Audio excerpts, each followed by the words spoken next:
evening. It's 8 p.m. Eastern Standard Time. It's Friday night, and you know what that means. It's time for SciFridays. As always, I'm your host, the Captain, along with the Vince. But what do you want? You want to be Dr. Vince now? Huh? That's my poster I got given to me for my birthday poster. It's Godzilla. I am so excited for the 4th of July. He's so hyped for the 4th of July. All right. Yeah. So, as always, SciFridays is brought to you by RU Game, the best comic book collectible, video game, magic, anime, manga, role-playing, movie, magic, all kinds of stuff store located at 124 North Sunset Drive, Piqua, Ohio, 45356. You can find RU Game on Facebook. You can find the Captain on the Facebook, the Instagram, and even Blue Skies. You come over and say, hello, Captain. A Godzilla poster. Yeah, it's my Godzilla poster. Or you can just reach out to, like some of you do. I'm looking at you, Autumn. Yeah, he keep playing with my poster. Yeah. So, I hope you guys are ready to celebrate. That's right. Big event coming up this weekend. I know you're all ready for it. Yeah, that's right. Gonna bring you some more sci-fi and all that fun stuff this weekend. Yeah! The way nature intended.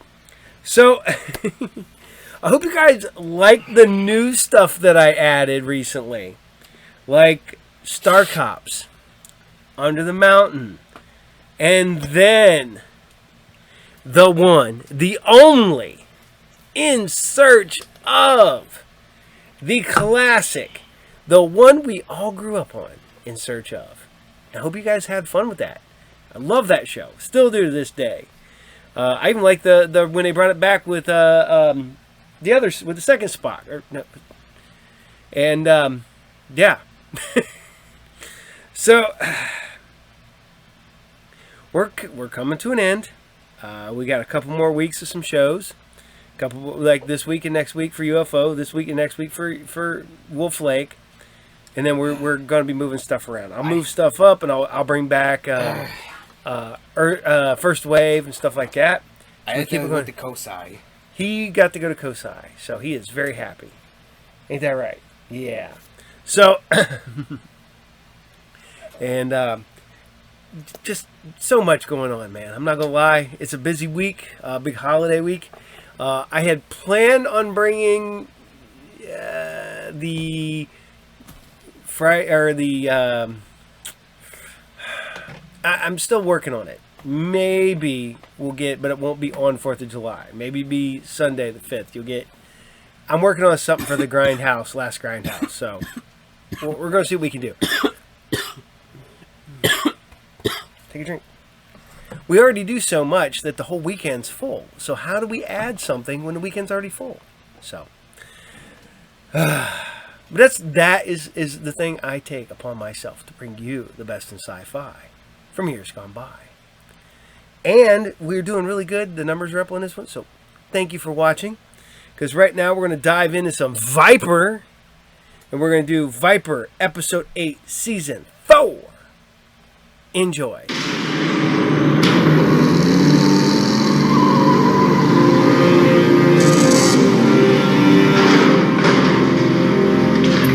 Can I speak to Mr. Armstrong, please? No, don't. Finally get a human being on the phone. You back in with the computer? Now it's the endless menu.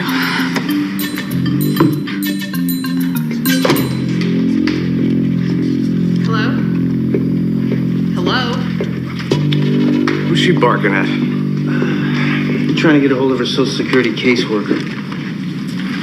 What, are you taking an early retirement? She donates her dad's pension checks to a helping hand hospice. But the checks never get there unless she creates a stink on a monthly basis. Your call is important to us. Please remain on the line. The next available... The computer just hung up on me. Really want to bother with that? What do you mean? I mean, we've all dealt with bureaucracies. The only way to handle them is face to face. I hate it when you're right. Okay. I'll see you guys later. Wish me luck. Oh, and at Westlake, remember, accountants are people too.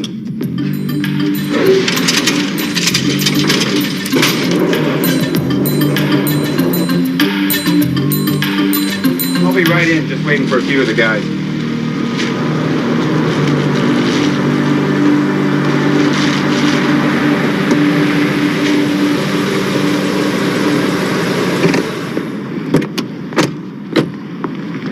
Mr. Armstrong, Yes? Cameron Westlake? Oh, I've been meaning to call you back. Those cigarettes will kill you, Hud. I'm quitting Monday. Be right in, Captain. Mr. Schaefer? Cameron? Cameron Westlake? Oh, what a nice surprise. Oh, I don't believe it. It's so good to see you. So how have you been? Oh, business hasn't been what it was, and, a bit of arthritis, but... Look, I've got to get some paperwork from the car, so... Did I tell you I did the alterations on every one of her dresses from her first communion right through the academy? Those were the days. So I don't see you anymore. I guess you don't have a need for an old tailor. It's been too long. I'm gonna come by the shop. Now, don't forget. So, what are you doing down here anyhow? Aren't you a tad young to be worried about Social Security? It's my dad's pension. Maybe you can give me a hand. Put a little pressure on Mr. Armstrong here, get him to shake a leg. Captain Schaefer. You heard the lady lieutenant? Oh, it's terrific to see you. Mr. Armstrong. This seminar will take about an hour, and I've still got to get that paperwork from the car. And then it's lunchtime. Since you're a friend of Ed's, I'll eat at my desk to get it done.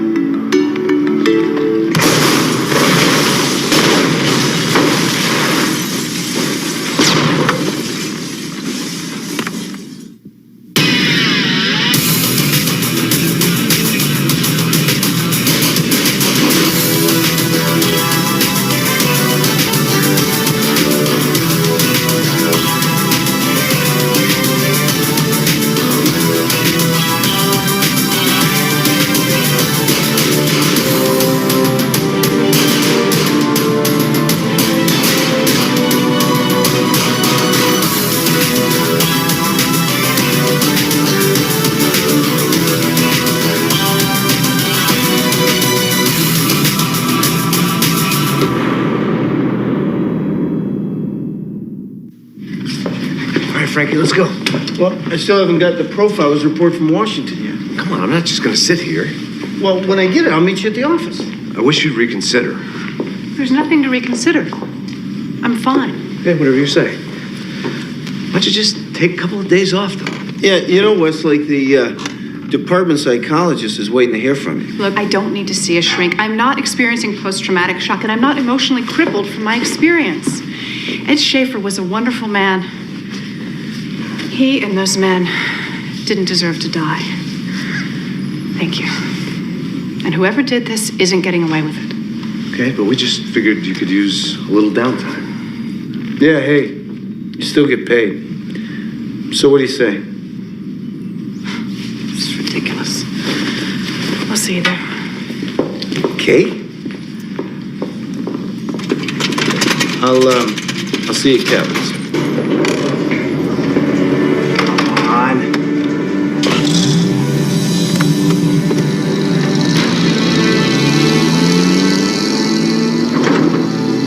Our investigation has determined that an explosive device was detonated at 11:04 a.m. local time Monday at the Metro City branch office of Social Security. Currently, the death toll stands at 8 with 37 injured.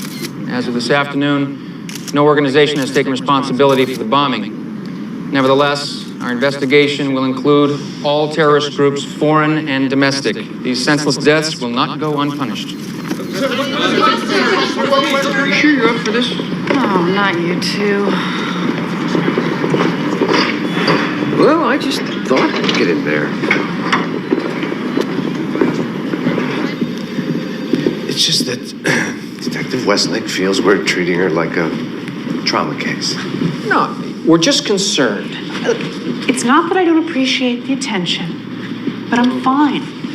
Catlett, Assemblywoman Everhart. What is all this crap about domestic terrorism? This is obviously a foreign attack on American soil. The reason these camel jockeys haven't taken responsibility is they're afraid to come out and fight like real men. Camel jockeys? Excuse me, Ms. Everhart, with all due respect. Any truth to the rumor that you served endangered species at your campaign victory dinner? And who the hell are you? This is Joe Astor, Special Investigations. Which means I have to be here, as opposed to you making political hay out of other people's tragedies. Watch where you're going. Thanks. Team has moved us in here for the time being to deal with cases related to the blast. This is Mr. Armstrong, my caseworker. This is Joe Astor. That looks like it hurts. It's not so bad. How about you? I'm fine. A little bump. But they were good men. This never should have happened. Yeah, well, we're gonna get whoever did this, I promise. Can you tell me what they were doing there? I run a pension planning seminar for veterans. If you'll excuse me, I still have to stake out some desk space.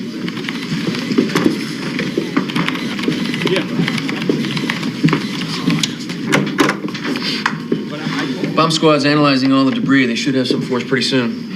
First thing that happens in these cases is the victims get forgotten. That's not gonna happen. But we still have to remain professional, keep personal feelings at bay. You're not the only one who's ever lost a friend in the line of fire. We okay on this? All right. I've already briefed Metropole on their interface with the state police and the Bureau. We don't want to waste a bunch of time overlapping assignments. Yeah. Sorry I missed the press conference. There was a problem in Washington, so, Anyway, this is the profiler's report from the Bureau's Explosives Reference and Search System. Nadia, Ruiz Roberto, Ungerford, Charles, Guthrie, Kenneth. Know any of these guys? Well, Fareed's got connections to some Middle Eastern lunatic fringe group. Ruiz is a Puerto Rican separatist, and Ungerford... Army sergeant, suspected of selling weapons out of his own base's armory. And Guthrie? Well, he's a new one for me. Washington thinks he's connected to a militia responsible for some bombings back east. Yeah, local talent looks good for the bombing one way or the other. Well, assuming it's local talent. You gotta start somewhere. All right, the three of us are going to hit the streets, pay these guys a visit. You'll have to coordinate from here. What? Wasn't my call. Your union delegate insisted that if you're not going to take sick leave, you ride a desk until that thing comes off your arm.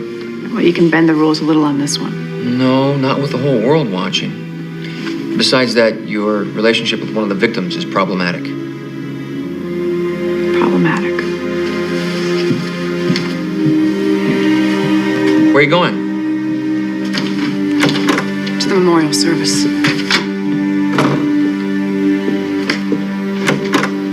Good going.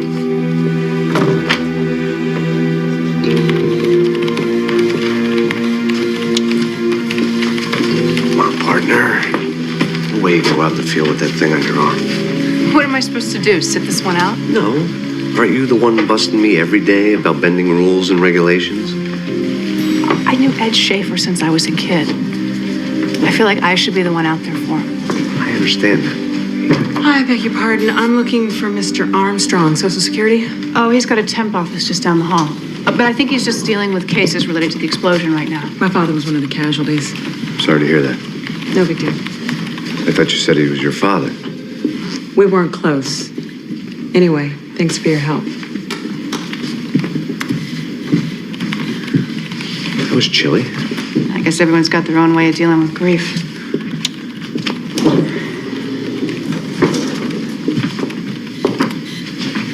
I can do this. Joe.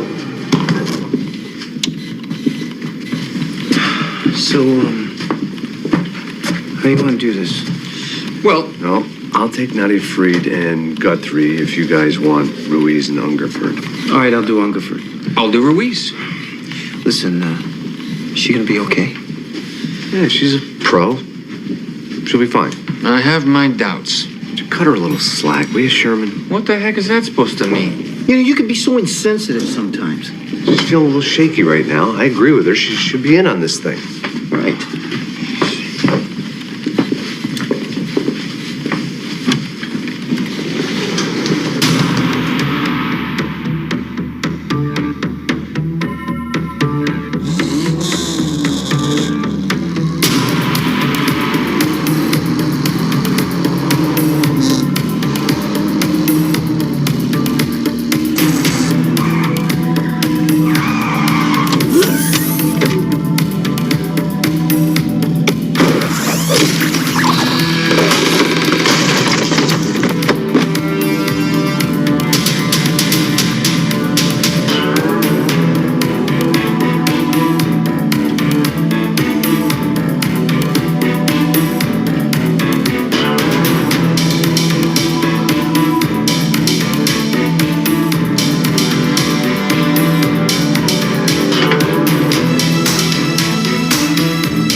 Disappointed in you, Cameron.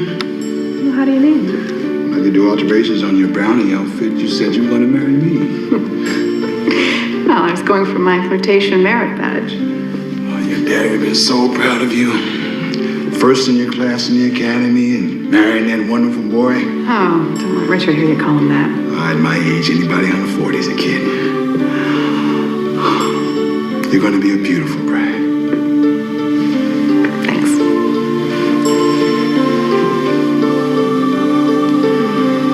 Kind of a dumb, huh?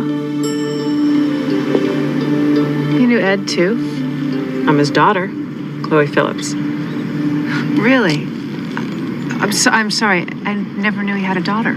Ed never married my mother, and he pretended I didn't exist. He may have been Schaefer's fine custom tailoring here, but where I come from, he was that bastard. This doesn't sound like the Ed Schaefer I knew. At least you got to know him. Believe me, if I had gotten to choose my father, he wouldn't have been on the list. If you hated him so much, why did you come back? You ask an awful lot of questions. I'm a detective.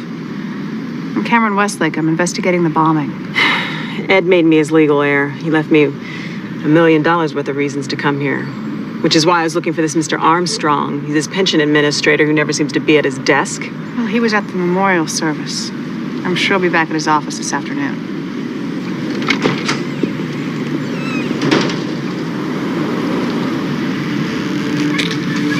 $1 million. I had nothing to do with it. And even if I did, I wouldn't tell you anything. Because you feds turned this country into a police state with no help from me. We're at the Social Security building on Monday? It's on my delivery route. You had nothing to do with it. That's right. Which isn't to say that I wouldn't shake the hand of the man who did it, though. What do you think, Mr. Armstrong? He's the only one of the four I recognize. We buy our water from Polaris. But when I saw him, he was outside the north storeroom, nowhere near any of the water coolers. Which is where the bomb squad says the bomb was located. Well, thanks for coming in, Mr. Armstrong. Oh, did Chloe Phillips catch up with you? Chloe Phillips? Yeah, she's Ed Schaefer's daughter. Daughter? Are you sure this isn't some kind of stunt? I mean, you hear all the time about how nuts come out of the woodwork in these things. Yeah, well, I don't think this is one of those times. Well, if you don't need me for anything else, I've got to get back to work. Well, the other three all have airtight alibis for the bombing. We get enough to hold Guthrie? Mm-hmm. Overnight, for sure.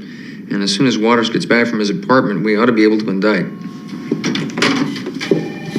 Why did you bring Ken Guthrie in for questioning? Suspicion of conspiracy, 8 counts of murder. Not to mention attempted murder, destruction of federal property. People like you have been trying to railroad Ken for years. We have reason to believe that boy is innocent. As much a victim as those men who died. A witness identified him in the vicinity right before the blast. He delivers water to the building. You know an awfully lot about him, Miss Everhart. The mother should know her son.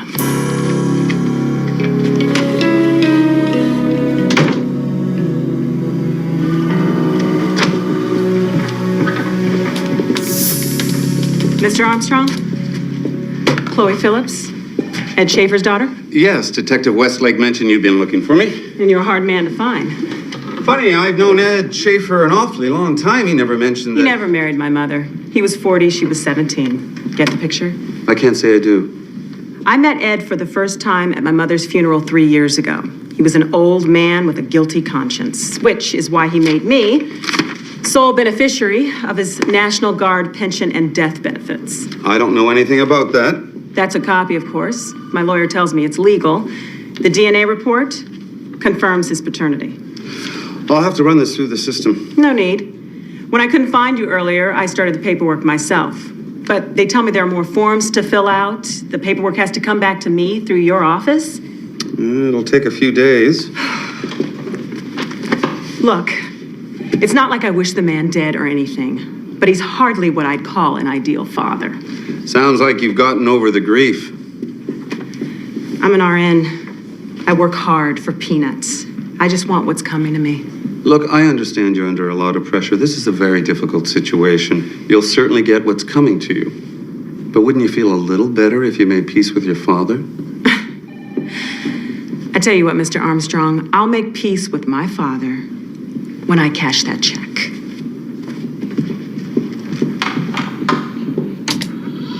I'm telling you guys, nothing. I sent every fragment through the bomb data center, and it still came up zilch. Look, see for yourself. No fingerprints, no DNA residue, nothing that connects Guthrie to the bomb. Gotta be kidding me. All right, what about clothing or personal effects? Right. I went through his apartment personally. I supervised every test. Materials analysis, explosives residue, accelerant examinations.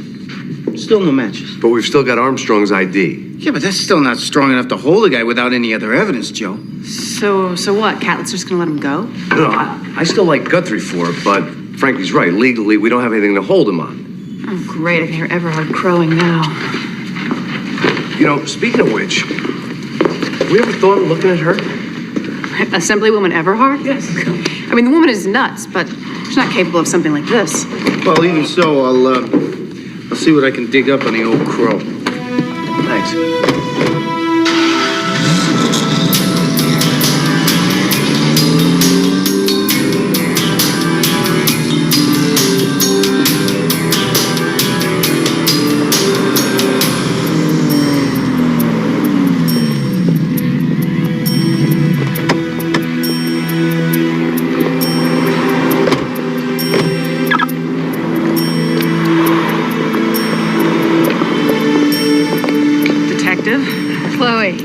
Chloe Phillips, this is my partner, Joe Astor. Nice to meet you. Saw you upstairs. So, any luck with Armstrong? Every time I think I've finished filling out forms, another document rears its ugly head. Now, here. Where the hell is that coming from? It's the roof across the street.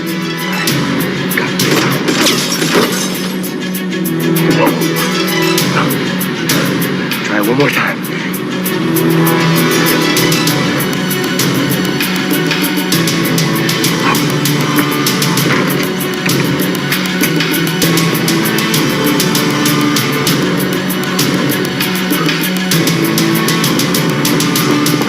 What are you doing? I counted 8 shots. Last I heard, cover me means cover me. All right. Consider yourself covered.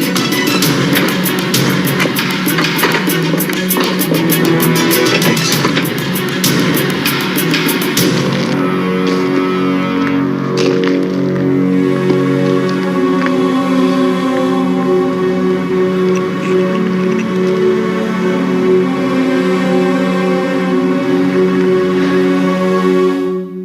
Look what they did to your car over here. It's terrible. Guy started shooting from the roof. We're back there. Here's a rifle. It looks like it's been wiped clean, and the serial number's been filed off as well. Really? Well, ballistics has promised to analyze these, put a rush on it.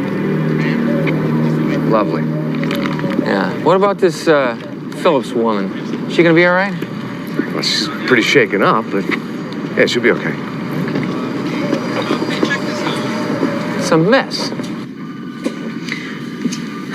Like this every day for you? Not every day. Pretty fearless, huh? That's the training. As soon as the adrenaline wears off, I'm shaking just like you. Yeah, Everybody's talking about the shooting. I hope you're both all right. we're fine, thanks. These got bounced back to me. We need 3 signatures. The sooner I get out of here, the happier I'll be.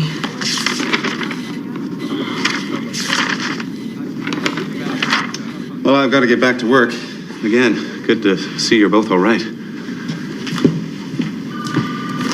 You must think I'm pretty cold coming here like this. No, I don't think anything at all. I guess the Ed you knew wouldn't abandon his family. Oh, we've all got skeletons in our closets. My mom and I were Ed's. And I guess he was hoping the money would nail the closet door shut. At least he tried.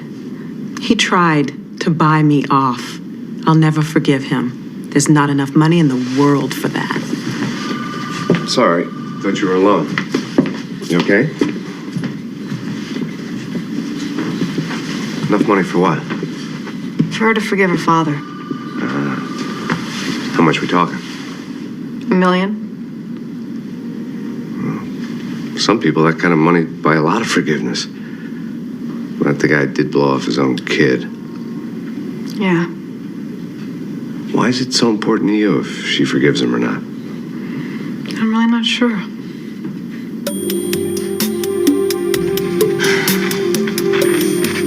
Hey, got that ballistics report on the shooting.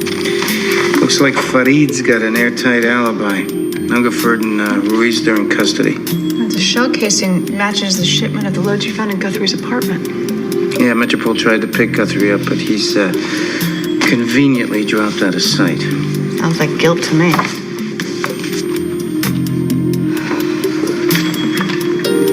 So, Westlake, what's on your mind? Well, Joe asked me why I wanted Chloe to forgive her father. Ed was a happy, friendly guy. I mean, there was this sense of sadness that seeped out every once in a while. Must have had a guilty conscience. He finally tries to do the right thing and dies. And you think you can finish what he started? Maybe. Hungerford? Yeah, I thought we might try a new angle on this Guthrie thing.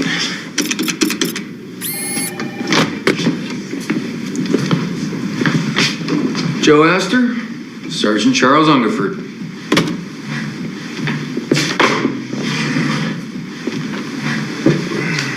You can't charge me in this shooting. I've been in the stockade since you turned me over to the MPs. Those cartridges match ammunition found in Guthrie's apartment and in the trunk of your car. Lots of people got access to Army ordnance. And I never did any business with Guthrie. Maybe. But I'm willing to bet you dealt with someone who did. Okay, how about this? You tell us who you sold those cartridges to, or we'll just go ahead and leak the word you told us anyway. But that's a lie. But it's a lie we're willing to live with.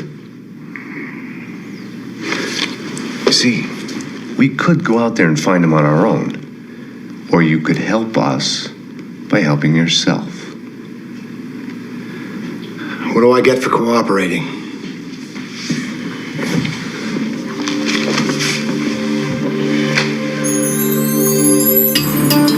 According to Hungerford, Guthrie's holed up at the Metro Army surplus. You know, we gotta do this more often. You know, you, me, Car. Yeah, right, Sherman. I love you too.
Go ahead, execute me now. Save the expense of a kangaroo court. Don't tempt me. Get up. Get up. As I recall, you said the shooting took place at approximately 4:22 p.m. Want to tell me how Ken was in my office and shooting at you, all in a matter of 7 minutes? That's what I thought. I'm going to sue your asses off. Why'd he run? He took off at my suggestion. I'd rather have my boy alive and a fugitive than dead and a martyr. The government commits state-sanctioned murder every day. Murder. This is America, where a God-fearing citizen still has the inalienable right to bear arms and defend himself against the creeping socialism destroying our nation. With all due respect, once again, save it, darling. There's no cameras around here. And one of the conditions of my lawsuit will be you losing your job, Mr. Astor. Good luck.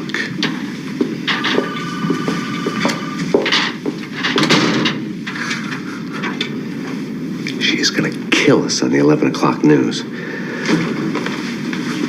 What now? Maybe Guthrie had an accomplice. Okay, so I'm grasping at straws. We'll get Frankie to check it out anyway. Can I buy you lunch? Can I take a rain check? There's something I gotta take care of. Sure. You know where to find me.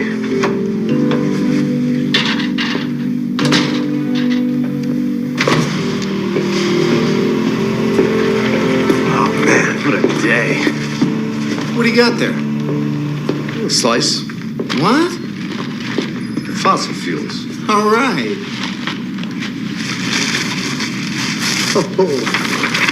This what you dug up on the possible accomplice for Guthrie? Yeah, everybody who fits the profile's already in the joint. Oh, and, yeah, that's all the data on the bombing. DNA, fingerprints, characteristics on the bomb used, yada, yada, yada. What's that? That's all the data FEMA put together. You know, casualties, property loss, injuries. Westlake was right. Victims always get lost. Just statistics on a spreadsheet.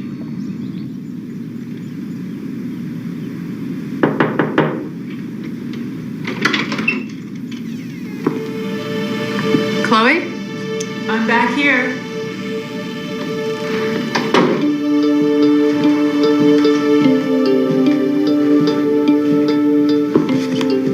You'd think a guy with this much of a retirement fund be living the high life. Yeah, well, I'd like to keep things simple. Guess old habits are hard to break. What brings you here? Thought you might need some help closing up.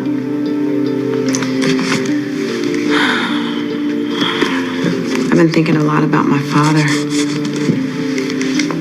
It's real hard. I've been living with these feelings for a long time. Well, they must work for you. Like a protection. What are you getting at? Well, the only thing you really get from holding on to a resentment is keeping a wound fresh. Or maybe it's time for you to let go of the past. For your own sake.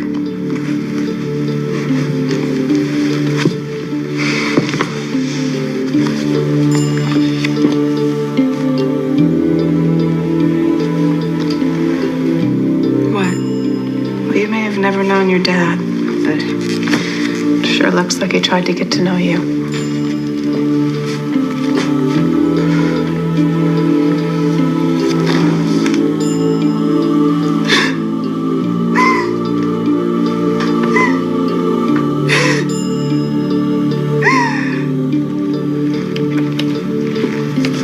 According to this, the 8 dead men were all bachelors or childless widowers. Yeah, so until Chloe turns up the illegitimate daughter of, Edward Leonard Schaefer, we're talking no family, no heirs, nothing. Where's the file on their death benefits? You mind telling me what you're looking for here? It's just that Westlake said that Chloe was looking at an inheritance of over $1 million. $1 million? That was my reaction. Ah, here we go. I get the feeling we've been looking at this case from entirely the wrong direction.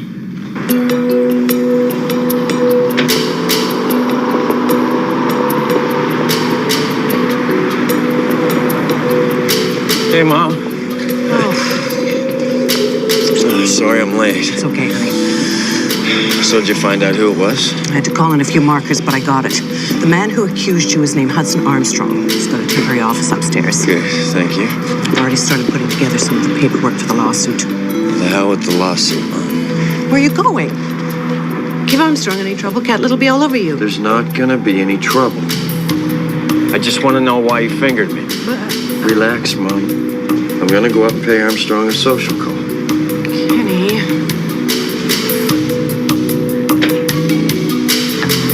So what is all this? This? This is what really happened at the Social Security bombing. It's not about politics or terrorism. It's about cold, hard cash. The 8 victims were all part of this Veterans Financial Planning seminar. They all had benefits packages worth about $1 million each, just like Ed. They also had something else in common. No legal heirs. Not until Chloe showed up. Wait a minute, you guys don't think that Chloe's a suspect? That's where the evidence is heading. What we're saying is that we have to find out who the beneficiaries are of these policies. Well, that's easy enough.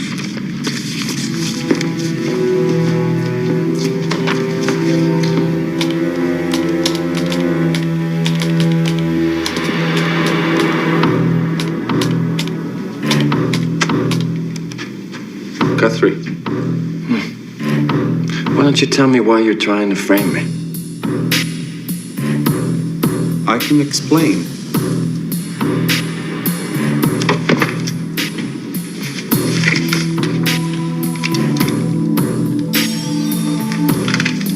Looks like we got a lot to talk about, Mr. Armstrong.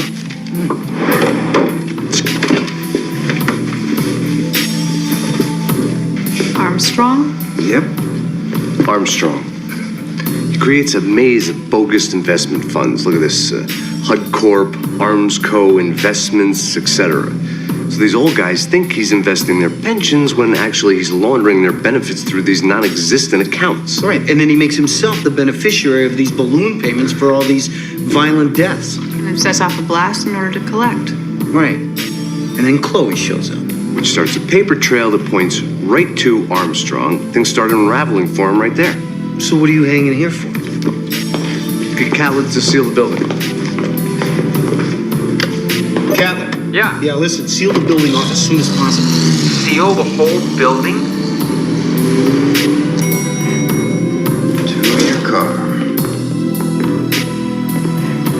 That's my car they're looking at. Well, it looks like they're on to you then, aren't they, buddy, huh? Let's go.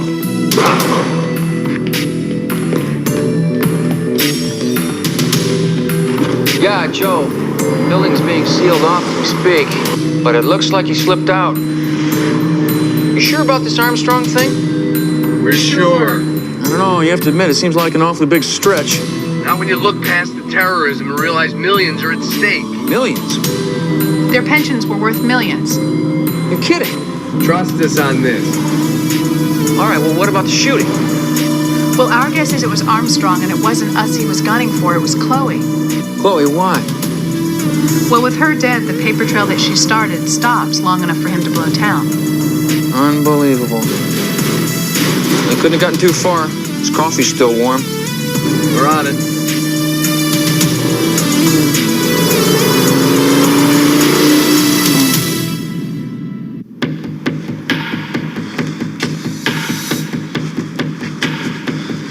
I thought you were going to turn me in to clear your name. If I were gonna do that, we wouldn't be ducking out now, would we? You're cutting me in on your payday. I converted the cash to bearer bonds. They're at my apartment. That's good.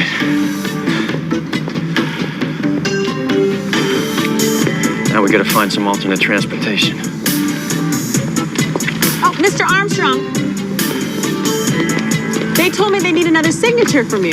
Sometimes all you gotta do is pray and your needs are met. Let's go get him. Come on, let's go! Armstrong! Freeze!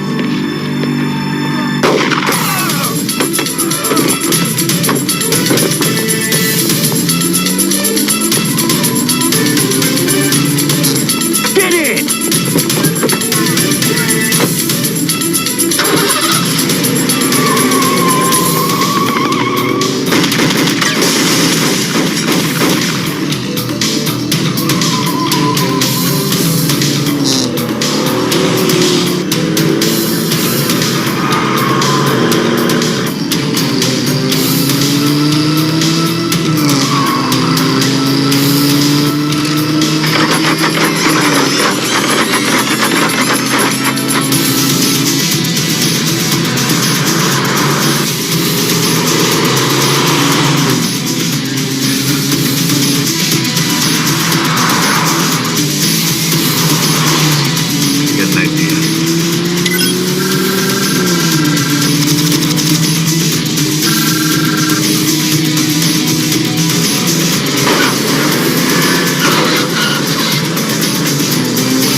silver cup. What I'd like to know is, where's our real backup?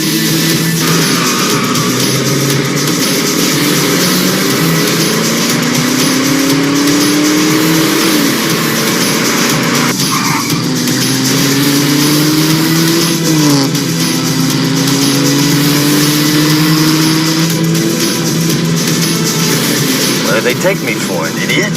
Nobody fools me twice. Hey, if the cop's real, the car is too!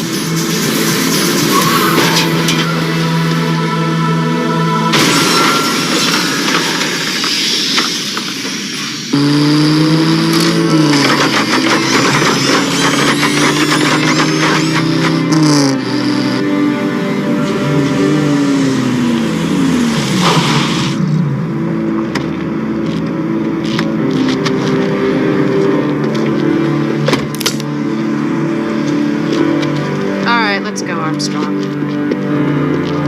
Get this man out of my sight.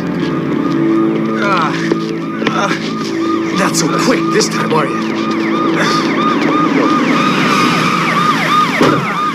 Give me your arm. Miss Everhart, don't. Oh, it's okay, honey. It's not your fault. It's this damn system. No. All right, let's go. Over there. Get rid of him. Every mother's son, huh? Thought Catlett was gonna write that up for you. This is my father's pension disbursement documents. All in order. My new caseworker rushed the paperwork through overnight. Oh. You got a minute? Oh, yeah, sure. Come on. Thanks. Come on in. Nice to meet you, Chloe. Be back a little later to sign that cast. It's, not that kind of cast. That's okay. Not that kind of signature. I just wanted to thank you for helping me see my father through a new set of eyes. Well, I got another view of Ed myself. And I wanted to give you this before I took off. It's for the Helping Hand Hospice in the name of my parents, Ed Schaefer and Monica Phillips. May they both rest in peace. $1 million? Whoa, $250,000. The rest is mine. Forgiveness is one thing, but a girl's gotta eat.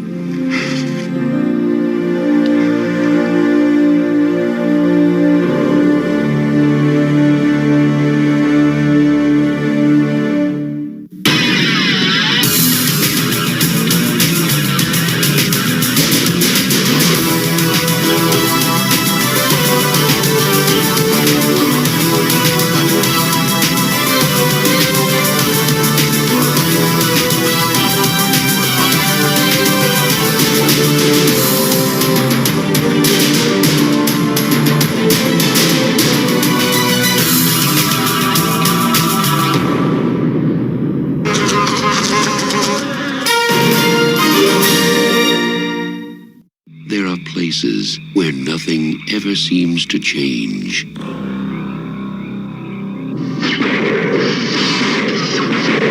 But here, nothing is what it seems.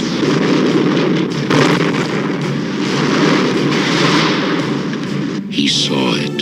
Something came out of the sky. A meteor or something. No one believed it. Don't be talking about things you don't know nothing about.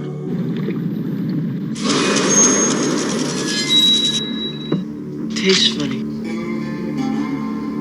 It makes vegetables taste weird. There's nothing wrong with the water. It's making you sick. Can't you see that? Now, there's no way to stop the curse.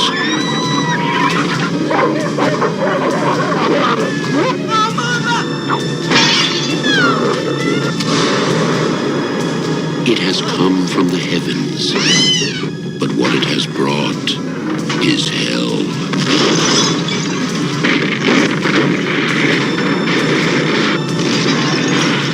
Will Wheaton of Stand By Me must stand alone against The Curse, a film by David Keith from a story by H.P. Lovecraft.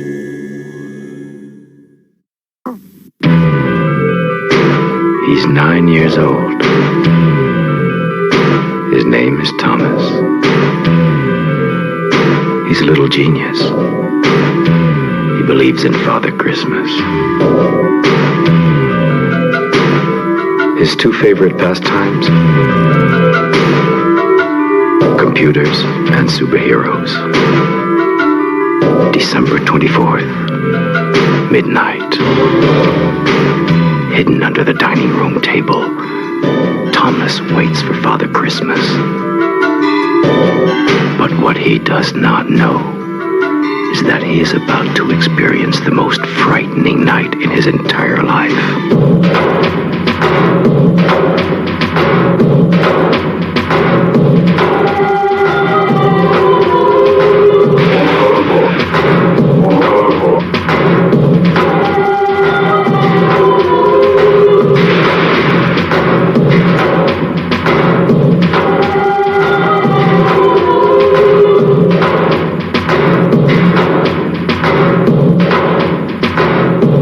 Finally met his match. All right. So, I hope you guys still like the Viper. Wonder what this button does. He wants to know what that button does. It knocked him on his butt. Uh-oh. Dog's gonna get your hat. So, what was that all about? I don't know. You're just being weird tonight, man. You're all wired for sound over there. Ain't that right, big dude? Mm-hmm. For those who do not know, Vince is my bestest buddy in the whole wide world, right? Right. We do all kinds of stuff. What are we going to do in 2 weeks? A concert? That's right. We're going to see a concert. I went to COSI the other day. He went to COSI the other day, so he's happy. And yeah, a lot going on. And we went you went bowling too, didn't you? Yeah, well, there was a... How many spares did you get? A lot. How many strikes did you get? 0. But you got lots of spares. Kid got lots of spares. He was kicking butt. So, we're leaving Viper behind. And we're going to head off to UFO. You know, I joke around about the UAP. This show wouldn't have been as cool if it would have been called UAP. No, it's UFO. I will be dead in the cold ground. That's not true. I'll be in a can somewhere before I call it UAP. It is a UF freaking O. Unidentified flying object. So, yeah. But here you guys go. UFO. Episode 25 out of 26. Next week, last episode. We're done.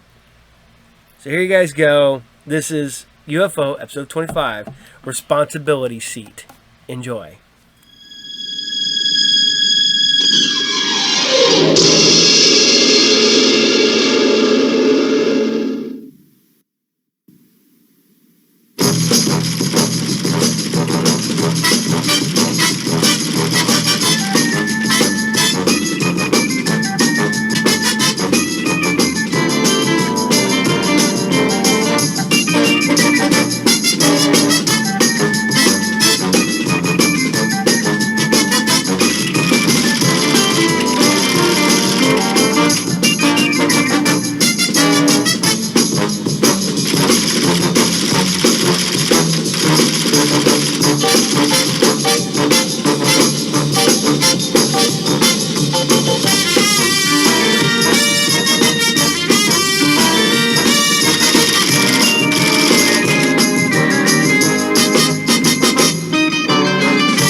quiet.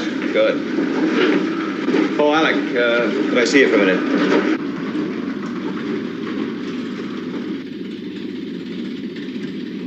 Sit down, Alec. I want to talk to you about the new leave roster for Moonbase. I thought you might. It'll have to be changed. And who tells them? I might have guessed. Straker. Joe Fraser is in reception, sir. Who? The reporter from the press agency. Did I make an appointment? Yes, sir. You agreed to the interview last week. Right, thank you, Miss Eland. Look, Alec, can't you handle it? No, you're head of the studio. It's you he wants to interview. Article for a heap of glossy film magazines. I'm no PR man. It won't be that bad. GPA will syndicate the story and keep the rest of the press off your back. Oh, Commander Straker, the refueling schedule, sir. Give it to Colonel Freeman. I'm about to be thrown to the press. Excuse me. Yes, Mr. Straker? I'm ready, Miss Eland. Yes, sir. Would you like to go in? Now, before we start, I must tell you that I'm a very busy man, Mr. Fraser. I must apologize. My name is Josephine Fraser. I sometimes find that in a man's world, Joe is more convenient. Well, is it a man's world? I think so. I hope you'll forgive me. Oh, I'm sorry. Please sit down. Well, fire away, Miss Fraser.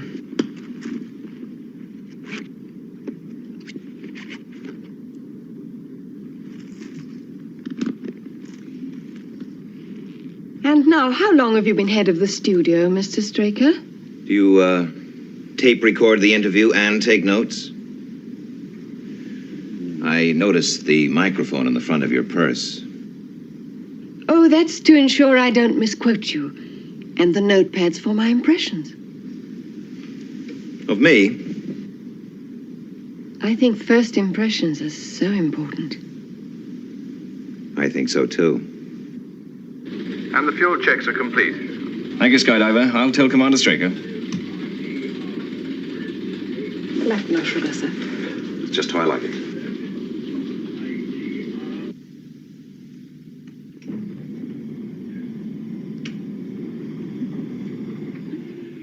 Well, I'll walk you to your car.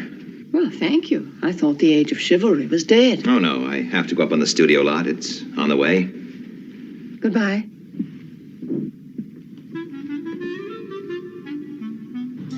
No, I'm not sure about it.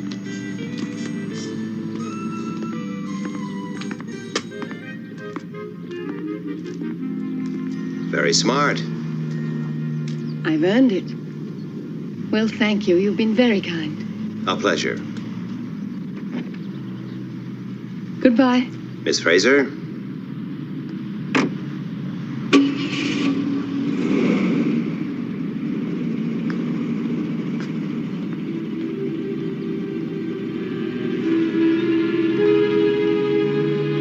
Commander Straker. Commander Straker.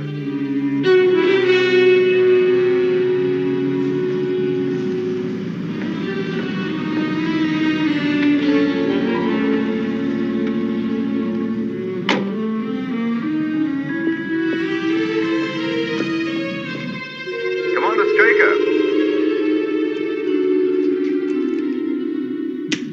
Miss Fraser, I didn't expect you back so soon. I left my handbag. Oh, I see.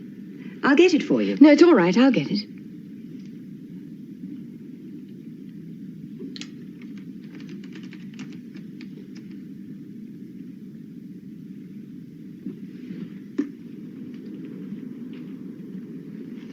Have you found it?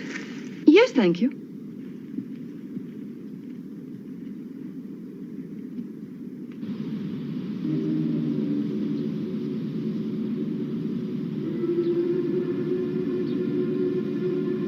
Stand by.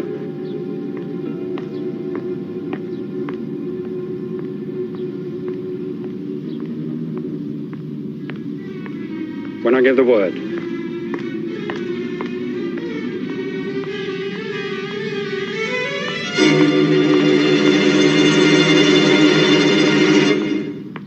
Now!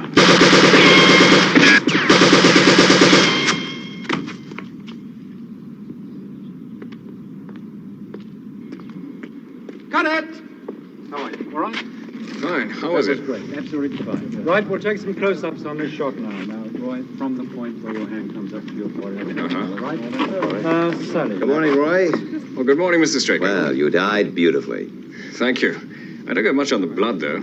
Oh, by the way, Roy, we finally got that contract matter all straightened out. If you want to call Miss Elin, she'll put you in the picture. Fine. Lovely. Chaps, that was it.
Commander Straker will have to authorize these. Lieutenant, do you know where Commander Straker is? Yes, I buzzed him a couple of minutes ago. He's on his way back from the lot. Fine.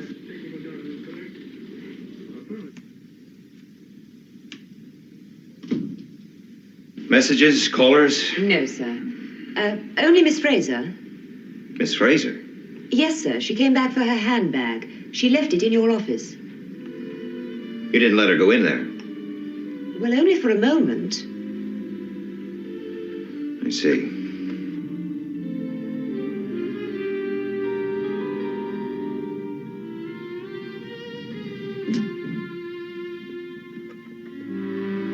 Straker. Voice print positive. Identification, Commander Straker.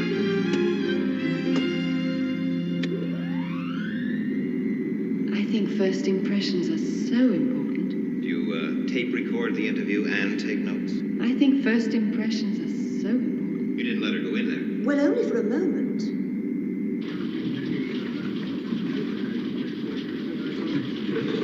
Alec, Ford.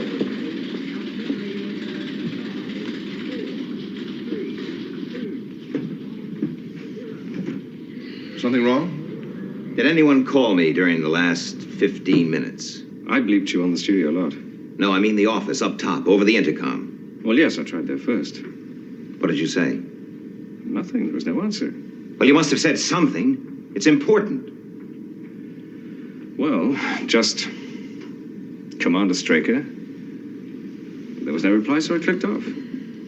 Commander Straker. Well, thank you, Ford.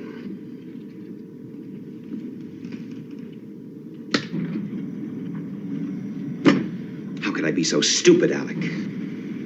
That reporter had a tape recorder. It was left in the office. The chances are it picked up Ford's voice over the intercom. That's not so important. He only said Commander Straker.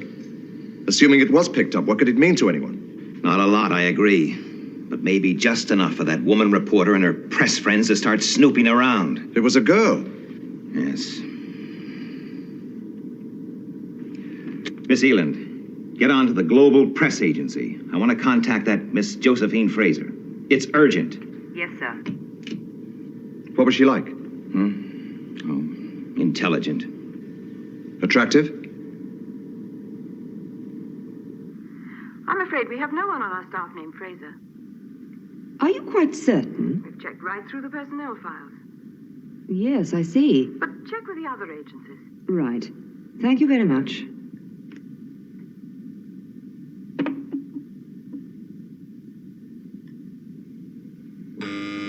Yes, Miss Eland? I just called the press agency, sir. They've never heard of Miss Fraser. Well, check all the other agencies. I want her Found. Thank you, Miss Eland.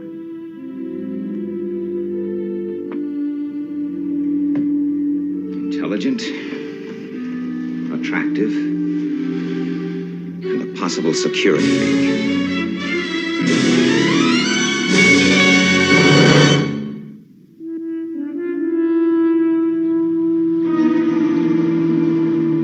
It was my mistake. I'll take care of it. Well, I still think I should go. Well, it's simple enough, Alec. Find Miss Fraser and get the tape. A logical sequence. Well, you can look after things here. Sure. Well, there it is, Alec. The responsibility seat. The, other side of the fence. I'll check in every few hours.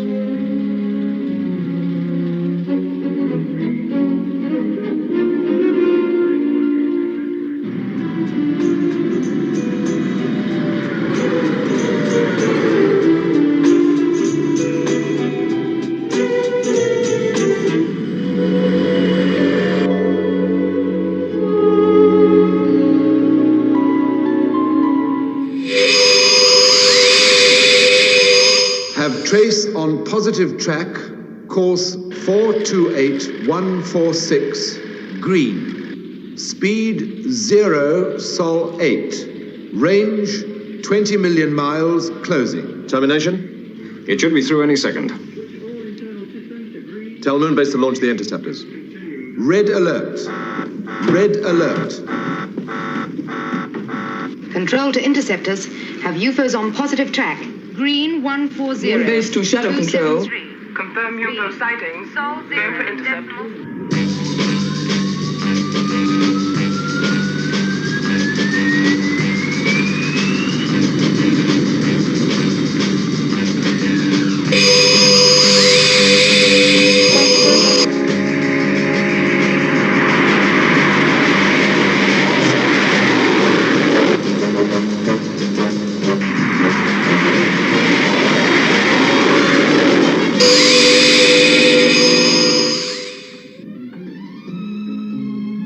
Some ice, please. Yes, sir. Now, how far is the Grenville Motel? About 8 kilometers down the road, sir. May I use your phone? Of course, sir.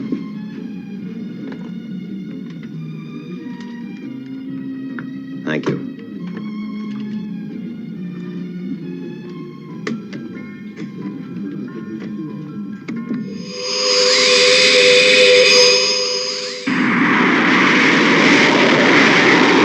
Range 5 million miles.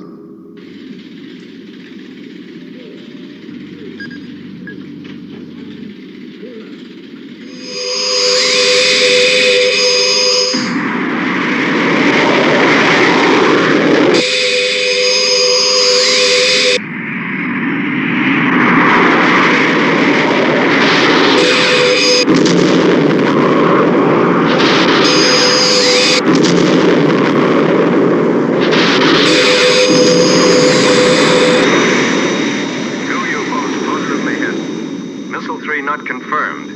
UFO changing course, moving out of range. We've lost it.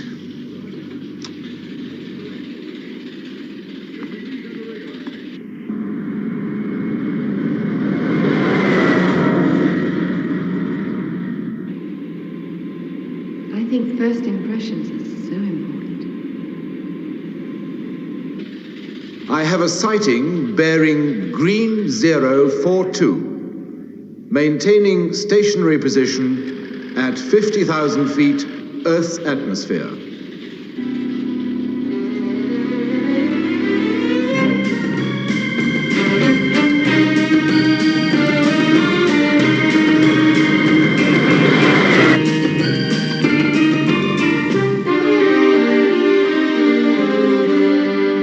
Yes?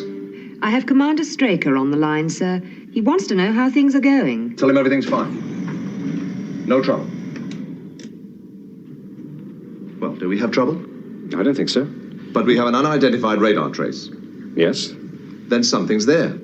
I guess so, but... And it could be that UFO. It's practically stationary. The point is, do we have a UFO in our hands or don't we? Well, in my opinion, it's 1,000,000 to 1 against. But of course, we'll maintain a full alert radar track. No. Launch Sky 1. Tell Waterman to investigate. Yes, sir.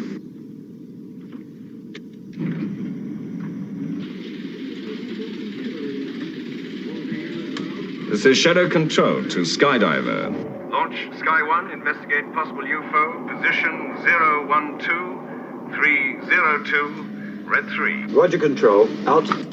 Launch stations. Launch stations. Check circuits. HP circuit's okay. Relay's okay.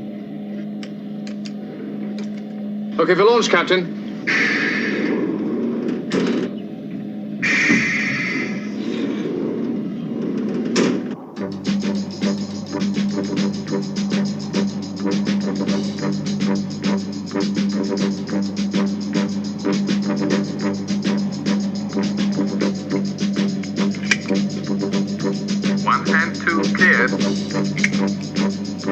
Lift-off stations. Lift-off stations. Check boosters. Checking boosters.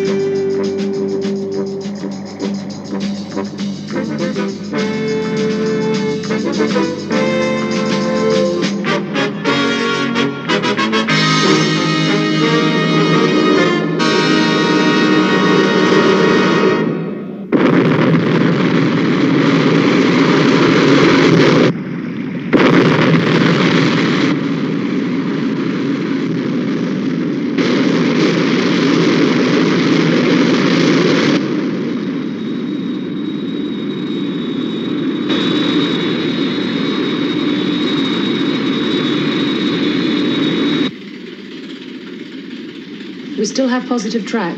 Green on 3. Confirm radar fix. Control to Sky 1. New position 018294. Range 25 miles. I have it on internal radar. Should have visual contact in about a minute.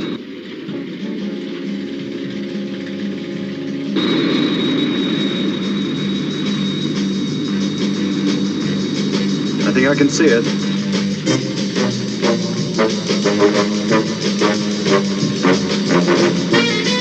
Have visual contact.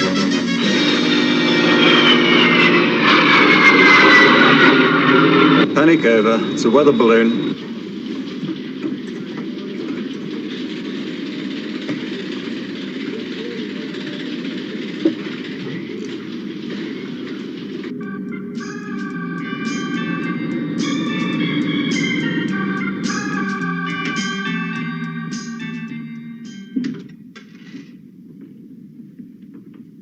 Miss Fraser, How did you find me?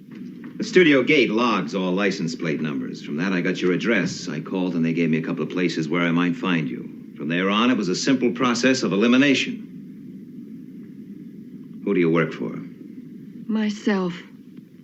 And sell whatever you get to the highest bidder, huh?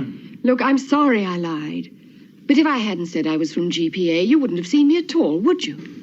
Just give me the tape, Miss Fraser, and we'll call it a day. The tape, Miss Fraser.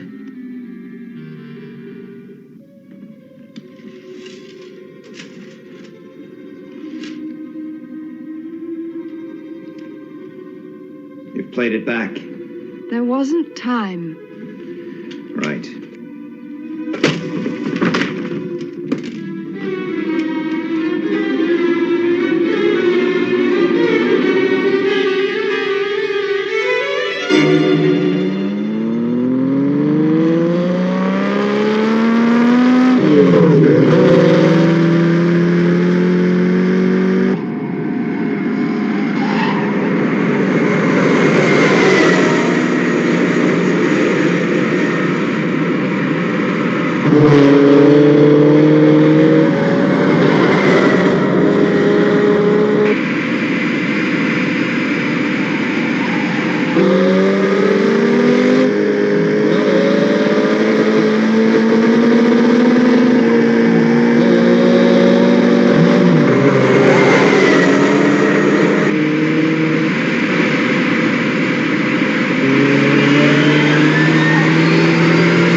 why don't you say it?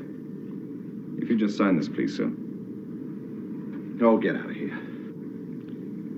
I'll leave them on your desk then. Even a practice launch for skydiver needs an authorization. Hold it, Keith. I'm sorry.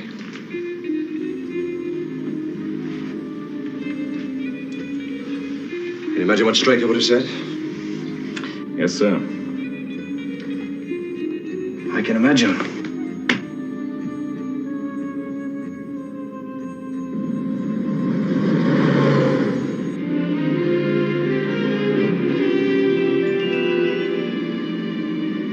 What now?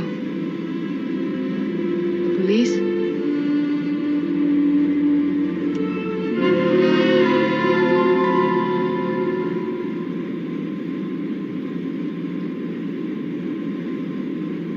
Who are you?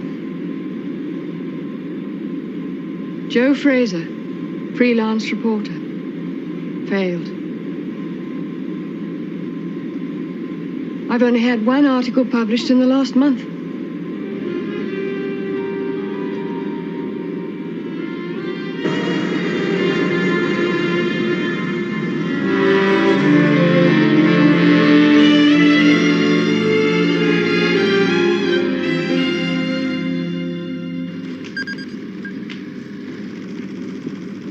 Is it still there? Yes, Lieutenant. Ask Colonel Foster to come in. And get control. You'll want to speak to Commander Straker. Right.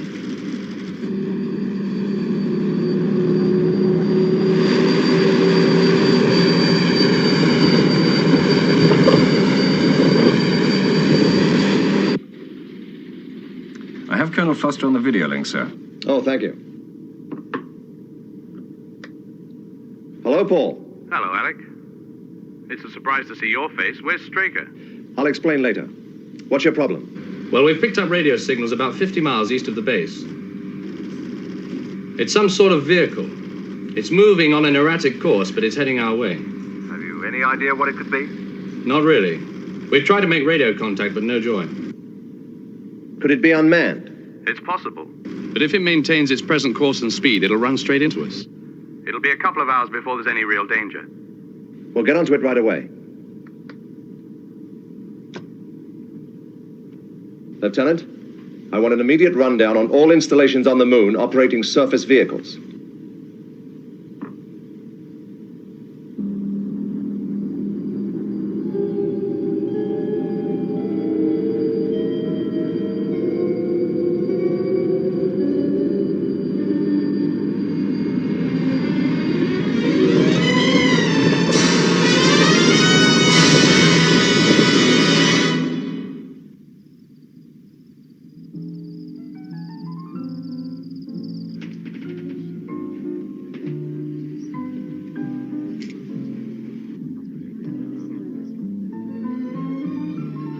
Why did you do it?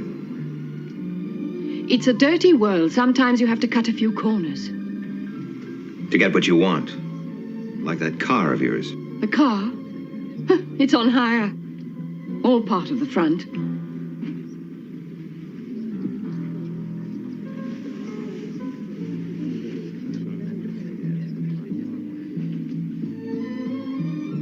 Does it matter? Well, let's say I'm interested.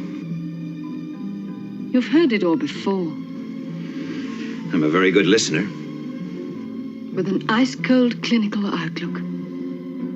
Intelligent, attractive, and a possible security leak. You don't believe me, do you? You know, if there's one thing I hate, it's eating dinner alone.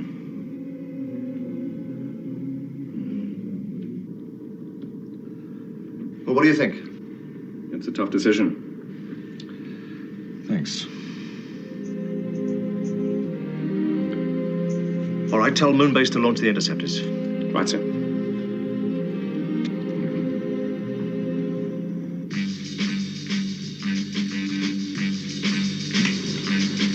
Interceptors 1, 2, and 3, immediate launch. Repeat. Interceptors 1, 2, and 3, immediate launch.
Nice. Well, it suits me. Well, I'll get things moving in the kitchen. Can I help you? No, I can handle it. I left the wine in the car. I'll get it. Oh, thanks.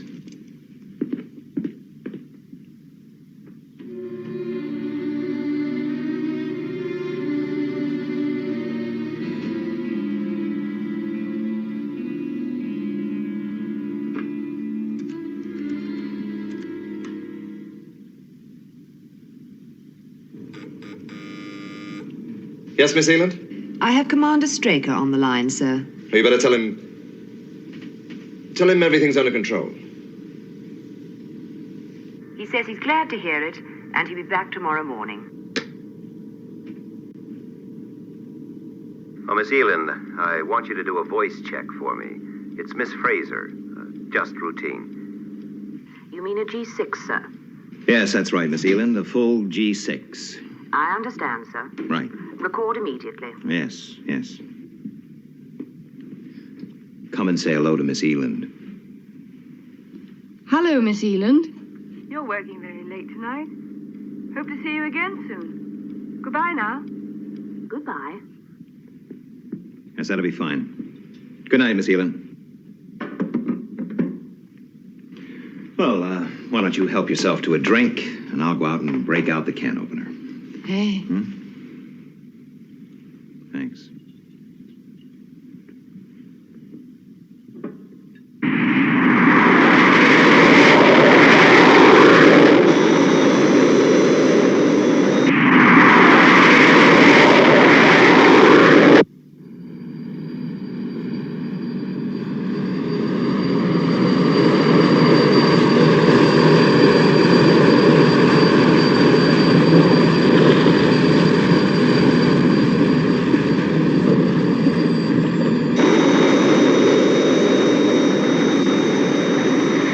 We can see it.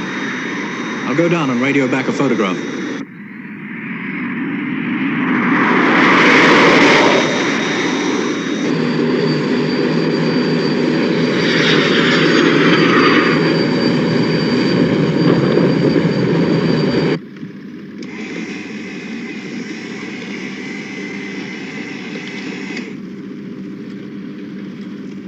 Transmit a print of this to Shadow Control.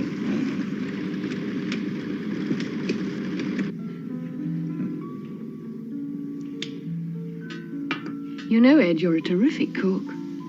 I just follow the instructions on the can. Well, the wine was great. You should have had some.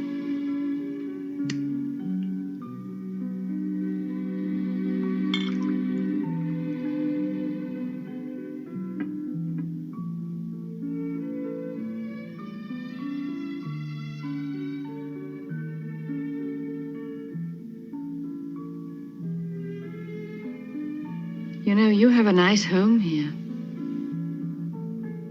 It's a place to sleep.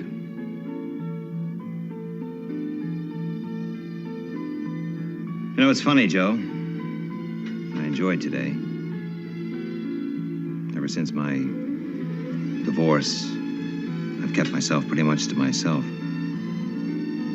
know how it is. Yes, I do know.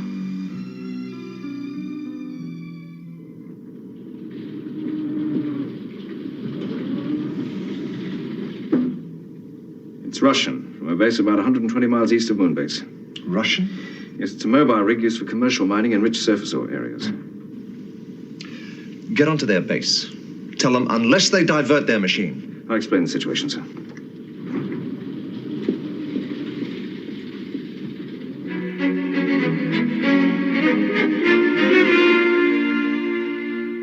We understand your concern, but we still can't establish radio contact with the crew.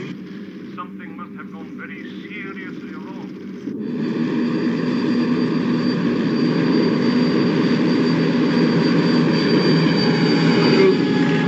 Очень старые русские мелодии, зеленые глаза. Слушай меня. Да-да-да-ди-да-да, да-да-ди-да-да-да.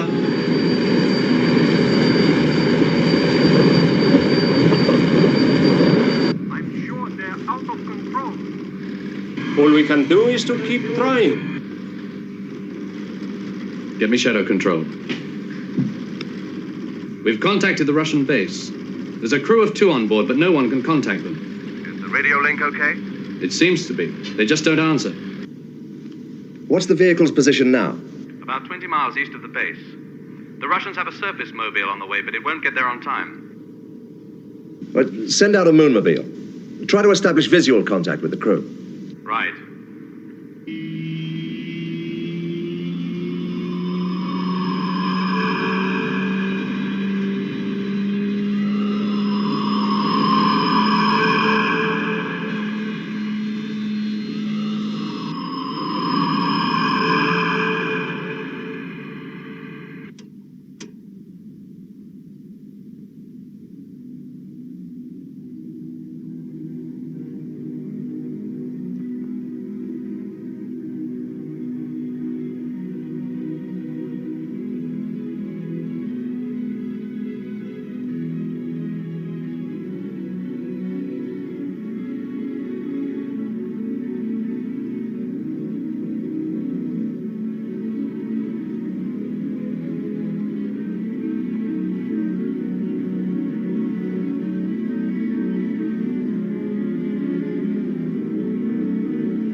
We should be making visual contact any minute.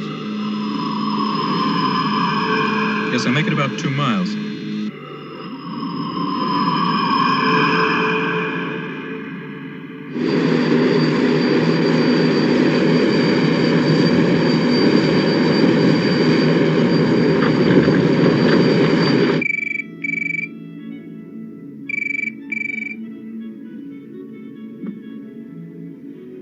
Straker.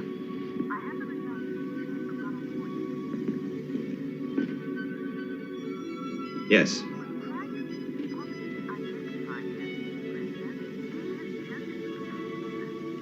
Criminal record shows she has been indicted 5 times. I see. Is there anything else, sir? No, that'll be all right. Right.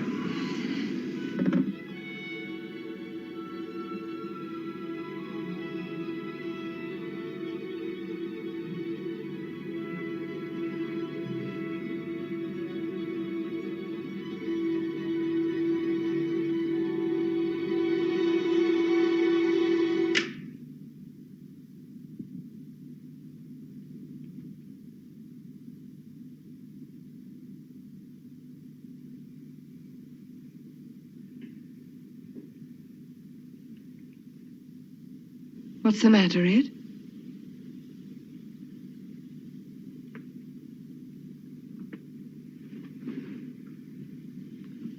Get out.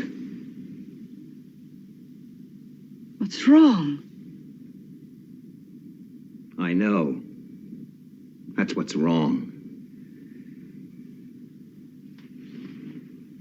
One article published in the last month. The car on hire. You were right about that the first time. You earned it. The hard way. Just what did you have mapped out for me?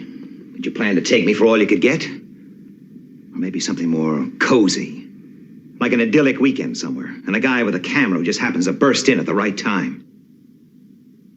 Maybe at first. Oh, come on, don't give me that. Don't tell me there's an emotion left in that pretty little head. You must be getting soft. Soft? That's the way you get eaten alive. Oh, you wouldn't understand. It's a man's world, remember?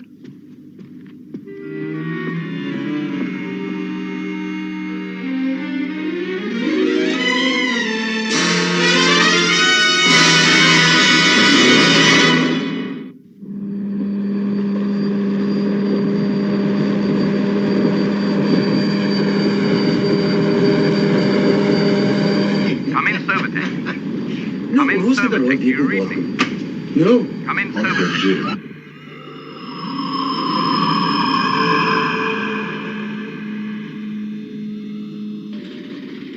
Get me a direct radio link with the Moonmobile. Right, sir. I have Colonel Freeman for you, sir. Right, put him on. What's the position? We've just established visual contact, and we're trying to get through to the crew. Without much success. Right. Fire a warning shot. A warning shot? Look, you're less than 5 miles from Moonbase. That's a civilian vehicle. Fire that shot. Right.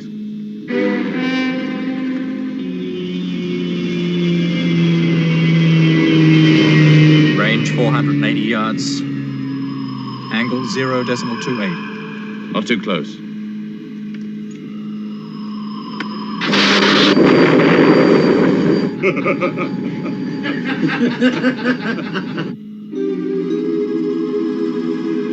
Try another one, as close as you dare. Yes, sir. Range 320 yards. Angle 0.24. No reaction. You're certain they saw the warning shot? If it had been any closer, they'd have been part of it. Stop. You mean? I mean shoot to stop them. That's my decision. I'll take the responsibility. Do you read me? Look, give us a couple of minutes. We're going to try something.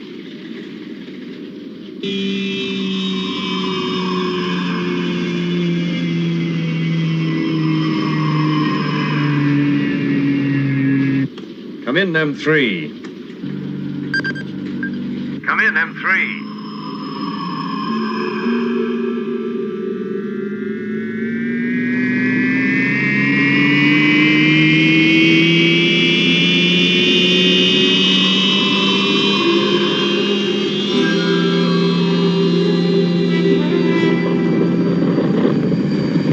Come in, M3. M3 to control. Control to... Let me speak to Colonel Foster. He's trying to get aboard the rig, sir. What?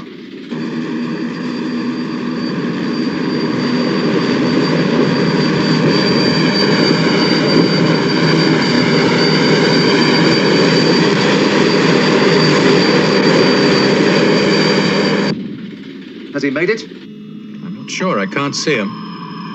If he's not inside...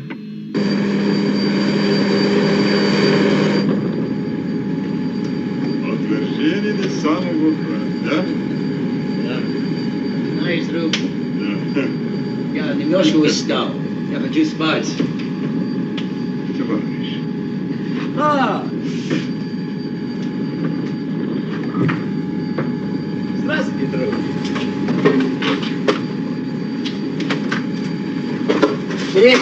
Listen, they're both incapable.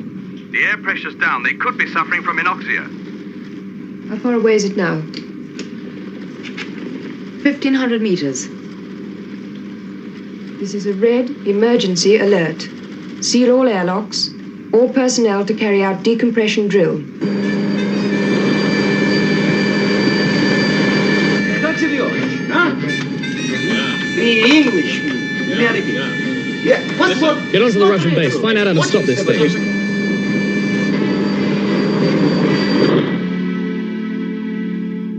Yes, I understand. The quickest way to stop it is to throw the red master power switch. It's situated left of center on the control panel. Right. There's a red switch on the control panel. Yes, I can see it. That's the master power control. Okay.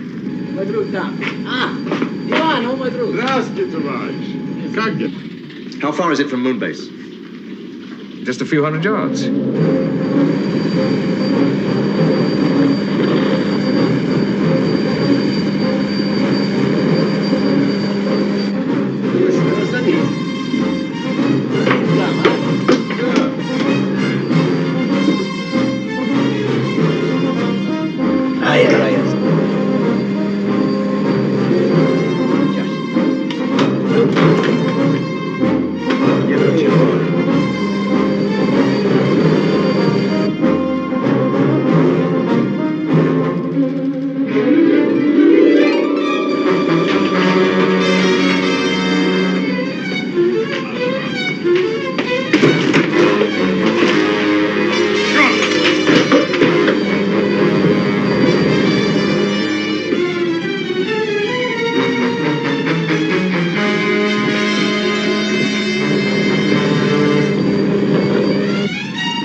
There must have been a slight pressure leak.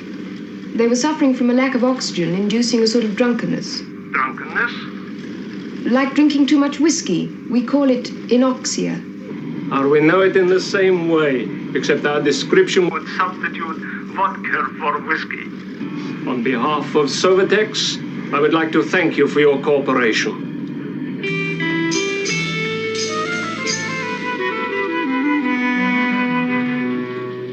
Good morning, sir. Ford? Oh, it's all sorted out. Yes, sir. Clever girl, Miss Fraser. You were pretty quick with the voice print. Hello, Miss Eland was enough. The International Crime Computer did the rest. She's got a record as long as you're on. Is she wanted by the police? Not at the moment, but she won't stay out of trouble for long. Her kind never do. Maybe. Where's Colonel Freeman? In your office, sir.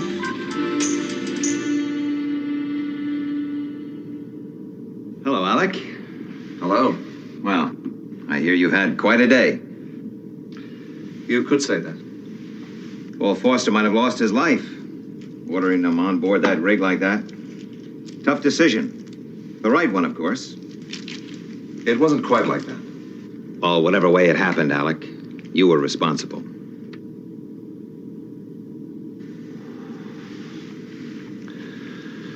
I certainly have to hand it to you. That Miss Fraser, she didn't have you fooled for a moment. That'd been me, I'd have probably got myself emotionally involved or something. Yes, I can see how it could happen. Well, say, Alec,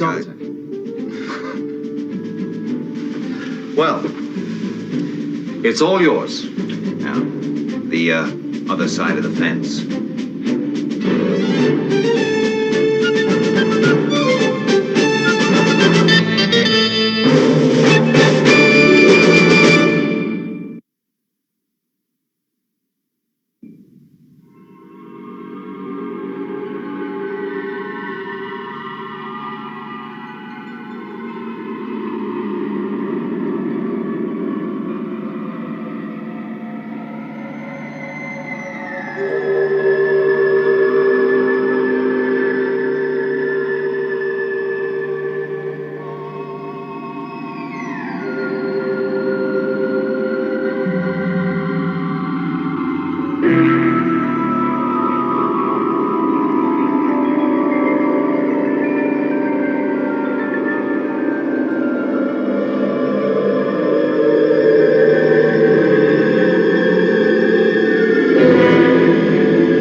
preview you are about to watch is for a movie that is unlike any you have ever seen before.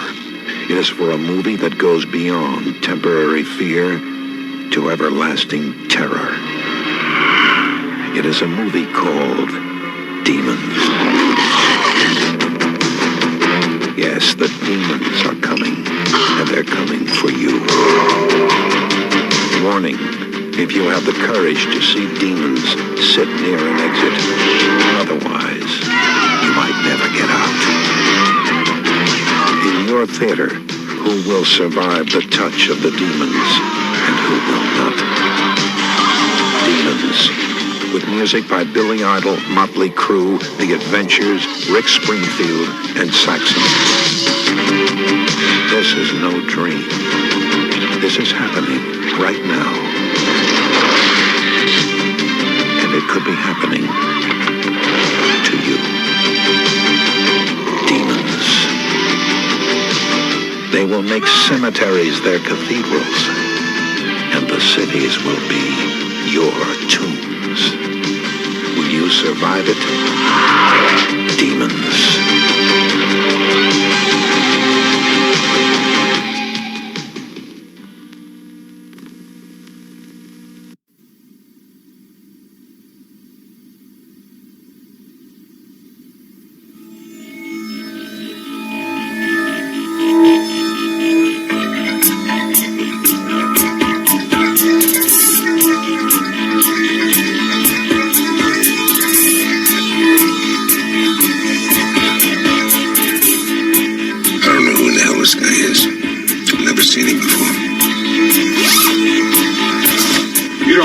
Too far, too fast. Give him a little time to impress us.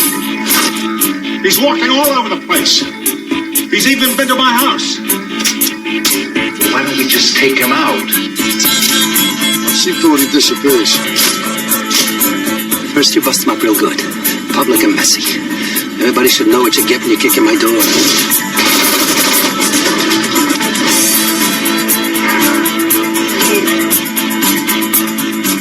Real take charge guy.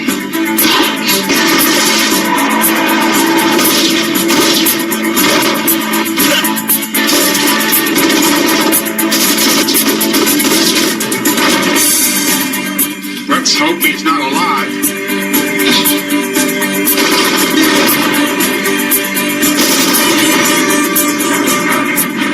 This must be what they mean by poetic justice. Nobody gives Schwarzenegger a raw deal.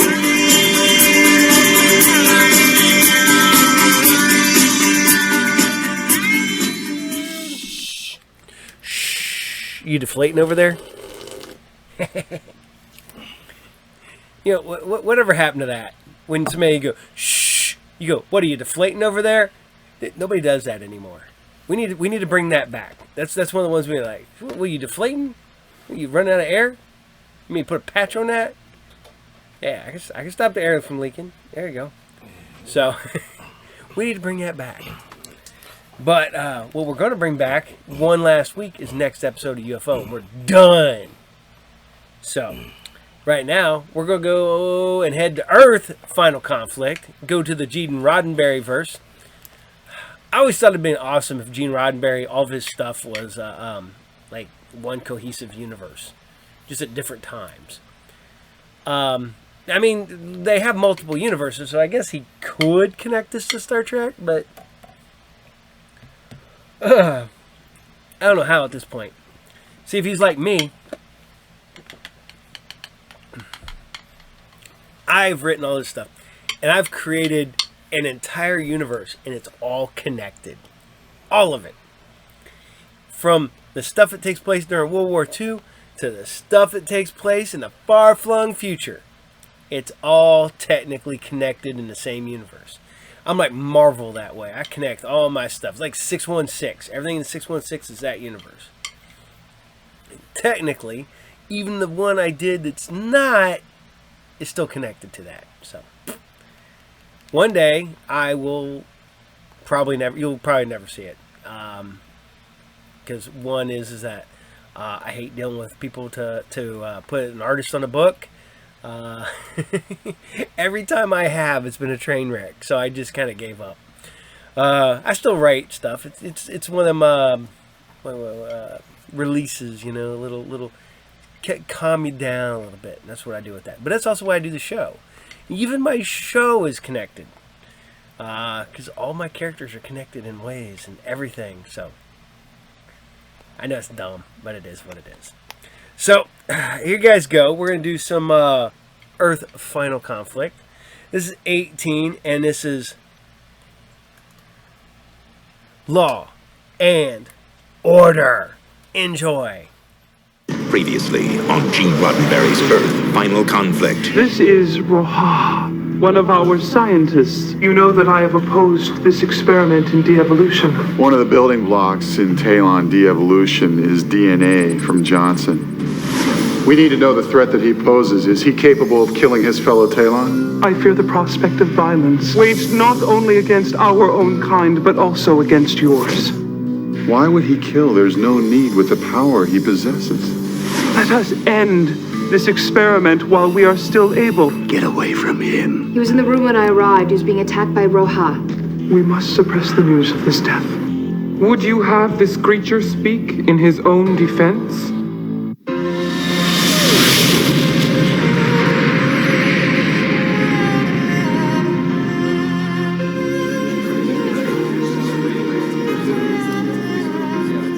An announcement in the Roha case is expected momentarily. This is the alleged murder that has caused such an uproar in the United States and around the world. This scene occurred in the hospital room of Army Captain Lucas Johnson. This is security camera footage that apparently shows Roha, a Talon scientist, causing the death of Major Raymond McIntyre, Johnson's commanding officer. Even the most strident companion supporters are demanding that Roha be tried in a human court of law. President Thompson has been working around the clock to reach an acceptable compromise with the Talon Synod. Ladies and gentlemen, the American companion Don and the President of the United States, Mr. Thompson. I speak for the Talon Synod. We have had lengthy discussions with President Thompson. Roha will stand trial in a human court. What is the charge against Roha?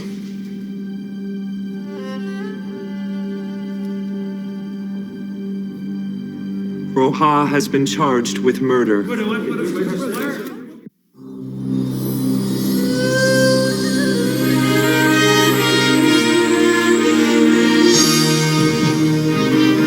3 years ago they came, forever altering the future of humanity. William Boone's life has been destroyed. A man caught between two worlds, assigned protector to the companions, undercover agent for the Liberation. An alien-implanted cyber virus expands his mind, controlling a bioengineered weapon of unprecedented power. William Boone searches for the truth.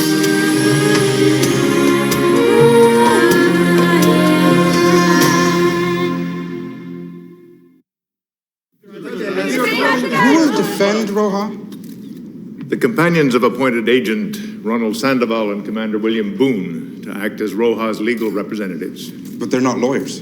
Agent Sandoval is an attorney, and Commander Boone has been granted special dispensation by the State Bar of New York to try this case with Agent Sandoval. Mr. President, how will Roha plead? Agent Sandoval? That determination has not yet been made. Who will hear Roha's case? Yes, sir. This is obviously an unprecedented situation. With the approval of Congress, I have appointed Chief Justice of the Supreme Court, Evelyn Hill, to preside over the trial court proceedings. Mr. President, who will prosecute? New York District Attorney Joshua Dors. Mr. Dors, will you be seeking the death penalty if Roha is convicted? Absolutely.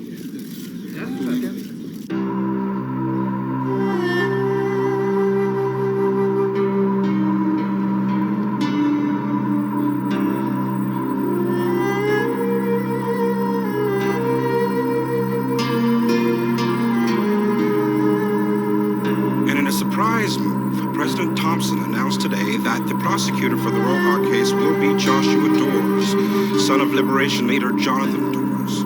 At age 31, Joshua Dawes became the youngest district attorney in the history of New York City.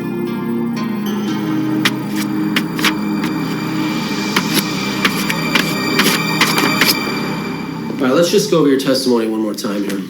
We've discussed this already. If something's bothering you, why don't you just lay it on the table? The judge threw out the security camera footage because we couldn't authenticate it. Now, your testimony is key to convicting Roja. Well, obviously, the companions wouldn't look too favorably upon you for helping to convict one of their own. Are you suggesting that I might alter my testimony to help Roja? Hey, you raised the issue. At least have the guts to follow through with your accusation. Actually, I'm not suggesting anything.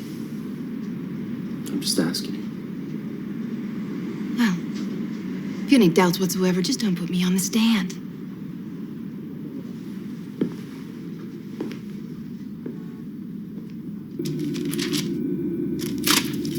When did you practice law? Never. I joined the FBI right out of law school. Then Roja will not receive a legitimate defense. What's your point? You've never practiced law.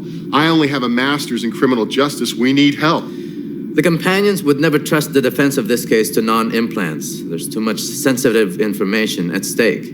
That's my point. Our duty is to our client, not the companions. Our duty is always to the companions. Roja will not receive an adequate defense if we are prohibited from introducing evidence which could prove his innocence. I am the lead attorney in this case. Don't forget it.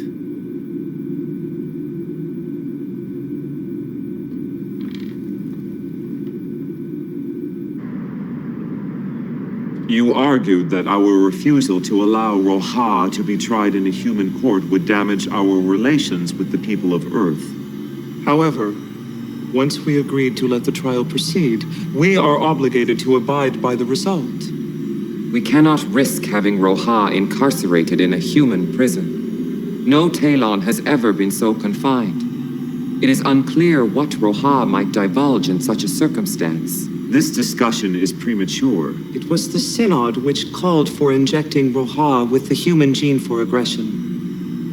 Roja should not bear the consequences of this ill-conceived act. Roja welcomed the opportunity to participate in this experiment. He is ready to make whatever sacrifice is necessary. Our defense will be that you acted in self-defense because Major McIntyre threatened to kill you. Will a human jury believe that a Talon was truly in fear for his life from a human? That is the only defense open to us, Roja. Not necessarily. If Roja was not in complete control of his action because he was implanted with human DNA, then we should consider a plea of temporary insanity or a similar diminished capacity defense. Impossible. That is the true account of what happened. The only way we can introduce such a defense is to admit to the Talon's experiments in human violence. But I could never have committed such a violent act without being under the influence of Captain Johnson's unrestrained rage. I am truly ashamed for having caused the death of this human being. I want humanity to understand that. The Synod will decide the strategy for this trial. Roja, we may have to put you on the witness stand to show your remorse. And the prosecution's going to try and provoke you. So are you in complete control of your actions? I have undergone extensive procedures to remove the human DNA from my system. I believe I can now control my rage. From every corner of the world, people are descending onto Washington, D.C. You'd have to go back to the O.J. Simpson trial of 1995 to find a case that has captivated the entire world as this one has. Jonathan, why have you never told me that you had a son? Talon has raised numerous issues that have never been litigated in any court. Too busy building an empire to concentrate on being a father. Around the world about I'm certainly not proud of it. Some experts. How does he feel about the companions? He's supportive, or at least he was the last time we spoke. Then why is he taking on a case where he's prosecuting a Talon? Vigorously defend their fellow Talon.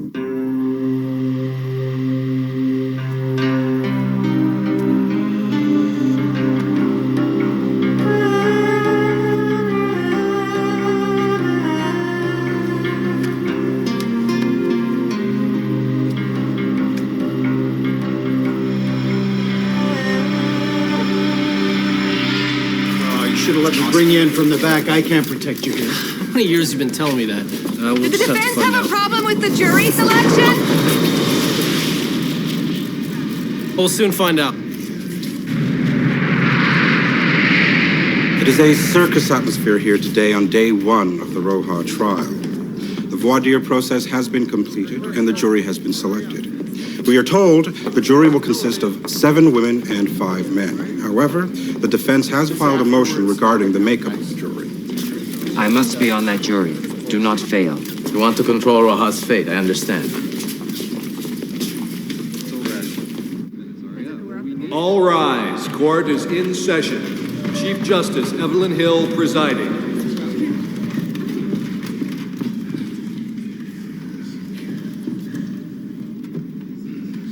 We have agreed on a jury. What's the purpose of your motion? Although we have agreed on the human component of the jury, the defense believes that there must be a representative number of Talons on the jury. I've read your brief, but I'm not inclined to agree with your conclusions. Your Honor, the Constitution guarantees a trial by a jury of your peers. Certainly, a jury comprised solely of humans could not be considered the defendant's peers. Your Honor, when this crime was committed, the defendant was living and working here on Earth. So when the defendant killed Major McIntyre, his peers were human. Furthermore, I exercised my peremptory challenges to reject potential Talon jurors that were questioned. I am loath to upset the complex procedure involved in selecting a jury. However, the issues in this trial are unprecedented. I will not agree to place an equal number of Talons on the jury. But fairness dictates that the jury shall include 1 Talon. The defense has resubmitted Zoor for consideration. Will you accept this selection or reopen the voir dire process? No, Your Honor, we accept Zoor.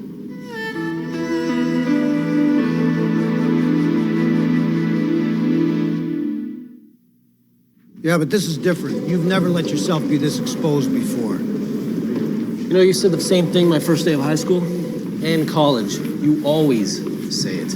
Yeah, and I'm right. And I'd say the same thing to my own son, but he's not a target for some lunatic looking to make a name for himself.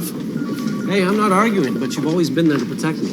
Yeah, and that's why your dad hired me. You know, you've got to learn how to relax. Yeah, I'll relax when this trial's over and you're safe and sound.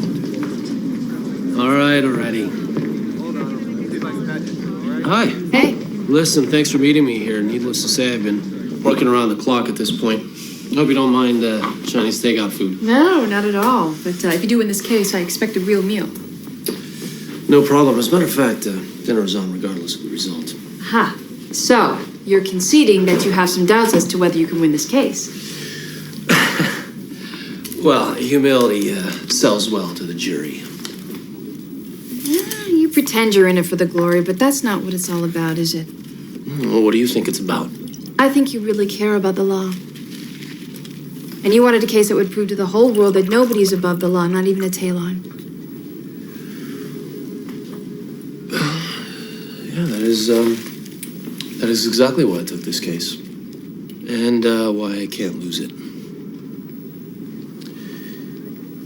I know you had an opportunity to spend some time with my father while you were shuttling him around for the companions. Yeah, I did. Did you, get to know him at all? We had a few conversations. Well, I'd be interested in knowing your observations about him. We didn't get a chance to know each other very well. He's very intelligent, extremely focused, and not the warmest man I've ever met in my life. Did he ever mention me? No. I'm sorry to say he didn't. Oh, I'm not surprised.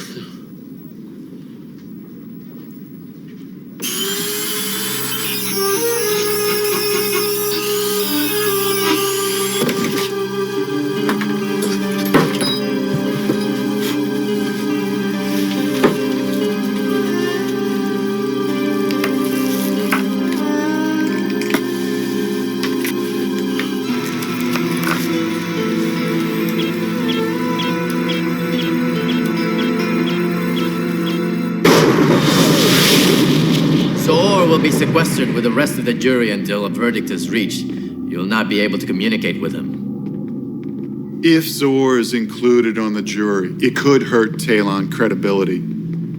Please explain. If all the human members of the jury are in favor of a conviction, and only Zor wants to hold out for an acquittal, the public will not be satisfied.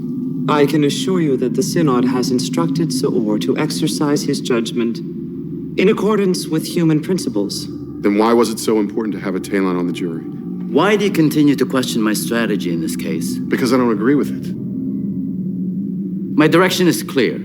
Is the Synod satisfied with my performance? We are. Then I would ask Commander Boone be removed from the defense table. His ruminations are unproductive and distracting.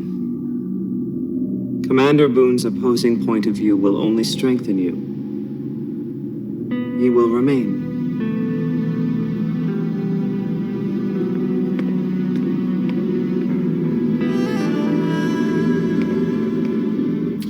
Please recount for the court the events of August 20th. I was at Veterans Memorial Hospital searching for Roja. As I was running down the corridor, I could see through a glass wall into the room of Captain Lucas Johnson. And what exactly did you see? Roja was clutching the head of Major Raymond McIntyre. After a moment, the Major slumped to the floor. And what did you do next? I ran into the room to help Major McIntyre, but by that time, Rohan had already disappeared. And did you attend to the Major? Yes, I did, but he was already dead. Thank you, Captain.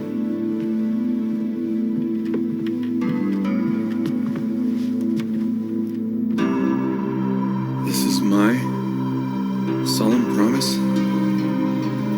No one shall sit in judgment over you.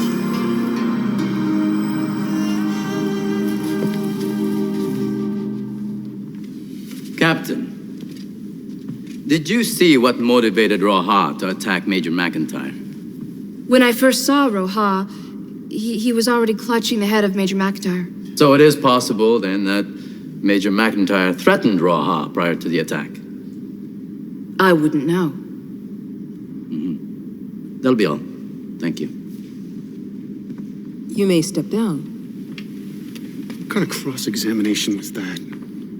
Precisely the kind I believe was appropriate. Your Honor, I have some additional questions for this witness. Proceed. Thank you, Your Honor. Captain, were you aware that Major McIntyre and Captain Johnson were involved in the kidnapping of Don? Objection, relevance. Your Honor, I'm trying to establish that the relationship between Major McIntyre and Captain Johnson led Major McIntyre to attack the defendant, Roja. As an officer who has commanded troops in combat, Captain Marquette is qualified to testify to this kind of relationship. I'll allow it. You may answer the question. Yes, Major McIntyre was Captain Johnson's commanding officer. Did Major McIntyre feel responsible for Captain Johnson's medical condition? Objection, the witness cannot testify to the victim's state of mind. I'll rephrase. If you were to put yourself in Major McIntyre's shoes, would you feel responsible for Captain Johnson? It is my understanding that Major McIntyre volunteered some of his best soldiers, including Captain Lucas Johnson, for this assignment, which resulted in Captain Johnson's illness. So, if I had done the same, then yes, I would be responsible. Captain, how would you react to the endangerment of one of your soldiers? I would do everything in my power to protect them. Would that include killing anyone who you considered a threat?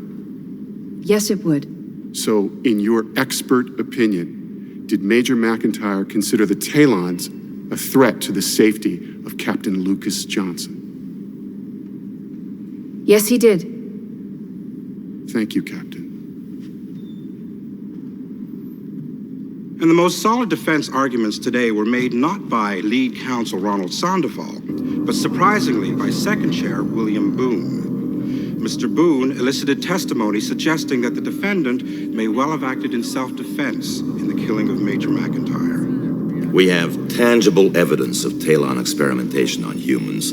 We just can't waste this opportunity to let the world know about it. Boone's walking a fine line here. I hope he's up to it. Yeah. If he tries to get the really sensitive information out in court, the Talons will know he's been compromised.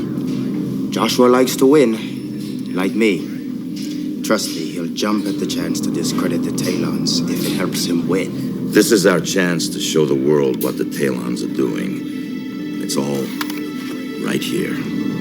Well then, we'll just have to make sure that Joshua gets this disc, won't we?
Please sit down. Did you cause the death of Major Raymond McIntyre?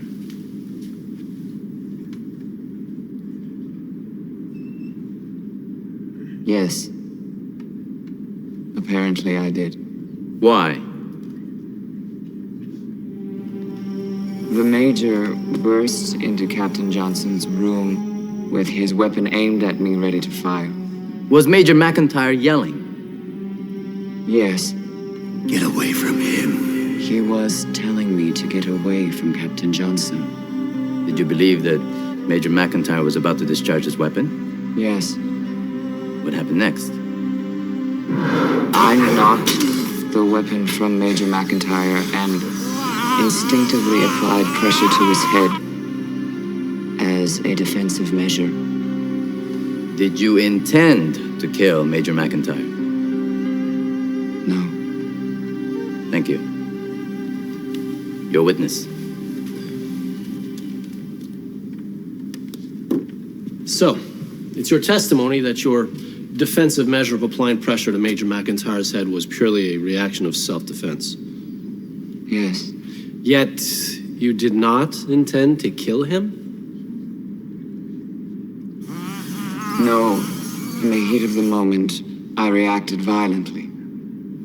Well, were there any other factors which would have caused you to react so violently? I'm sorry, I don't understand the question. Come on, isn't it true that you were injected with the DNA of Captain Johnson in a secret Talon experiment? Objection! There is absolutely no foundation for this baseless accusation. Sustained. And you didn't receive all of Captain Johnson's DNA. You only received the genes linked to aggression and violence. I mean, Objection! Supposition! You don't even control of your own actions Counselor, anymore. you're out of line. I've sustained the objection. Experiment that failed. Objection! Supposition! One more word and I You're have the rage of Captain arrested. Johnson's overtaken you. I'll kill you!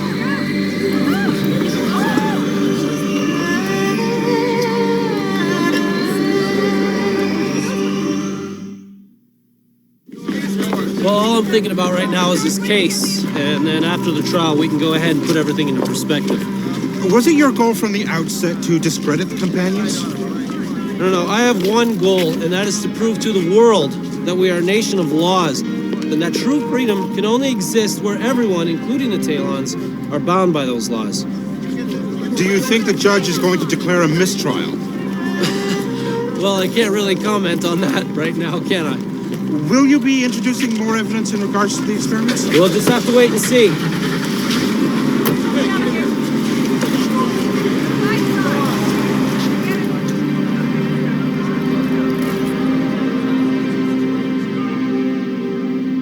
And the stunning revelations in the Roja trial today have reverberated throughout the world. Concerned citizens are demanding to know if there is truth to the allegations of secret Talon experiments. Chief Justice Hill has ruled that no additional evidence on the alleged Talon experimentation can be admitted. The judge agreed with the defense contention that all of Mr. Doerr's evidence was uncorroborated, and that Roja's face blush was insufficient to justify further questioning on the issue of Talon experiments. Good call. Joshua reacted exactly as I expected. Let's remind ourselves what is not at dispute in this case. That the defendant caused the death of Major Raymond McIntyre with his bare hands. Now, the defendant claims that he acted in self-defense, yet Major McIntyre, a decorated SI veteran, did not have time to fire even a single shot, even though, according to the defendant's own testimony, the Major entered the room with his weapon drawn, ready to fire.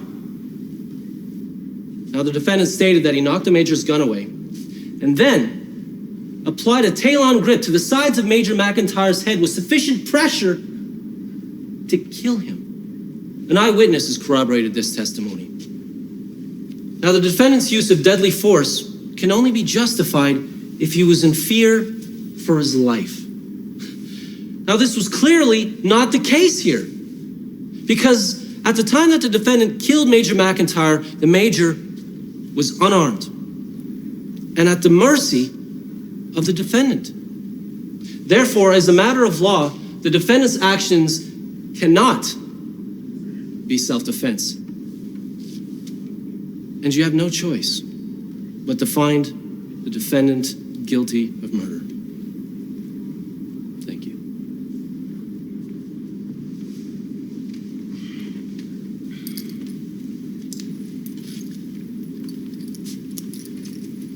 Mr. Doers presents a rather eloquent and compelling appeal. There's only one problem. The reasoning is incorrect. Let's examine additional facts that are not in dispute. Although Mr. Doers continues to refer to Major McIntyre as a decorated war veteran, some of his more recent activities are far less impressive. Assault, kidnapping, crime in any galaxy. A heavily armed McIntyre broke into a high-security facility and threatened to kill the defendant in retaliation for what he considered unfair treatment of his friend, Captain Johnson. Some of you might respect the Major for his loyalty. Maybe you wish you had the courage to do the same thing. But there is one incontrovertible fact. His actions violated the law. When Mr. McIntyre pointed the gun at the defendant and threatened to kill him, the law allowed the defendant to protect himself by whatever means. If an experienced soldier threatened to kill you with a loaded gun pointing directly at your chest,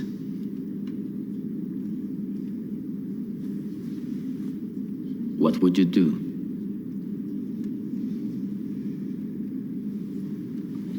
This Major obviously had a vendetta against the companions. He kidnapped Da'an, for goodness sake.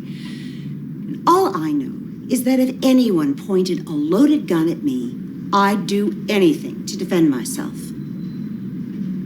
I vote not guilty. Yeah, I agree. I don't agree at all. Guilty. Please explain yourself. Let me make sure I understand your system. For us to acquit Roja, we must believe he was acting in self-defense. Is that correct? Yes. To act in self-defense, one must believe one's life is in danger. A Talon would never have to kill a human in self-defense, because humans do not have the ability to kill Talons. And every Talon knows that. A 9mm handgun can't kill a Talon? Our physical form consists primarily of energy. It is impervious to bullets. Examine for yourself.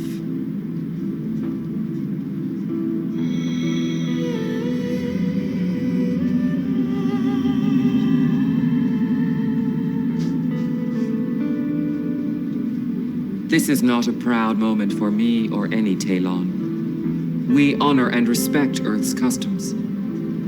Roja must pay for the violent act of murder that he has committed.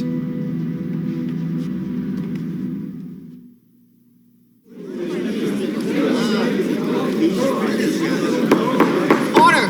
Order!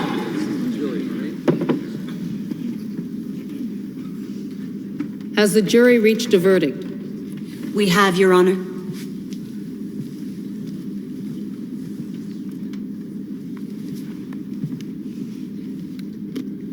How do you find?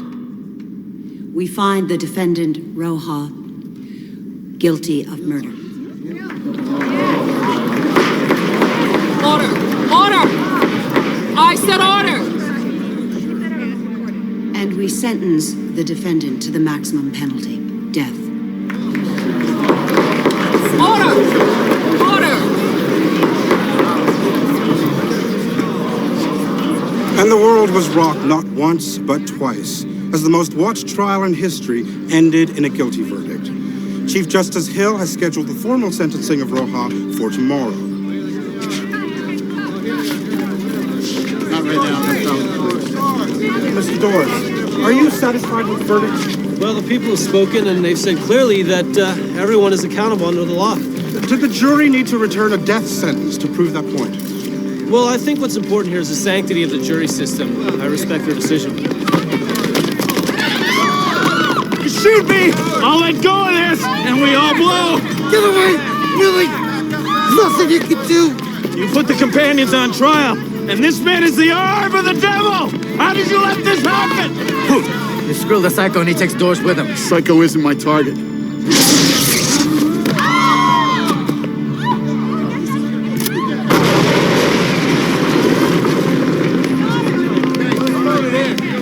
It's horrifying. Just horrifying. A suicide bomber has just succeeded in killing himself, and quite possibly his target, Roja prosecutor Joshua Doors. Stand back!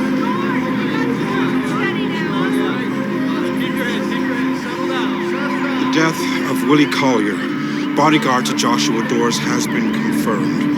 That is Commander William Boone with Joshua Doors.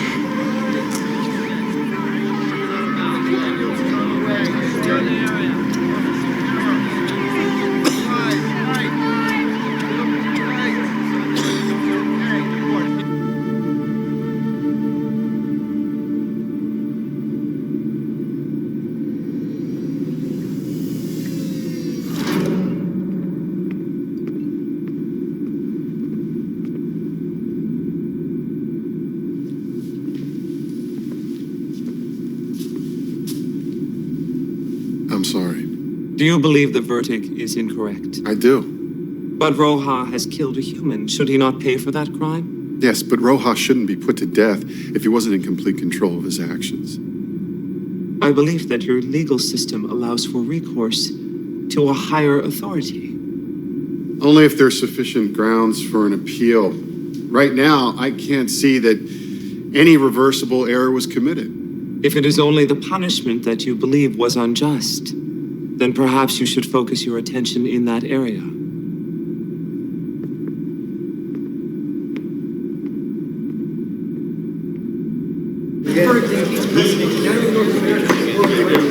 Order! I'm prepared to formally sentence the defendant. First, however, the defense has requested to be heard. Your Honor, the defense moves that the court set aside the death sentence. On what basis? In this case, Your Honor, I would argue that the death penalty violates public policy. That would render the sentence moot. With all due respect, Your Honor, it would be unconscionable to frustrate the will of a jury that has so clearly spoken. I'm not inclined to quash a good faith request by the defense to present arguments, especially in a death penalty case. I'll hear counsel tomorrow on this issue. How dare you embarrass me in open court? Embarrass you? We're talking about a life here. That isn't the point. Why would you attempt to overturn a jury verdict? I was under the impression that the Synod wanted me to defend Roja. It was the Synod's desire that we operate within the bounds of human custom in this instance. How did your actions serve the interest of the companions? I am following the desires of the Synod. That's how I'm serving the companions.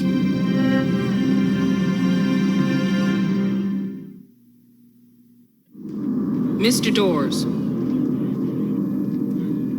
For purposes of this current motion, my burden is to demonstrate the fact that capital punishment does not violate public policy. As a matter of fact, capital punishment is exercised in cultures throughout the world, including the United States, where this crime was committed. Why? Well, for several reasons. Deterrent. Society's need for a sense of fairness. Revenge. Protection. The fact that capital punishment exists in jurisdictions throughout the world for reasons that are not illegal nor immoral more than meet this burden. Thank you, Your Honor. Mr. Boone.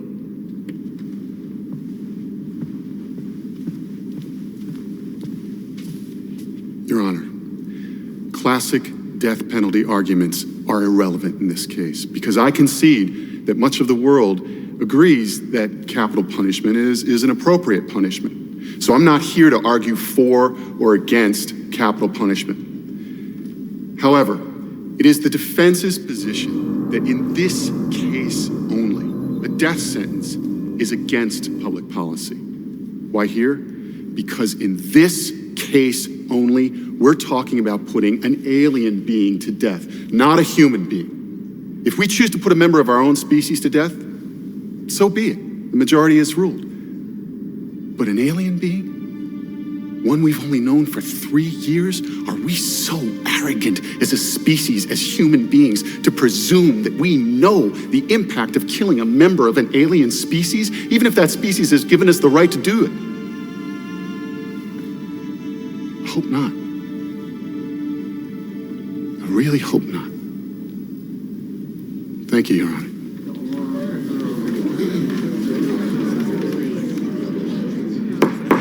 Order!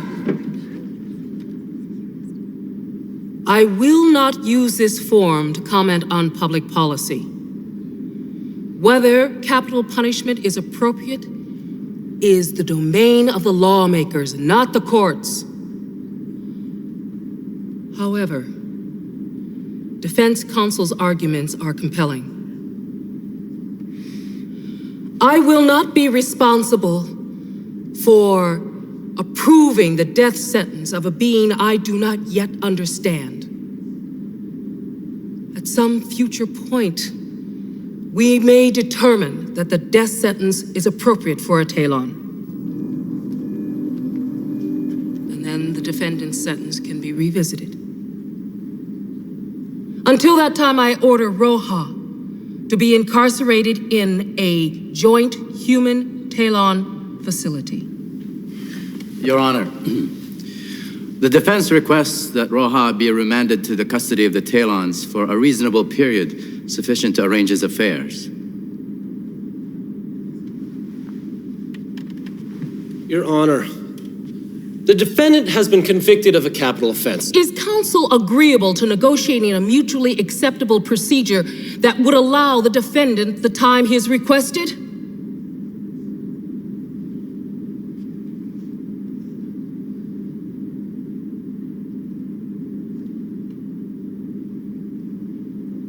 I am, Your Honor. So ordered.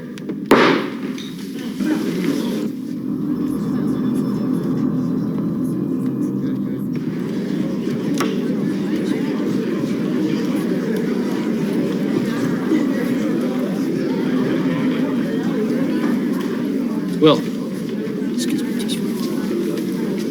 It's damn good lawyering. Thanks. I'm satisfied. We made our point. And if the Talons are bound by our laws, then I can rest comfortably. We better make sure that the Talons continue to be bound by our laws. Listen, thanks.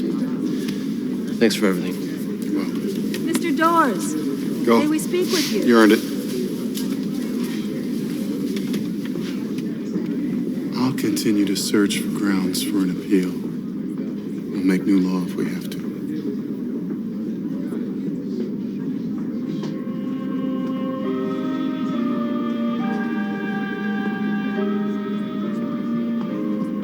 You have my great admiration and respect.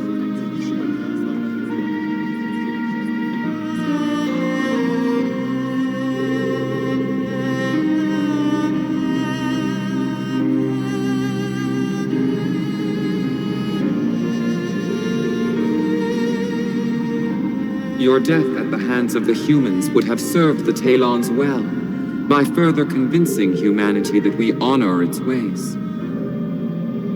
Is that why you persuaded the other jurors to convict me? Of course. But William Boone took that away from you. He fought for me. We cannot cleanse your system of the human DNA. Such an impurity in the Talon commonality poses an unacceptable danger to the Talons. Your choice is clear. Tell William Boone that despite my ultimate fate, his defense of my life has made me proud to carry a piece of humanity within my being.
School USA. A time of personal achievement, team spirit, and sucking face. A world where Murphy Gilcrease, Mr. Gilcrease? has never belonged. He's overworked, over-anxious, Hey, Connie! and underloved. Me? Go out with you? Of course not, silly. A young man with nowhere to go but down. Guys like that have been pushing around guys like me for a long time, but no more, buddy. Until one night, he got the right idea. With the wrong woman. Relax. And now, Murphy Gilcrease is Teen Vamp. Suddenly, he's not just a student. He's a stud. Boys will be boys. The girls love him. Would you like for me to take off my clothes? The boys hate him. He bit me. The parents just don't understand him. I think he's possessed. Possessed?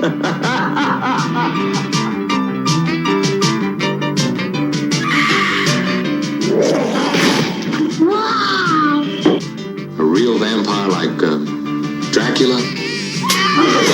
Bite me, you big, burly, beastie boogeyman. Teen Vamp. The story of a boy with a hunger for life. Anybody's. I've got a date.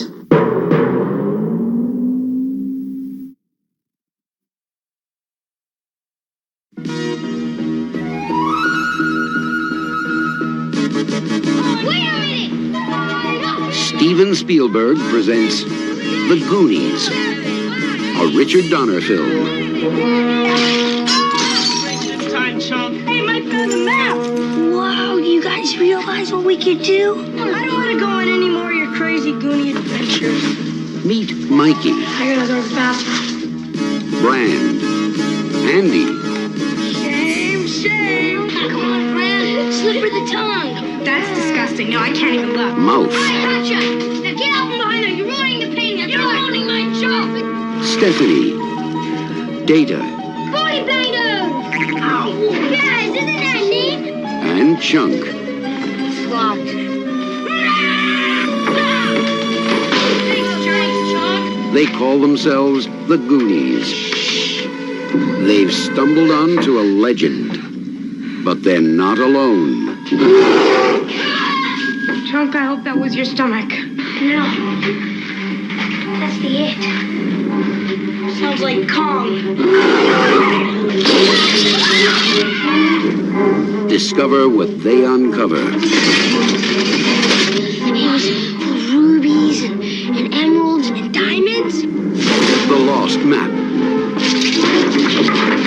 Whoa! This started the tunnel. The secret caves. All those little creatures that multiply when you throw water on them. Take the oath.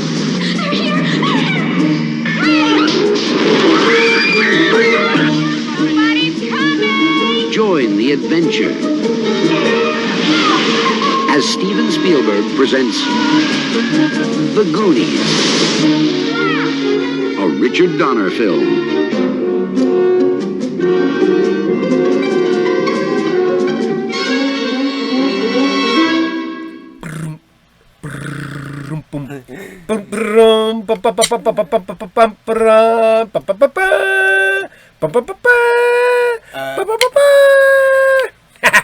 That's enough. That's right. That's enough. I don't want to do two more. I might get a copyright strike.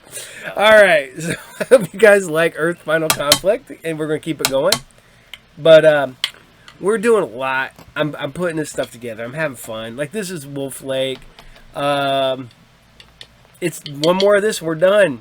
Donezo. We even gave you the unaired pilot, because that's how we do it here at the SciFridays at Group Therapy TV Productions. Yep.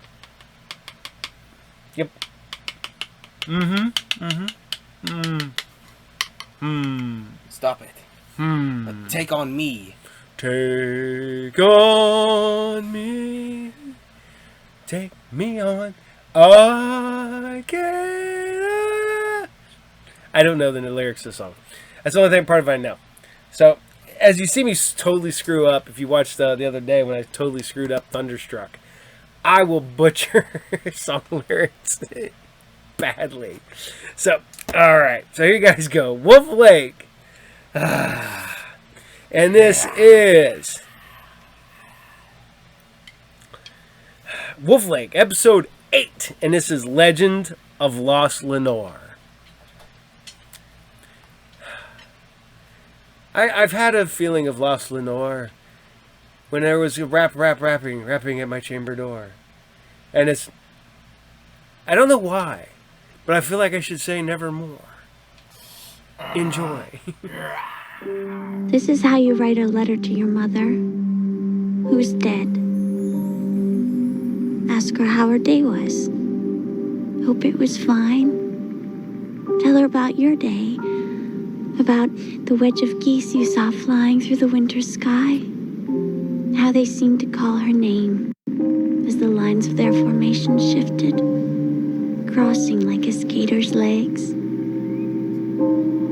Remind her of what she promised. About your knight in shining armor.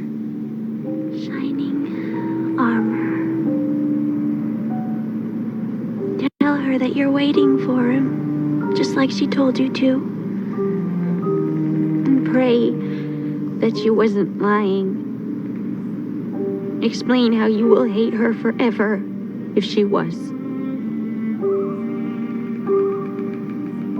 And forgive her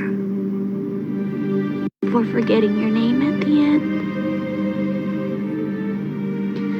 And for going away without saying goodbye. Hey! Who's there?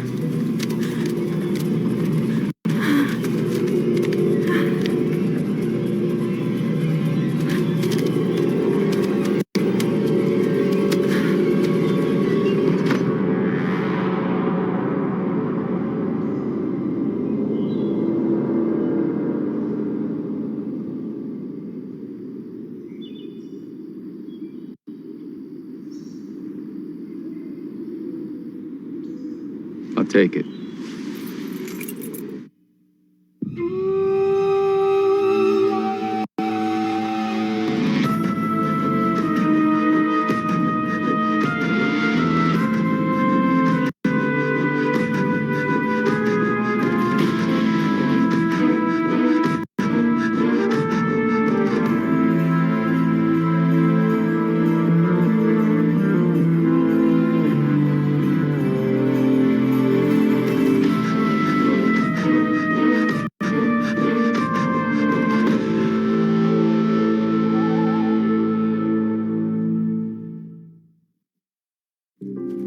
So what are you going to do? You're going to sit home in your room with your books and your telescope, fighting off hormonal urges by chatting with Afro inmates over the internet? Is that what you want to do? That's me. Wolf Lake's last virgin. What a waste.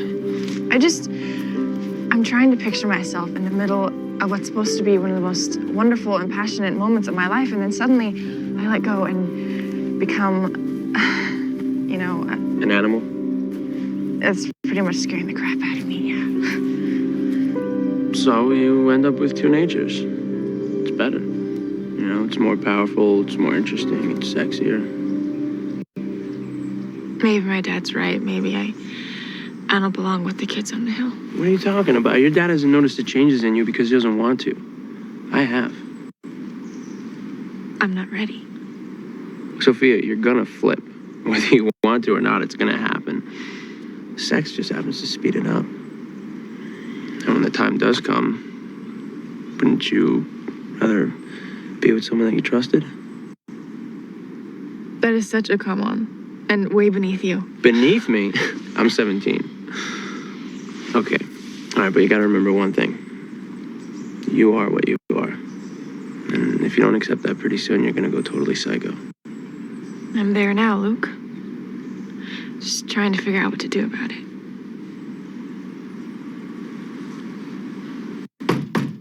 Hey, Ruby. You awake? Got you a present.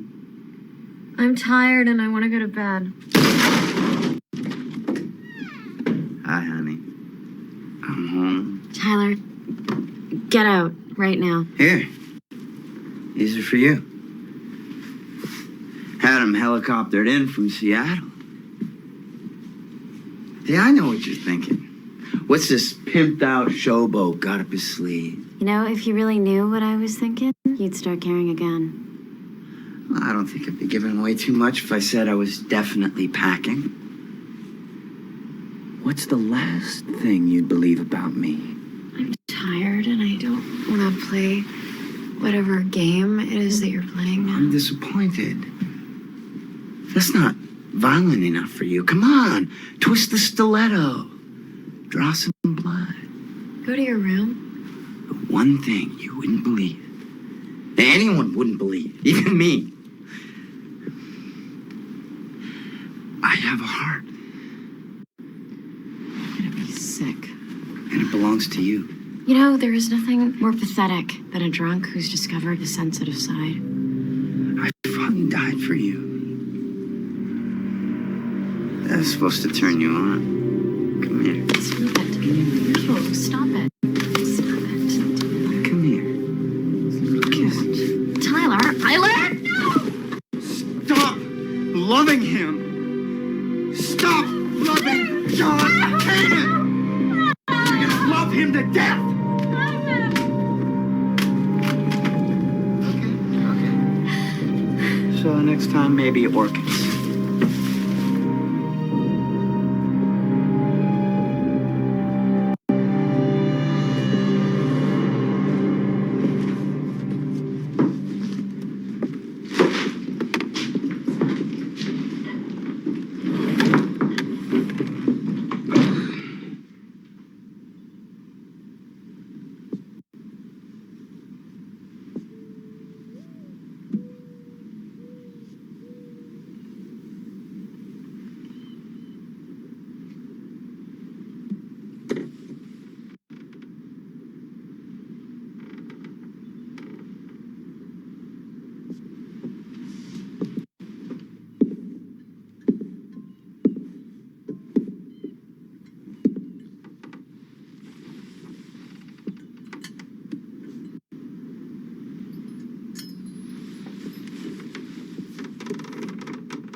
Okay, yeah, I'm coming.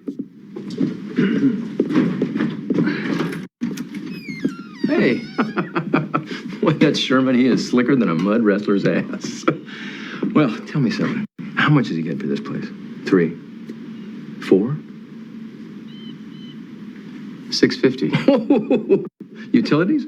No. Oh, I think you're going to want to put some ointment on that. Well, at least he's going to fix it up for you. That's something. Well, actually, I enjoy working with the various rooms. It's relaxing, you know, it's therapeutic. Yeah, part of the deal, huh? Yeah. What's this? It's the perfect housewarming gift. A pot? To piss in. Something you won't have after the first couple of months here of relaxing. You know why they couldn't get anyone to live here? I thought people were falling all over themselves to get at this place. Oh, I think Sherman meant cops from Seattle, the entire population of which is made up by you. Anyway, 3 people died here. Oh, so what? Now you're telling me this house is haunted? Well, that's a big leap. All I'm saying is that some folks, they just don't have the stomach to live in a place that reeks of death. Oh, a little pine fragrance will take care of that. Relax. I'll buy you a beer. And not tonight. Tonight, we drink your beer. Oh, killer view.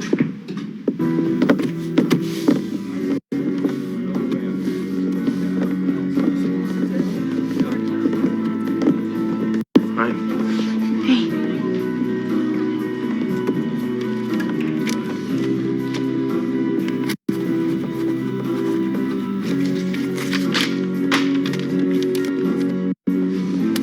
What's this?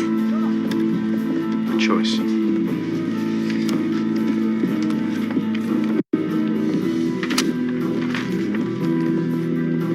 So, Luke invited you to the rave.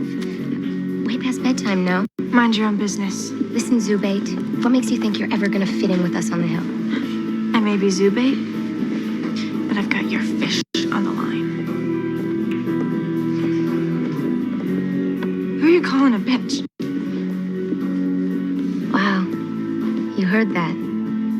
It's finally happening, isn't it? Sophia's change has started. I mean, look out, Wolf Lake. Back off, Presley. That's why he's sniffing around. Just remember, once you flip, the mystery's gone. And so is he.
All right, Joe, what the hell did you do with your cell phone?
I thought you wanted to come out here and talk.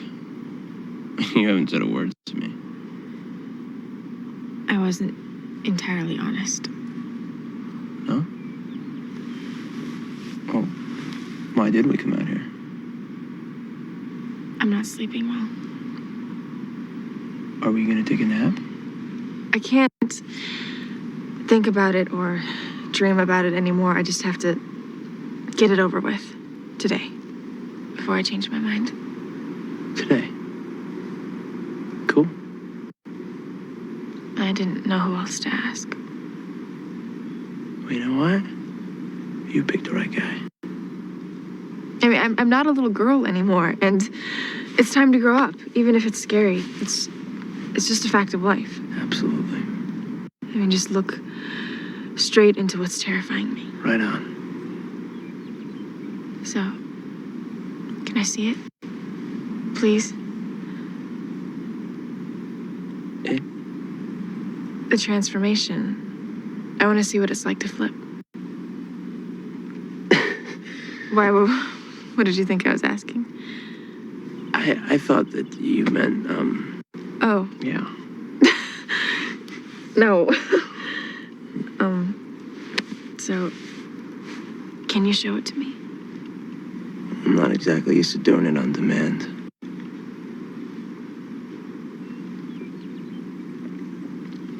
Okay. Well, at least one of us is gonna get naked.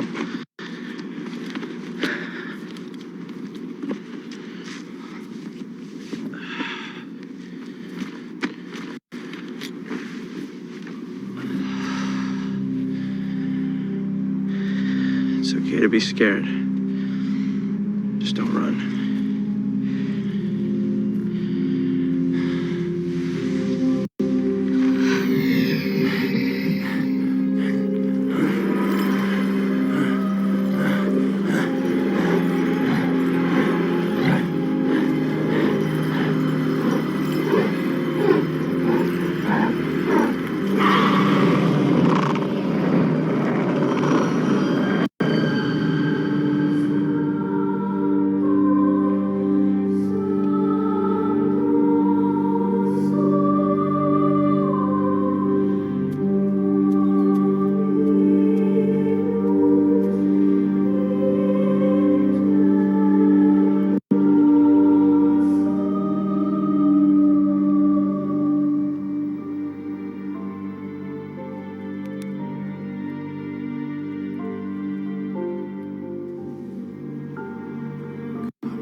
Thank you.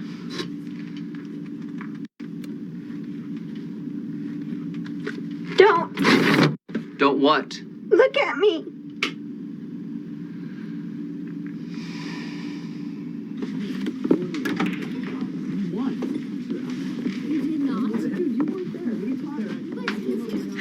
I'm out of here, Rusty. Night, Sophia.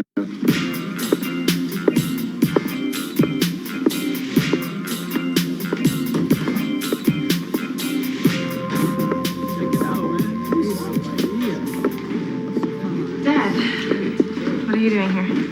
Well, you said you were going to Lucy's after work to study. I thought I'd give you a lift. Thanks, but I don't need one. Is this what you wear these days to hit the books? I wear what makes me feel good. I mean, just a little tight. Could cut off the circulation to your brain. You don't think I'm going over to Lucy's, do you? I never said that. Yes, you did. You are the king of Paranoiaville, and I'm instantly guilty and awaiting a sentence. Why can't you just trust me for once? Go ahead.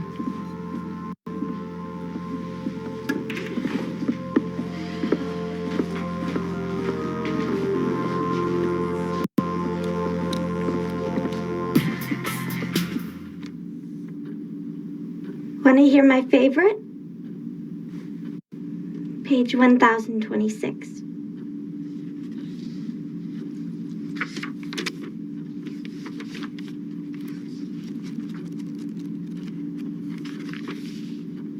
From childhood's hour I have not been, as others were I have not seen, as others saw I could not bring my passions from a common spring. From the same source I have not taken my sorrow I could not awaken. From heart to joy at the same tone, and all I loved alone.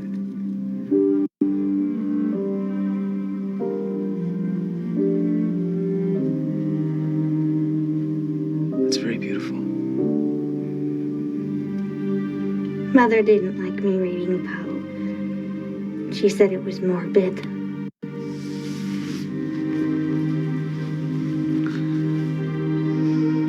What's your name? Lenore. Lenore. And you had two sisters, Virginia and Ellen. Ellen. I'm sorry, I thought you were. Reports of my death were greatly exaggerated. Why are you doing this, Lenore? Tell me.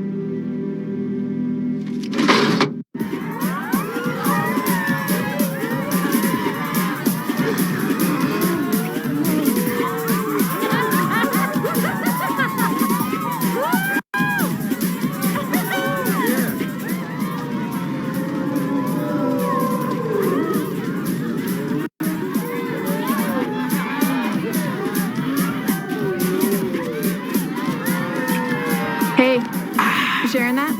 Sophia, you're looking good. Thanks. Is this as loud as it gets?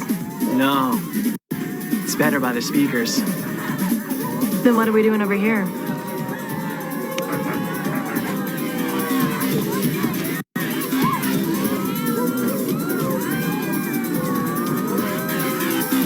Show me what you got.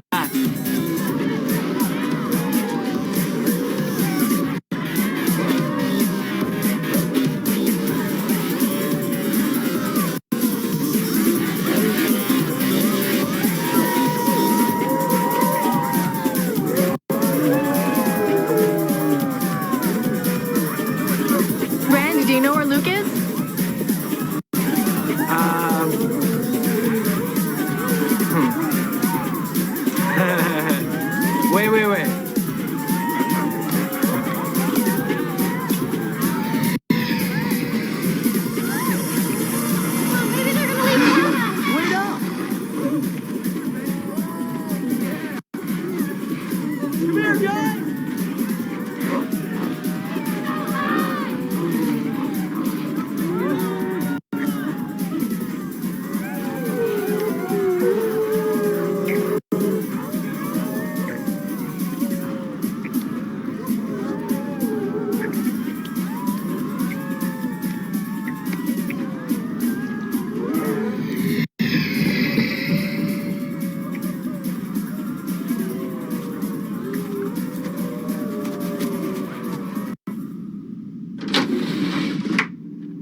Good night.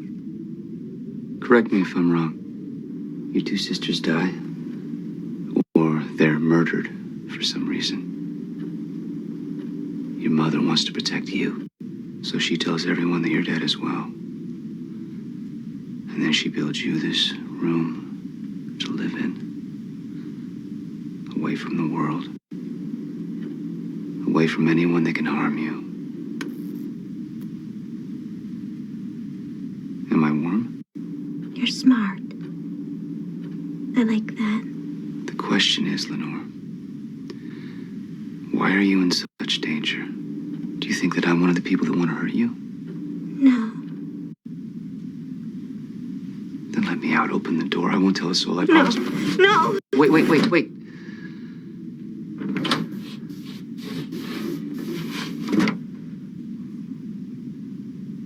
Why do you hide your face? How come you wanted that picture of me? Tell me about Wolf Lake, Lenore. You're all trying to cover something up. What is it? Hey, I noticed your brushes. They're remarkable. My brushes? Yeah, your collection. It's not a collection. What are they for then? My hair, stupid.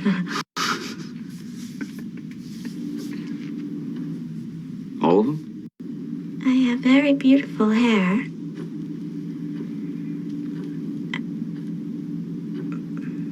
I know this is forward of me, but would you like to touch it?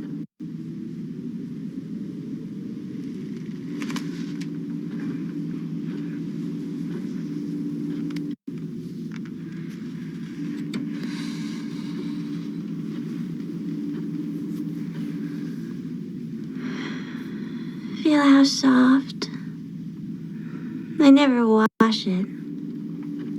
I comb sawdust through it to keep it clean like the women of France. It's lovely.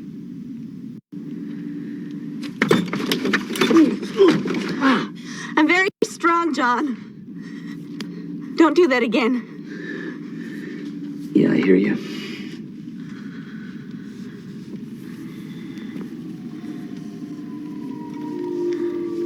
Mother always said I had nice skin, too.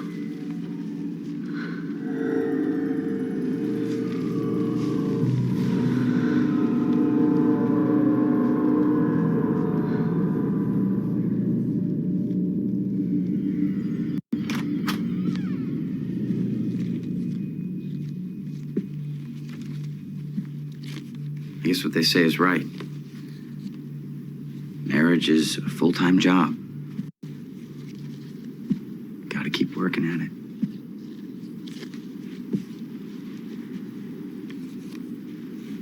You're unusually quiet tonight.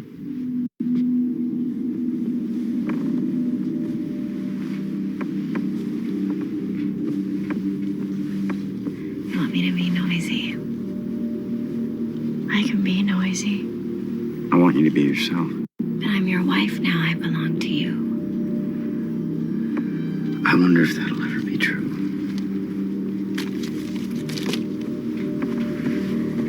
You're not really searching for the truth, are you, Tyler? It's probably overrated.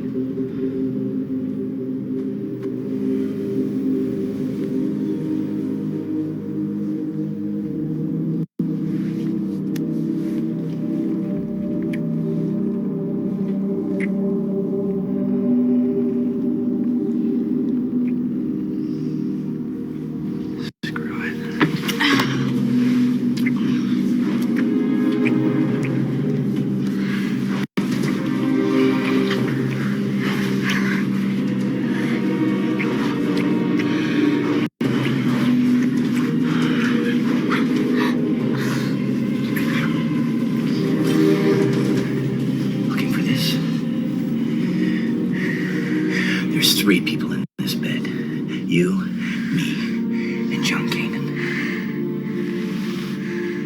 And I'm not civilized enough to make this work. All bets are off, Ruby. He's gone tonight.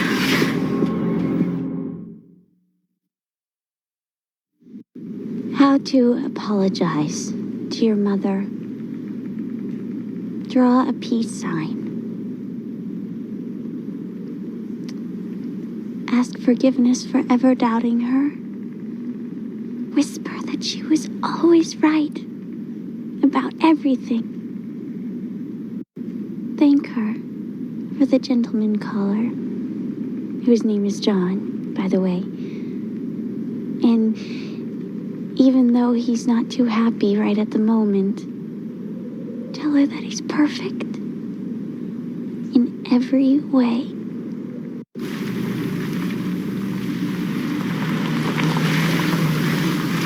Hey, I'm going in. If he tries to run, save me his ribs.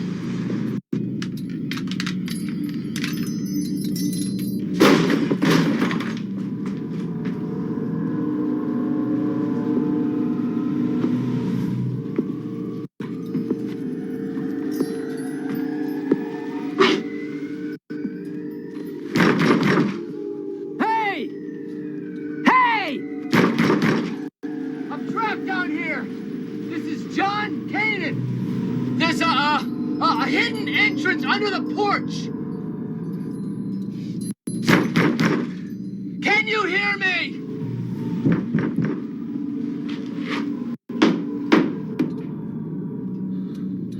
Oh, thank God.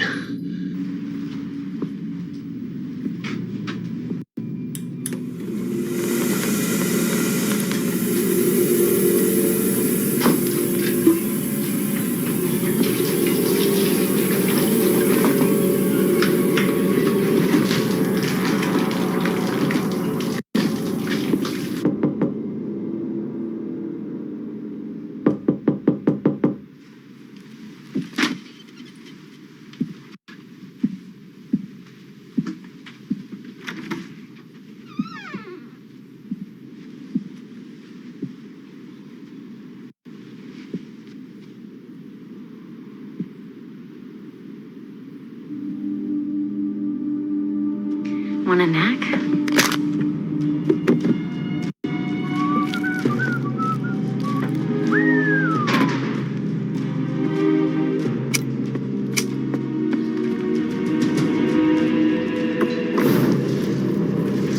Time for the big pep rally.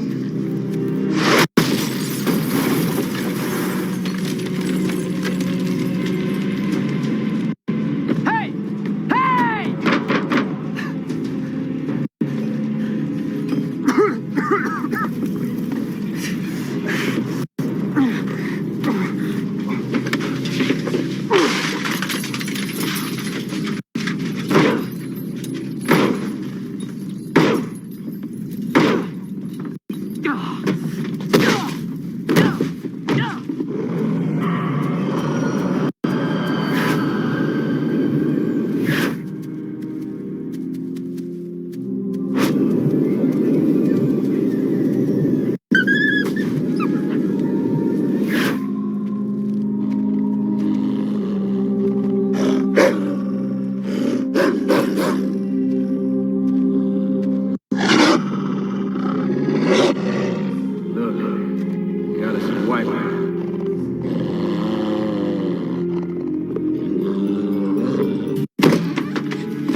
Please.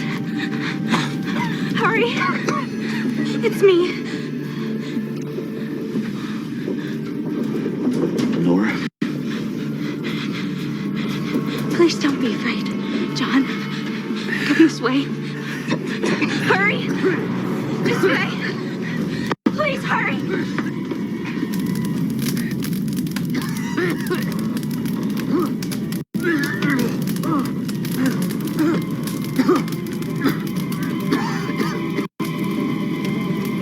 Come on, hurry! Lenore, no! This is my home. Lenore! I can't. Not out there. You don't know what they'll do to me. The others. The skinwalkers. Skinwalkers? She's here. John, she's alive. Who? Ruby. Find her. Save her. Love her. You were never mine. Lenore, no!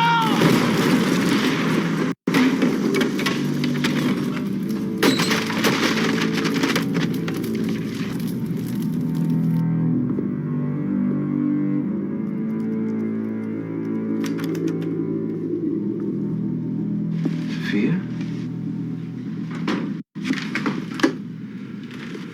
What are you doing here? I thought you were spending the night at Lucy's. Things got kind of turned around. We're gonna do it another night. You all right? You look a little... I'm fine. How long have you been sitting here? I don't know.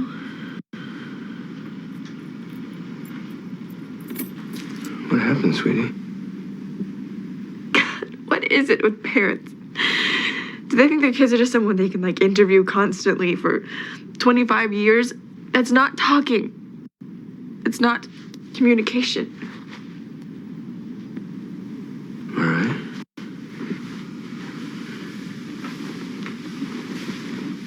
Now just listen. I don't feel like talking. You look like your heart's broken. And I have anything to do with that.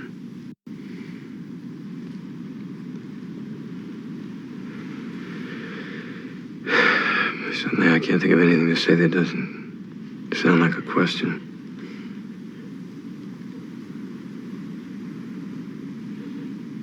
I'm not totally committed yet, but I am leaning towards respecting your privacy on this one.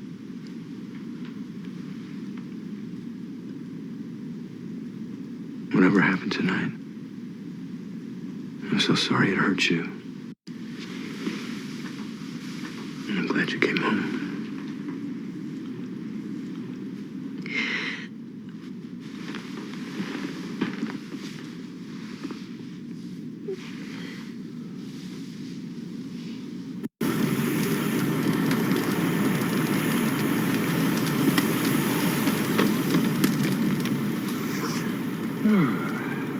Had a chance to become a fireman way back when. Went for a career in education instead. Who knew it'd be a better way to get girls than teaching? Yes.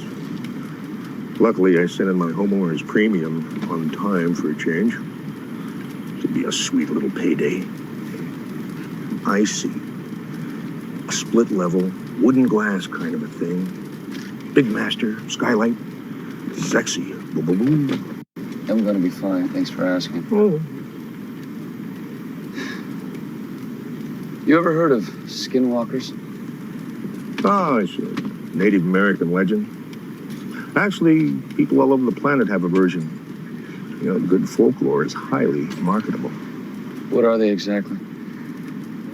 Well, they're creatures of a dual nature, beings that can, slip back and forth between human and animal forms. Schizophrenics. Yeah, with fangs. Hip.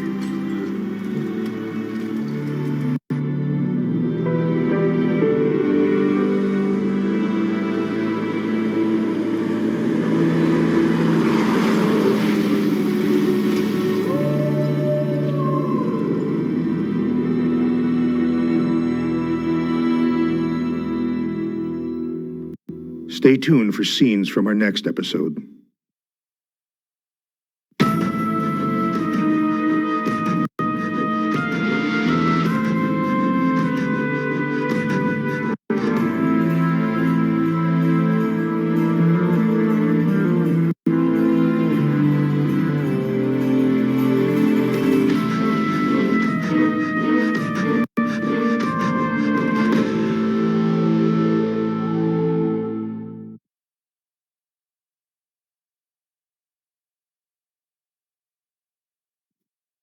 There was more to Barney Springboro than his mind.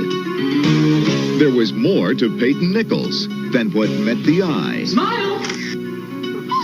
And on that day when Barney got the power, it was Peyton who knew exactly what to do with it. I can make things fly around.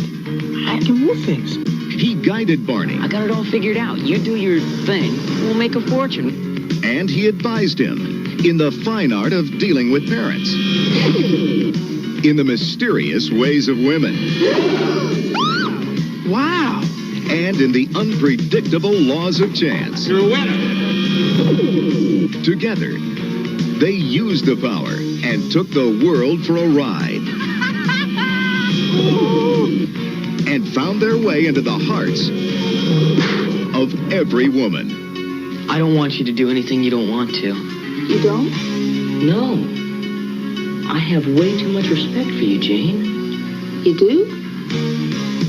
But Peyton never warned Barney about one thing. Falling in love. Get off this summer with Zapped. Starring Scott Baio, Willie Ames, Albert Einstein, Scatman Crothers, his over-persuasive wife. You ugly spasm. An outrageous pair. An incredible pair. One spaced-out Vulcan, one spaced-out dummy. A team of professional exorcists. And a half-naked cast of thousands. All come together in Zapped, a movie that's out of this world and out of its mind.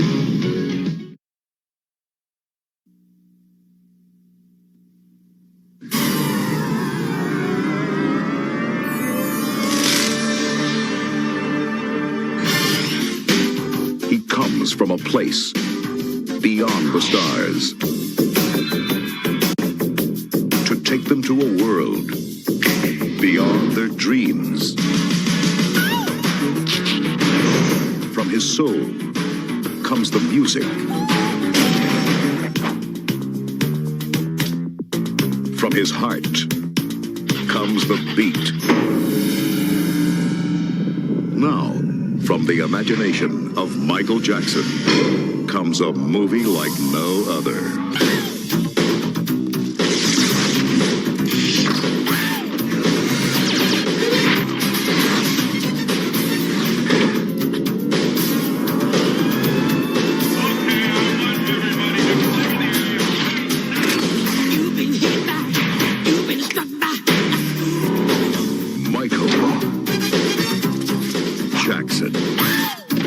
Nothing could prepare you for his movie.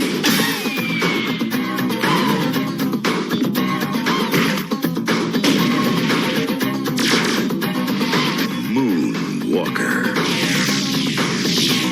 It's written in the stars.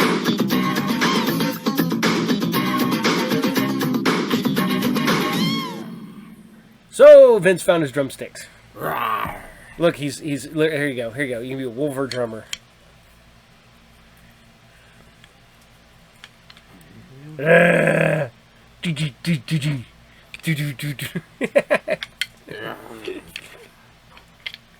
You have never been to a show until you've seen them open up the pit to the Terminator music.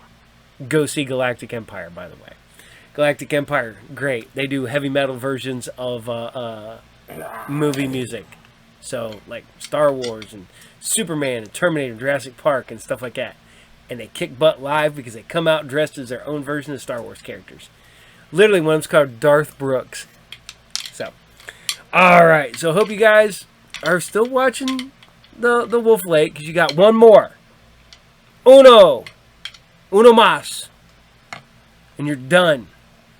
There's no more. Don't do that. You're going to knock stuff over onto my books and I'm going to be mad. Hey. Mad. No, you're not. A little bit. Alright.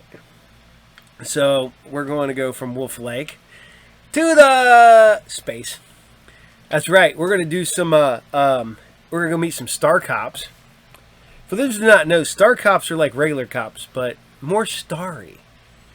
Like, I don't know what they're talking about, right? Don't drink that. I don't like that anyways. I can't. Yeah. Y'all make fun of me because people make fun of me because I can't drink pop, but I can drink energy drinks. So, but that being said, energy drinks help it when I want candy. Because if I really want Swedish Fish, I'll go get a energy drink with 0 calories and 0 sugar, and drink it because it tastes like Swedish Fish. That's how I do it. Right? Right? He don't care. Alright, so here you guys go. This is Star Cops. This kid. Star Cops, Episode 3, and this is Intelligent Listening for Beginners. Enjoy.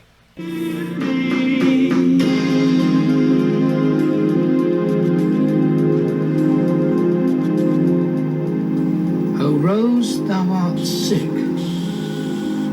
O Rose, thou art sick. God's name's all this gibberish. All right, who's the Joker? Come on, I saw it punched up on here. Come on. We have a problem. Damn right, if main office ever get to hear The what's... second process line is out of phase. Well, balance it, for Christ's I sake. can't. Computer's not responding. Must be. Yeah, let me.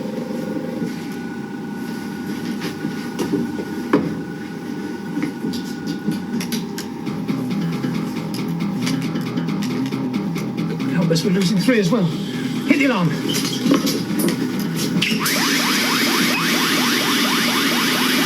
the hell out of here.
Another example has come to light. All right, run it through for me. Let's see if there's a flaw. Running. Are you ready? Just a minute. It's the longest drive to Outpost 9.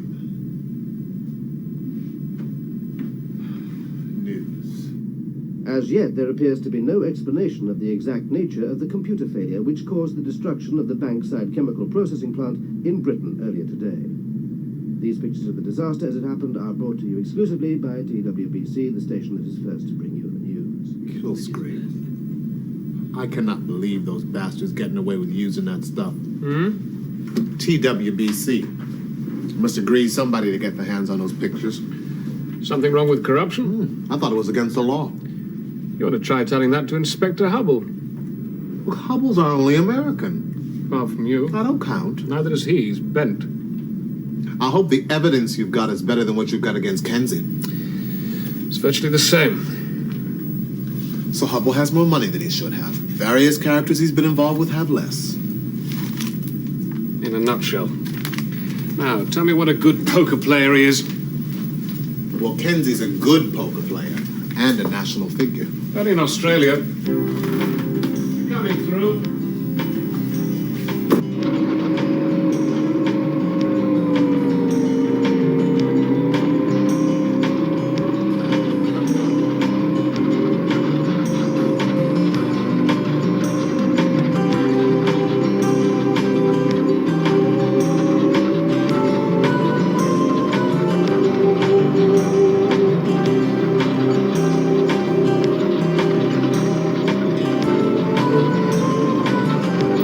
Don't you think maybe you should give him a second chance? No. Oh, you're just gonna fire 2 of the longest-serving officers in your command. No warning, just thanks, guys, and goodbye. I wasn't going to thank them, actually. Yeah, well, those 2 have got friends, Commander. Oh, yes, well, I'm aware that you're a fan of Kenzie's, if that's what you mean. No, I mean people with power, influential friends. Yeah, but you're a successful crook yet who didn't have those kind of Hey, friends. you don't have any real proof against either one of them. Hubble and Kenzie are dirty. That would never stand up in court. Which is the only reason why I'm not insisting that it does.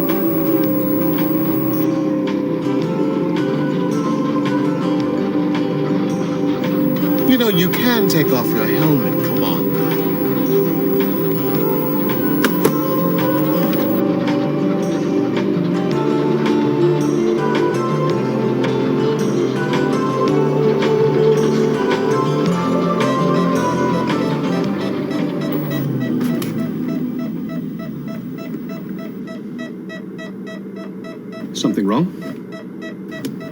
Security parameter. Automatic cutoff while they check this out. All right, if I scream now? Sorry, I should have warned you that was going to happen. You did. So do all the trading people. You leave Earth, and anything you forget to bring with you will kill you. Anything you do bring with you which doesn't work properly will kill you. When in doubt, assume everything's going to kill you. Thought you didn't believe all that stuff. I don't. That's the trouble with training. Even when you don't believe it, you believe it. Moon Rover 7, please prepare for voice identification as a preliminary to security clearance for access to Outpost 9. Yes, this is Moon Rover 7, ready for voice identification. Please speak now. You know, it used to take a lot of talent and the right sort of upbringing to be polite and have filthy manners at the same time. Now it just takes a computer. Commander Nathan Spring, Senior Officer, International Space Police Force, is identified. Thank you. Thank you. Well, a man's got to do what a man's got to do. Inspector David Theroux of the International Space Police Force is identified. Thank you. Yeah, you know who Please said that? transmit your journey Just about every drunk authorization thought he was codes. funny, I should imagine. No, come on. Anybody who claims to know movies ought to know who said a man's got to do what a man's got to do. All right, let me think. It's a film, and it's a quote. Moon Rover 7, It you may runs- proceed No. to Outpost 9. You know what he did. A man's got to do what a man's got to do. Now, let me just run it through.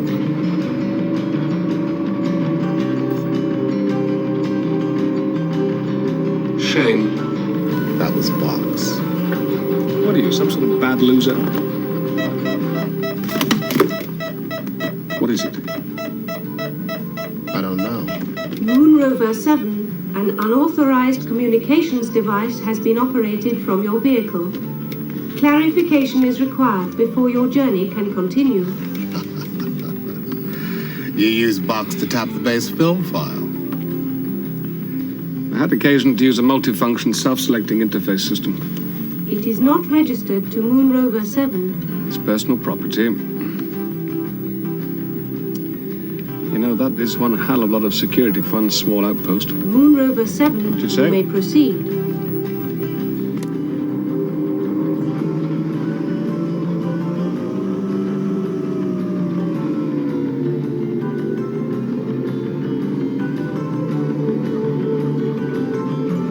We have certain military involvements, as I'm sure you do yourselves. Involvements? Difficult to avoid out here. We seem to manage. It's a question of funding as much as anything. Interesting. They never went into production with it, did they? No. It was one of the prototypes. What exactly do you do out here, Dr. Chandri? You didn't bother to check the listing. You're listed as communications R&D, which doesn't tell us a whole hell of a lot. It tells you as much as you need to know. As much as we want anyone to know, in fact. Even us. I'd say you were working in digital cryptography. New ciphers for old, code making, code breaking, that sort of thing. Especially you, perhaps. Oh, it's just that you lead a civilian project team. Most of your personnel seem to be mathematicians or computer development engineers. You have one hell of a lot of security and, as you put it, certain military involvements. You see, it's just a guess, no magic. As I said. Yes, I know.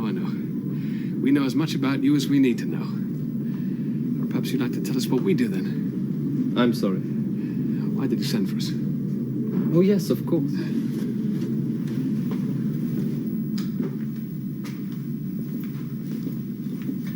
I have some excellent coffee, which should be just about ready.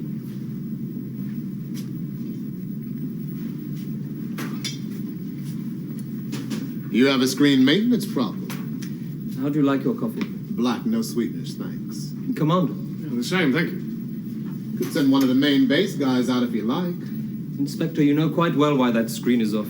You won't embarrass me about our security, you know. I wasn't looking to, sir. You're impressed with my library, Commander? Yes, I am. I'm more impressed by the weight allocation it took to bring them and all of this from Earth. You must have friends in the freight business. It was all paid for, I assure you. I don't like electronic books. There's something about poetry particularly which needs to be read from the page. It dies when you put it on a viewing screen. May I? Of course. I don't think I've ever met a genuine multimillionaire before. We're not that uncommon, surely. That's a collection of William Blake. Are you familiar with his work? No, not really. Was some kind of lunatic, wasn't he? Lunacy. Madness brought on by the moon. Did you know that's where the word came from? How can we help you, sir? Actually, you can't help us. We can help you, I think. Well, we're always grateful for that. Some intelligence has come into our possession which we feel is properly the concern of the space police. A group of extremists are planning to hijack one of the Earth-Moon shuttles. When? Fairly soon, we think. Which group? The Organization of Pan-Continental Anarchists are behind it. Organizations of anarchists. Sounds like a contradiction in terms, doesn't it? Kind of like military intelligence. Is that what this is, sir? Military intelligence? Actually, anarchism means without ruler. It doesn't mean without order. Well, I'll try to remember that. The group involved call themselves the BHG. Apparently that stands for the Black Hand Gang, but we can't identify any of the members at this stage. The Black Hand Gang. It's no joke, I assure you. Is the source of this military? The information is reliable. Well, you do realize you've given us too little to act upon and too much to ignore. Leaves worrying as our only option. You could put men on the flight. But Sky Marshals, they were always a lousy idea. One question, if I may. I have nothing more to say. Why did you want to speak to us, Dr. Chandri? Why do you want to talk to us in person? I want to impress upon you the importance You could have of... done that over the communicator circuit. I was probably being overcautious. It's just that it was slightly sensitive material, and in my field one is aware of the vulnerability of carrier waves. Is that what you do here? It wouldn't be wise to read too much into a casual remark, Commander. That's your principal research area, isn't it? Communications monitoring. Not more buggers and super snoopers. Oh, more impressive than that. We've always been able to hear more than we can listen to. Are you developing intelligent listening systems? Sounds impressive. I must suggest that to go on could be a foolish risk. Threats, Doctor. An observation merely. Machines that listen to everything and decide for themselves what's worth passing on? Is that where your BHG information came from? Did you do a test running? Did one of your new computers pick it out from the babble of all the world? Commander, it's been a pleasure meeting you.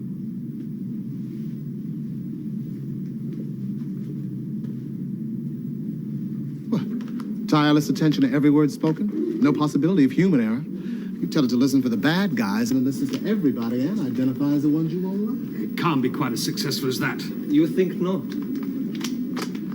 We're unable to identify the members of the gang at this stage. That's what you said, wasn't it? Ah, yes, but then one would hesitate to develop something which would do you people out of a job. There's no danger of that, I'm afraid. Perhaps I seem to you incapable of such complex work. Is that what you think, Commander? No. He thinks that where there's living, there's policemen. One of nature's rules. It must be very restful to be sure of one's place in the world. It would be more restful to be assured that one was going to get back to it safely. We are on the same side, you know. Not so long ago, my closest friend was killed by someone on our side. You will keep me informed of anything you discover about the hijacking. Was there something else you wanted to tell me, Dr. Chandri? There is nothing I can tell you. Well, if you change your mind. My world, the world I came from, reveres all life. But this is a dead world, sir.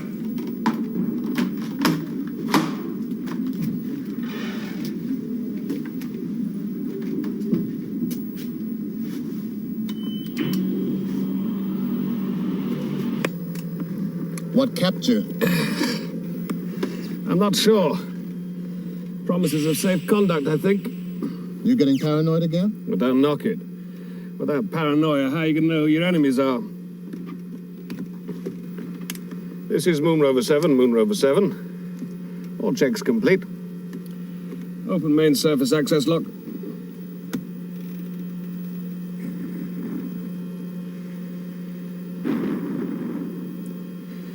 You know, it's moments like this which explain the less pleasant smells of space travel.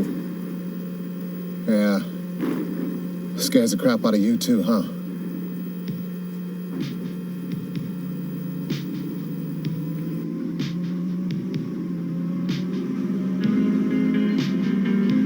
He was hiding something. Gee, do you really think so? If you talk less and listen more, we might have found out what.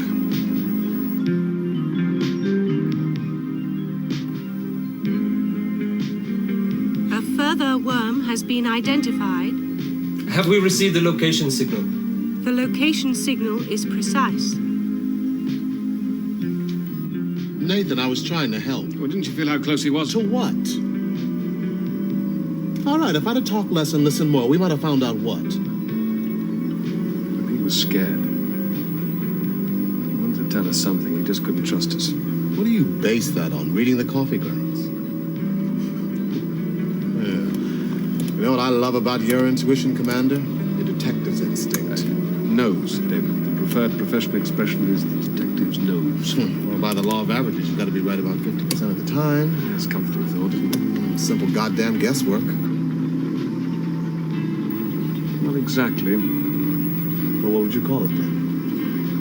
An intelligent listening system. For beginners. Failing that, just goddamn guesswork. Nothing's ever simple involving people.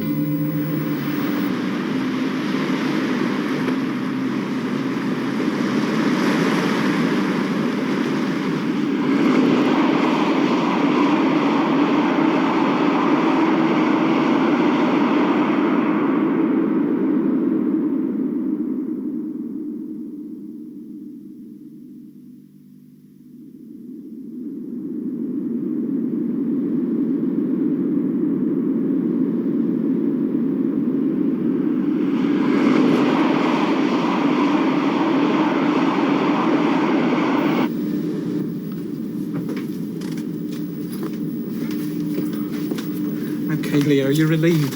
I am too. Relieved. That's what I just said. They put 16 extra trains through this shift. 16. You know your trouble, Leo. Bloody screen was flashing like a fruit machine. You've never recognised that the Channel Tunnel is now and forever shall be a business. World without end, amen. Profit isn't everything. Loss isn't anything. Yeah, you can laugh. But it won't do a thing for you and the rest of the shareholders if the computer's overloaded and the whole bloody system crashes. I've got some stock in a couple of hospitals and 3 medical supply houses. You can forget medical supplies if the main tunnel folds up. They'll all be well beyond medical help, and you know it. Right. Heavy lifting plant and funeral parlours. That's where the smart money will be. I wonder what price they're quoting. I'm serious, Ben. Yes, Leo.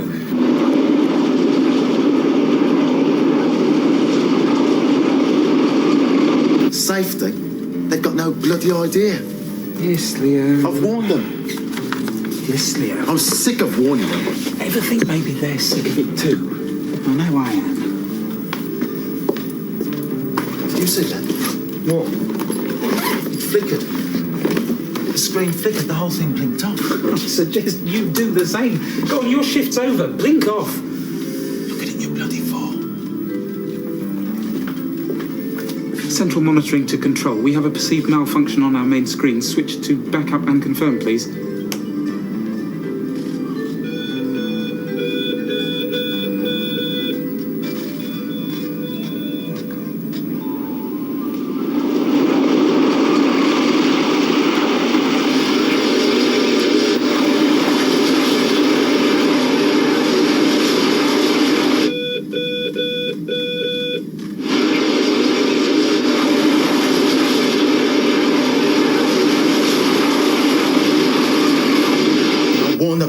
Pushing the computer. Did you see that? Didn't see anything. No, you must have seen it. I didn't see it. See what? Hey, what are you talking about? I didn't see anything. Wait, what were they? I didn't see anything. There's an Australian waiting to see you, Commander Spring. One of your people, they said. Did they give a name? An Officer Kenzie. The multiple wreck in the tunnel under the English Channel has been put down to computer failure. Rumours of sabotage which link this incident with the explosions at the Bankside chemical processing plant still persist. Bizarre stories of poetry preceding disaster are circulating. Ah, Commander. Pal Kenzie. I hope you didn't mind my waiting in here. Only they said you're on your way back from one of the outposts. Inspector Kenzie? You know Inspector Theroux? Yes, we have met. Hi. I was on leave, Commander, when you were first appointed, and since then I've been catching up on the backlog. Yes, sir, I understand. I'm currently based on the Coral Sea. That's the fixed orbit station run by the Allied Pacific Consortium, yes, I know. What exactly is it you want, Kenzie? Well, this is the first chance I've had to pay my respects and welcome you to the Star Cops. Thank you. I realise now's probably not the time, but there was something I wanted you to see. You're right, Kenzie, now's not the time. You don't understand, Commander. Quite possibly. This weapon has been developed for the high frontier. And your interest is? Well, it's manufactured in Australia by the consortium. Commander, this really is the weapon we need if we're to keep control out here. The wavelength of this laser can be precisely adjusted for a variety of organic materials. Like flesh. Uh-huh. You can even pick the pigmentation of the skin. And I won't touch anything else. Oh, the bastards have finally come up with a racist weapon. Oh, come on, We're not people. interested in your gun, Kenzie. Yeah, well, think about it, Commander. You can hardly use your police special out on the stations. I don't usually carry a gun at all. Oh, well, that'll be good news to the scum who'll be pouring out here. Unarmed cops looking after the interests of the settlers. I'm impressed by your concern with other people's interests. Meaning? Not your strong suit, surely. Screen on. Run. I don't give a rat's rear end about your family.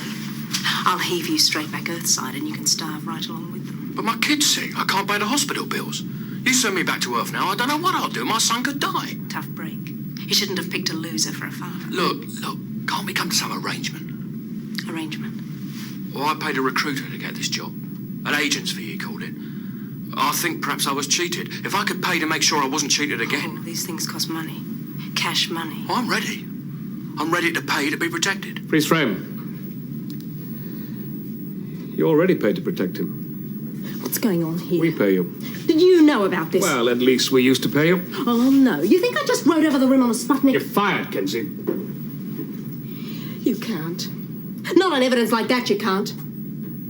Some small-time crim set out to smear my good name. Yes, with some success, wouldn't you say? Listen, you pommy one-minute wonder.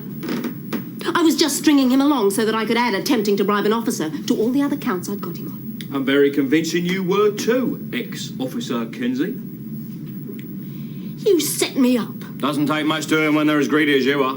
This is Inspector Davis, one of our more recent recruits. Formerly Detective Chief Inspector Davis, till a woman cost me my job. She's doing time now. And unless you want to find yourself in the same situation, you catch the first shuttle back to Earth. Oh, don't worry, Commander. I intend to. There's some people in Canberra who'll be very interested in how you're running things out here. Yes, yes. Goodbye, Kenzie. Oh, don't count on it, Spring. Not a bad-looking woman for all that, wouldn't you say? Sorry, we've not been introduced, not properly. Colin Davis, we did meet briefly. Yes. I processed your documentation. When I passed you through, I had no idea of who you were. Were you testing me as well? I can tell you now, it's as straight as a die. Butt out, Jack! When I want a character reference from you, I'll ask for one, all right? It's Colin, not All Jack. right, Davis, all right. Give us a couple of minutes. Word of advice, David. No one loves a smart ass, least of all me.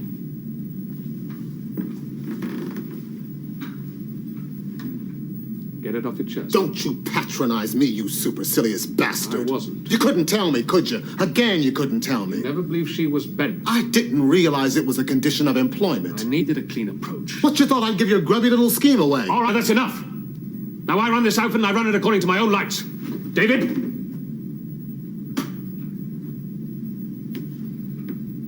Sometimes those lights might not be as bright as they ought to be. Sue me. What's this? It's your promotion. I didn't realize you planned to promote me. You did a good job in the Deedlers case. You're now officially my second in command. Call Colin back in here, will you? I want him to find out exactly who produces that gun. Hey, Colin. I thought we weren't interested in her gun. Not from her. But that gun's just what we need. You realize she's probably got shares in the company. Well, you can take principle too far. You know, I never know when you're serious and when you're joking. When in doubt, don't smile. Don't smile. Yeah. It's the secret of advancement in the Star Cops. Well, it's useful to know. Right then, what's next? There was an Officer Hubble you wanted sorted out? You and David deal with that. I've got a more urgent priority. I'm going to get my head down. Yeah, I could do with some kit myself. Hey, Davis. Yes, David? Do you sleep well on the move? Yes, sir. Why on the move? Because you have got some guns to buy.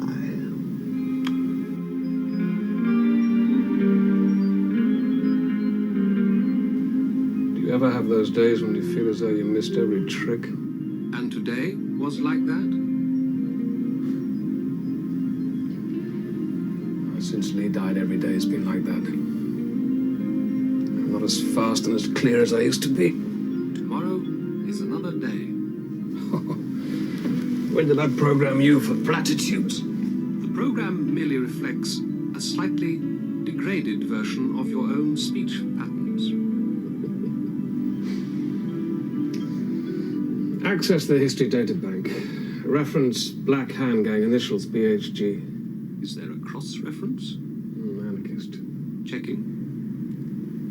Supposed to be an anarchist splinter group. Supposed to be?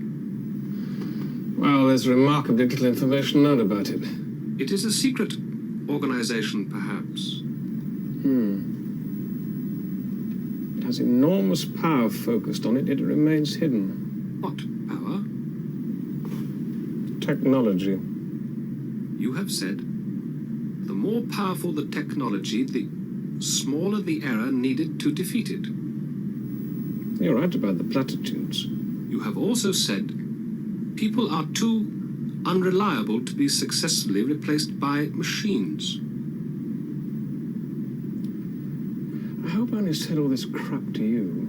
You have also said, the beginning needn't be rational, It's all right, Box, as all right.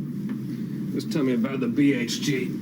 The Black Hand Gang was a criminal organization formed in the United States of America around 1868. Do you require a detailed history? Criminal, not political. It is not listed as political. What, not anarchist? No. The Black Hand were Spanish anarchists, repressed in 1883. Black Hand, not Black Hand Gang.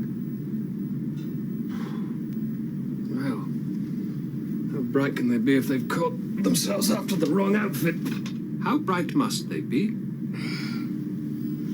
Oh, bright enough to avoid being discovered by Dr. Chandri's awesome machines. Oh. Sleep circuit. Seascape. Soft waves lapping a beach. Vaughan Williams.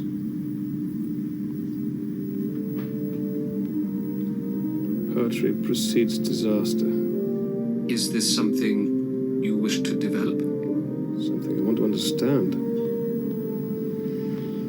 Monitor the news programs. Reference computer failures. Priority? No, don't wake me with any progress reports. I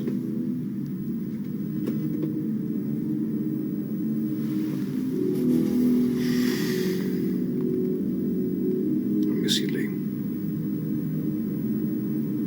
How does it feel to be back on Earth? Sorry, I didn't quite get that. I said, how does it feel to be back on Earth? I was exhausted.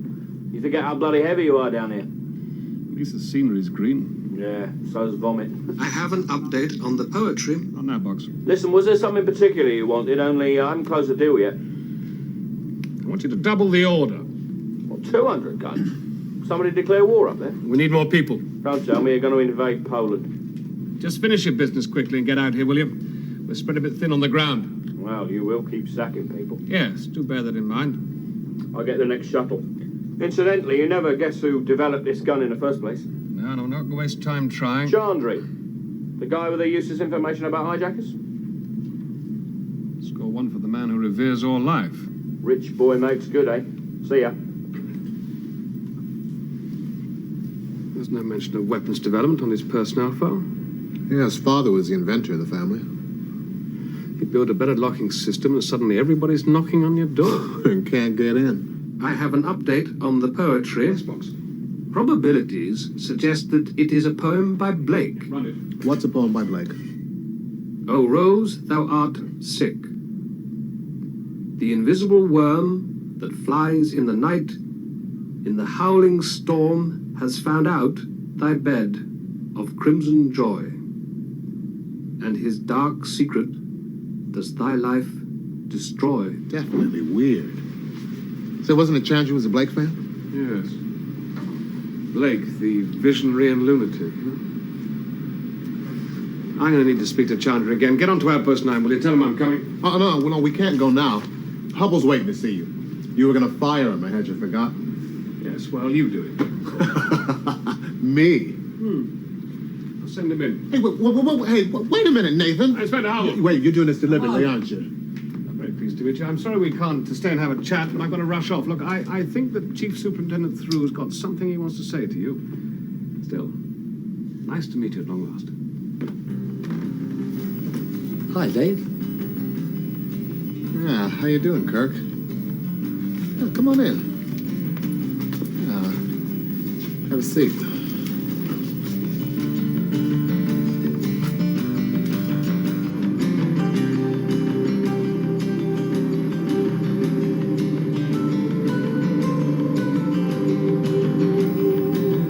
Screen on.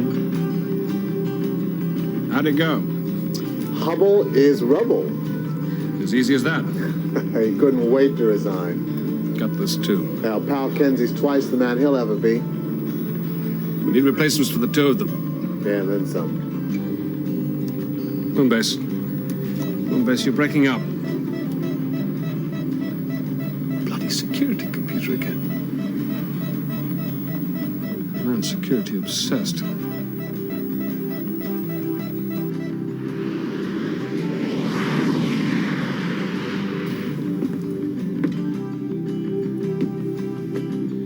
Seat taken. You have got some kind of nerve, Davis. You mean it isn't? Security must be really lax on this run, if they let health hazards like you on board. You managed to get a sleeping cubicle? Only I was too late. Because if you did, perhaps we could share it. Use it in shifts and split the cost. Ow. Sorry. I'm cheating you.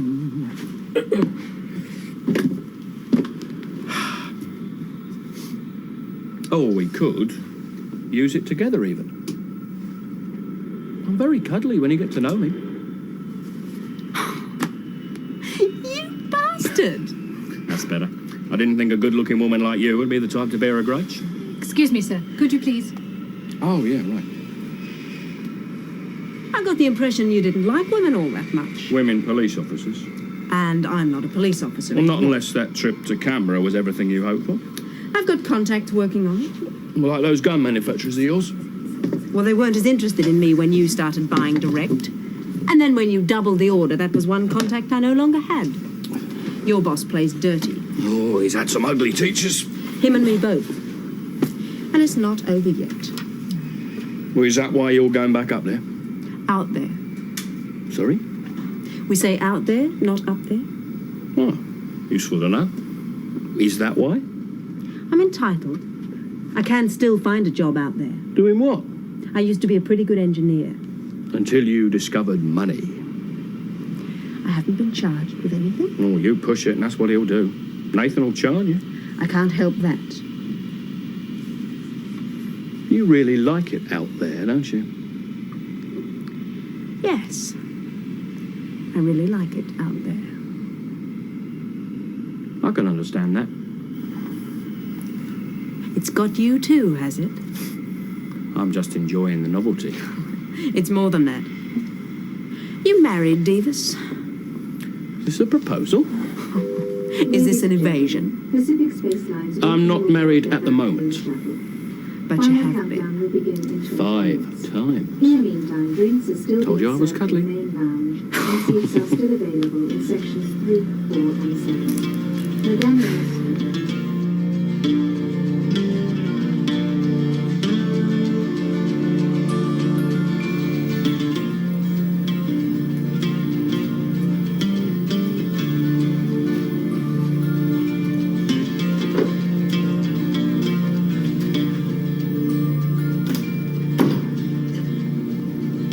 I hope I'm not interrupting your work, sir. You are little.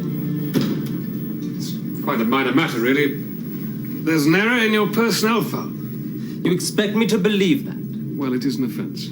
Of sufficient importance to be dealt with by the commander of the Star Corps. We're not quite up to establishment yet. Why did you really come? Why did you develop that laser pistol? My father said it was the cleverest device he'd ever seen. It's impressive. You made it to please your father? He was never pleased. The very Sodom. Commander Spring, I have made a momentous discovery. Look, it is of profound significance to the whole of mankind. It's one of your father's control panels. But do you see it? I'm sorry, what am I looking for? The threat. I don't understand.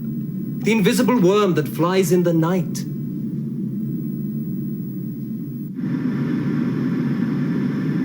Passengers are reminded that in a few minutes we will be entering zero gravity. You are requested for your own safety to remain in your seats until weightless procedures have been fully demonstrated. Well, there's a man who can't wait for demonstrations. Yeah, well, let's hope he knows how to use a weightless toilet. Otherwise, that'll be one place to avoid for the rest of the flight. One unsavoury passenger, I should think.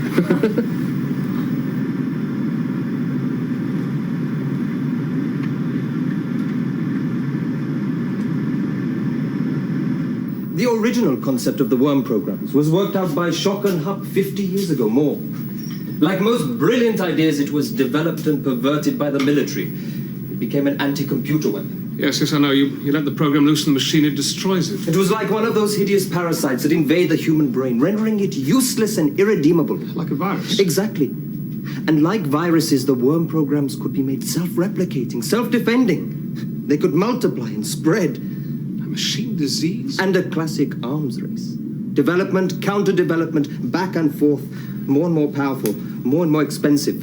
It reached a sort of stalemate which exists even now within the strategic military computers. Only they are defended. Leaving all the others open to attack. By a very simple, basic worm program. And here it is. A program chip which sits in the control panel waiting for a code message to activate it. The message is, "O Rose, thou art sick." It then draws power from the unit, is pulsed down the linking fiber to seek out the main computer, which it kills. And finally, it self-destructs with the message, "The invisible worm that flies in the night." It's incredible. Why are you telling me this? Crimes have been committed. A railway tunnel, a chemical complex. People have been killed. Yes, I know, but to what end? But soon perhaps someone will say, "Do as we tell you," or more people will die. How did you find all this out? It was the last thing my intelligent listening system discovered. Before the worm program got in and destroyed it? Yes. No. Why are we still here?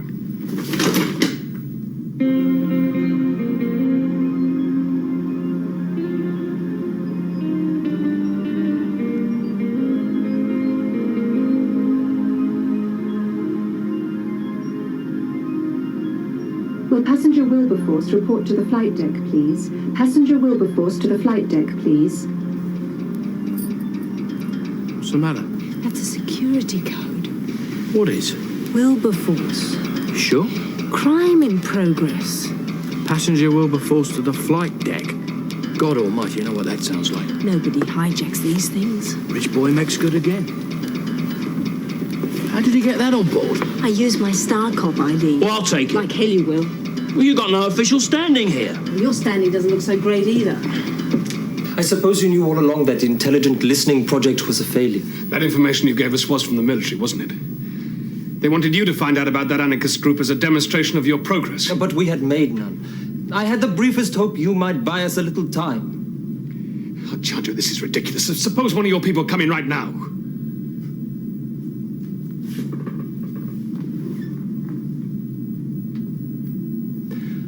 I had no choice. How did you get those chips into the control panels? I told my father's service engineers it was a modification. And all this because you're afraid of failure. But I won't fail, don't you see?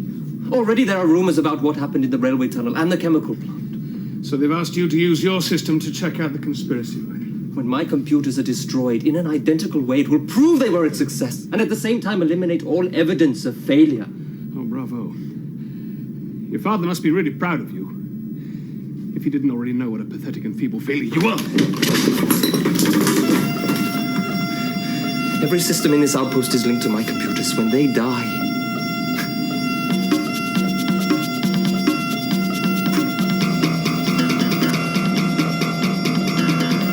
Explosive decompression will take this whole place out. Chandri, we've got to get out of here. You're too late, Commander Spring.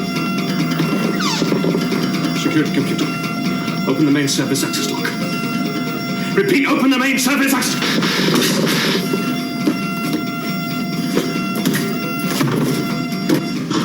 You know, impersonating a police officer is an offence. How about impersonating a civilian worker with a sick son? Nothing illegal in that.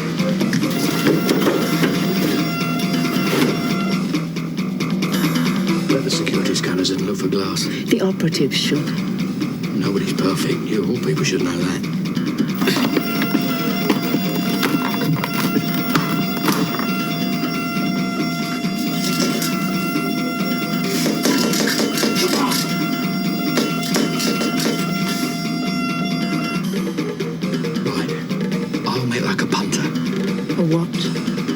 Civilian worker with a sick son. And listen, don't bother with any of that armed police officer bullshit. Just take the scumbags out, right? You ready? Let's do it. Look, what is going on? I'm dying for a drink, and I'm busting for a pee, and some disembodied voice tells me to stay in my seat, and then what happens? Oh, a hostess! Police! Freeze!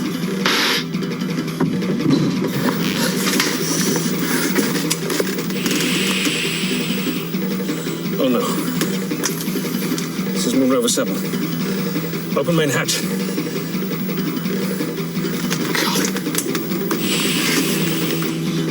Weapons, Davis. Well, thanks a lot, Kenzie. Why don't you take them out like I said? Move again and you're dead. Take it easy.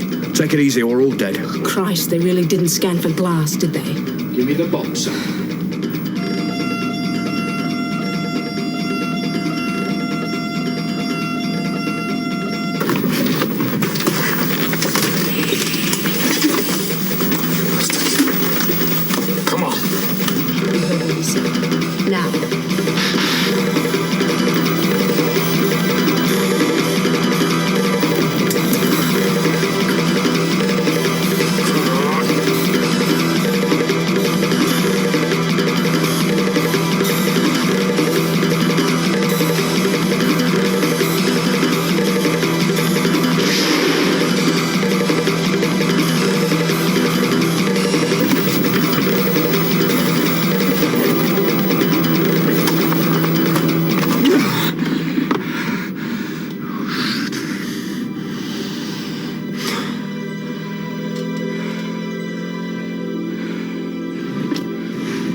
You all right? Oh, mate, I'm better than all right.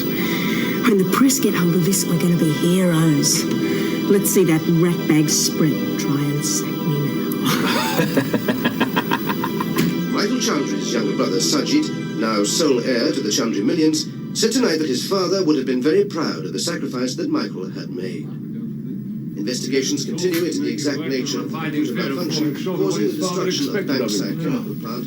Must have been holding up at the first sign of difficulty with that intelligent listening Removal of all project. Chandri PLC Stand down. software. Yeah, it's the first hint of failure. Well, who the hell knows what fathers do to their sons? Coffee? I could buy that as explanation if his father was still alive. Well, that doesn't stop you trying to please them. Just makes it more difficult, that's all. Well, we've all got some kind of monkey on our back, I suppose.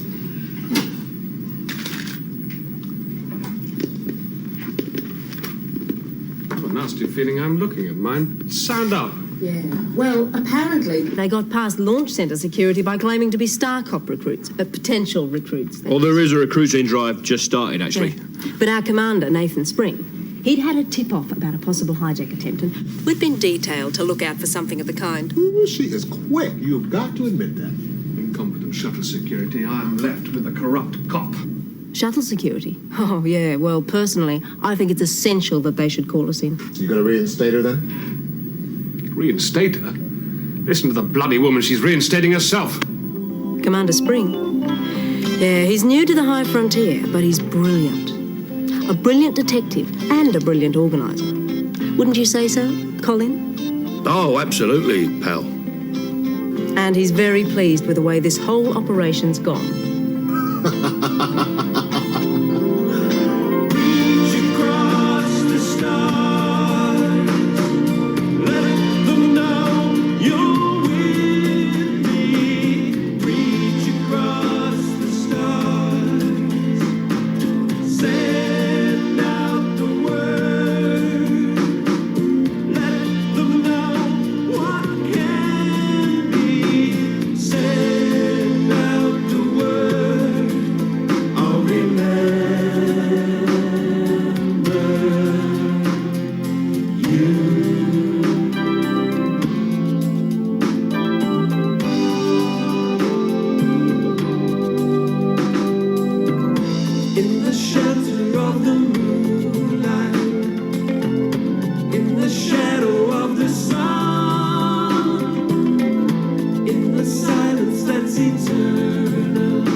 Steven Spielberg presents Gremlins. Billy Pelser has a nice home. Billy, is that you? Yeah, Mom, it's me. A nice job. A nice girl. If you're not doing anything this Thursday night, maybe you'd like to go out on a date with me? I'd love to. And loving parents who are about to give him... You're gonna like this. No, don't shake it. We're gonna have to open it now. It won't wait till Christmas. The most unusual gift he ever got. What is it? It's your new pet. Come on, Barney, be a good dog. My dad gave it to me. But there are a few things to keep in mind. If you expose it to the light, you may hurt it. If you get it wet, it will multiply. All that from water? They got wet? Yeah, plain water. And most important, no matter how much they beg, never let them eat after midnight. Because when they do, they change.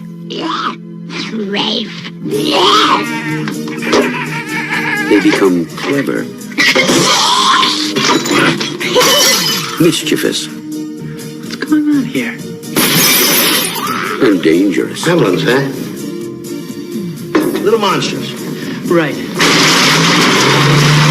Hundreds of them. Well, I don't know, maybe thousands. They've been here too.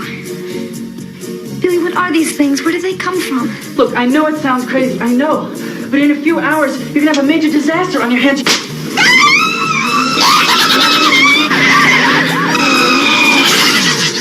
Gremlins, directed by Joe Dante. They'll be expecting you.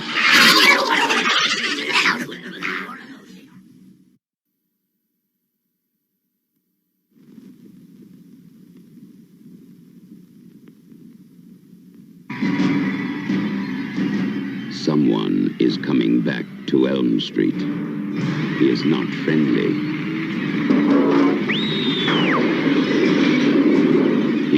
impatient.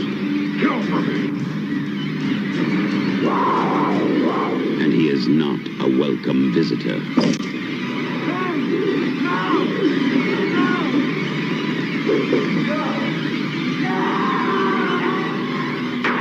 But he has something terribly special for the new kid on the block. It started to happen again. Dad! What's wrong? You've had some scary dreams, okay? Help! Daddy can't help you now. There's something inside of you.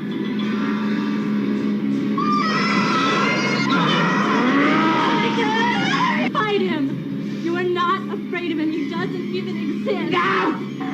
Freddy Krueger is back on Elm Street. Get out of here, Lisa! Jesse, fight him! Watch out for him. He'll be in your neighborhood soon.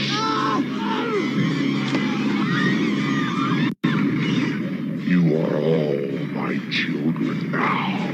A Nightmare on Elm Street, Part 2. You've got the body. I've got the brain. Freddy's Revenge. Trading cards like these only come along every few light years. Or every couple of years because it was Star Trek and they really overproduced the crap out of those things. Yes, I am reading a old issue of Magnus Robot Fighter, as Joe would say, the Robot Fighter. Man. I remember when this book was like crazy expensive and now it's like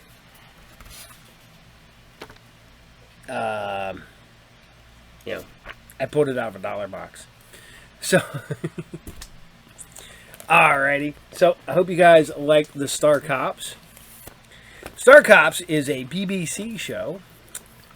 But now we're heading off to the New Zealand for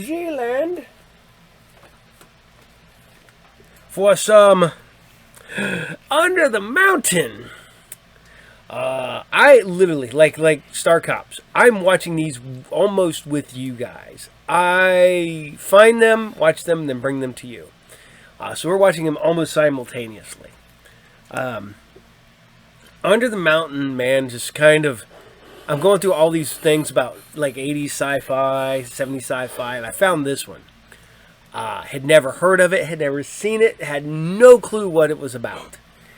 Found the synopsis, thought I needed to bring it to you guys so you guys can watch stuff that I know you've never seen. Because I don't think it's ever been aired in America. And if it has been aired in America, you guys let me know. I have never seen this. I don't know. I've talked to some people. They don't know what it is. One of my best friends, who's big sci-fi guys, none have seen it. So here you guys go. We're going to bring you Under the Mountain, Episode 3. And this is Red Force, Blue Force. Enjoy.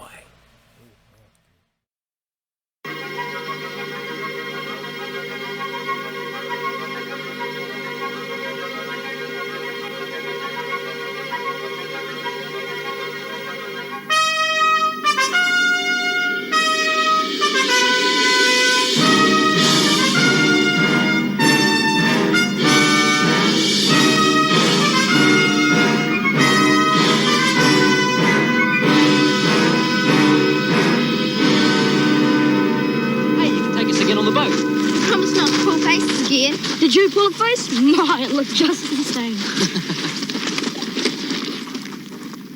What's the matter? Not sure. Come on.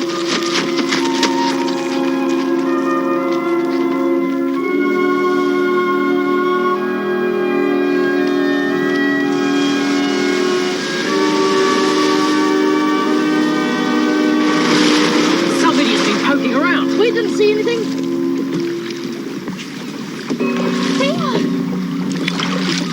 Uncle Clary's lawn and Mount Eden.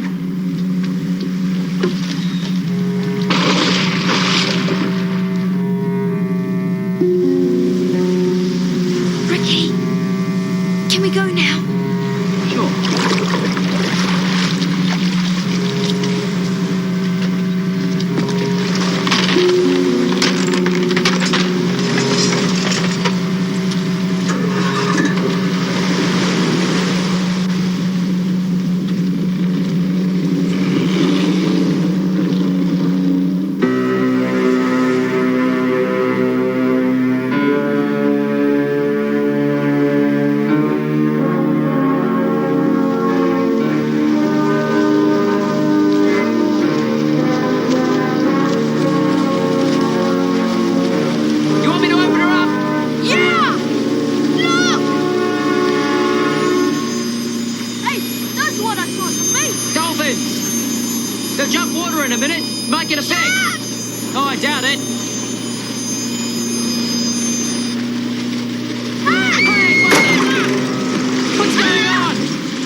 What? After us. You and me. Look.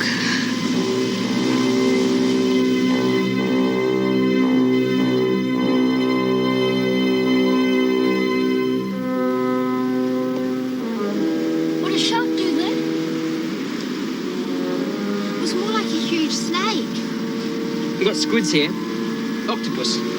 Not that. All right, you think of something.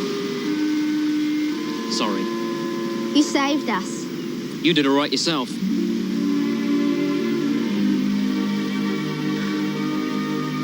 This is freaky. I know what he meant now. Mr. Jones. Well, when I see him again, I'll...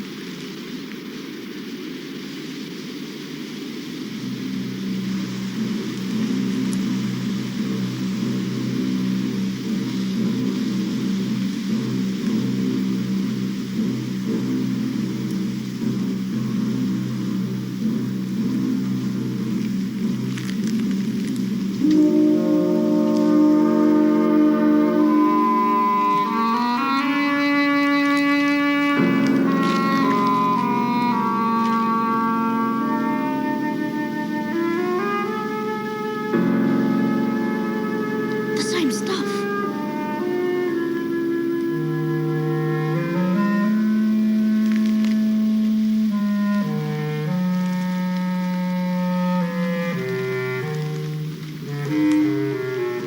Theo, Mr. Wilberforce did take it. And that slime. Oh, Theo, who is he? What is he? Ricky!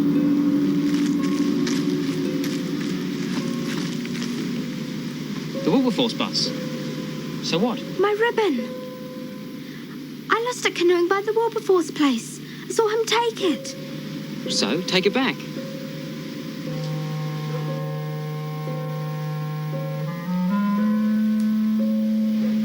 No! Kids, I want to get back. Well, come and see this.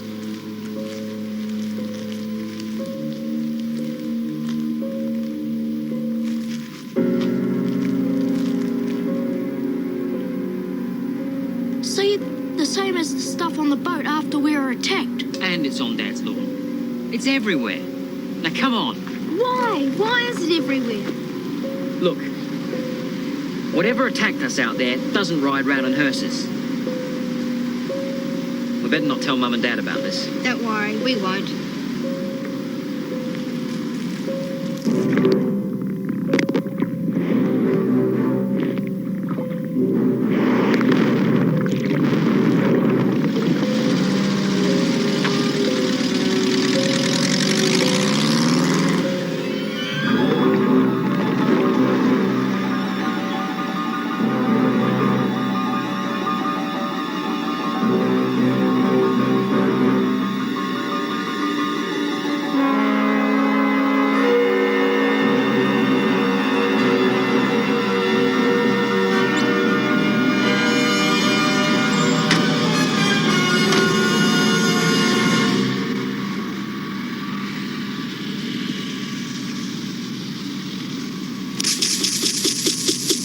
Rachel! Theo!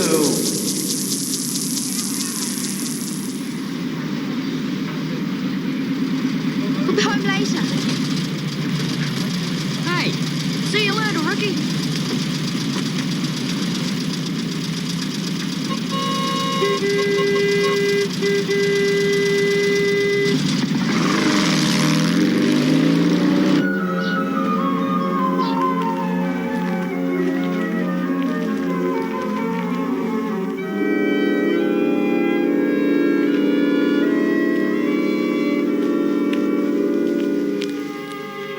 Hello, Mr. Jones. We must talk. Where? Trust me.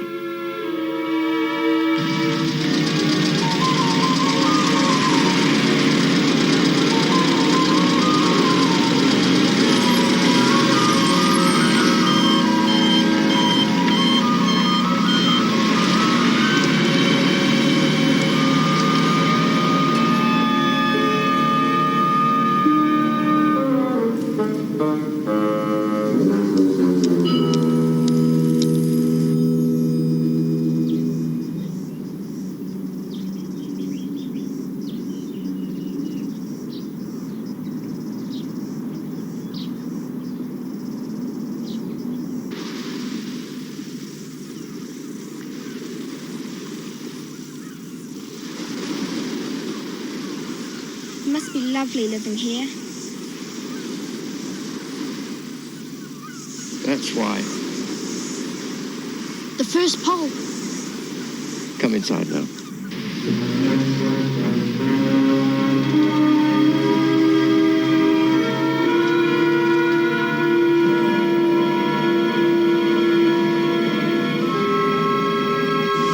Right, now get an indicator for this thing, okay? Can I do it tonight? I've got to... Before you go anywhere.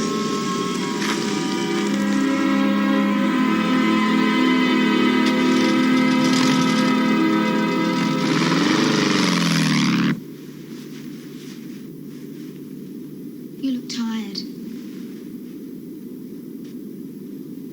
Would you like some tea? I'll make it. You're bursting with questions. How did you speak in our minds? Is it telepathy? It's one name for it. Can you teach us? Yes, but you'll have to be able to see each other. What about from a distance? Not yet. We need a connection. Telephone, not radio. Theo, the scientist. Oh. How long have you known about us? Since we were born. Here. Come and sit down. That's right. Now, close your eyes.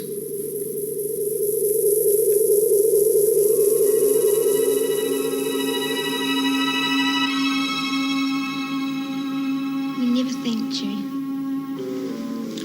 Close your eyes again. Now, don't question. Just concentrate.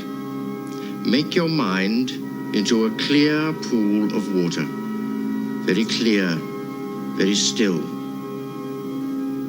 Forget me, forget my voice. Just concentrate on that pool. Empty your minds, everything, all the rubbish. Now, Rachel, just decide what you want to tell Theo. Have you decided? Right. Turn each word into a pebble. Hold them together. Together. When you're ready, drop them into the pool.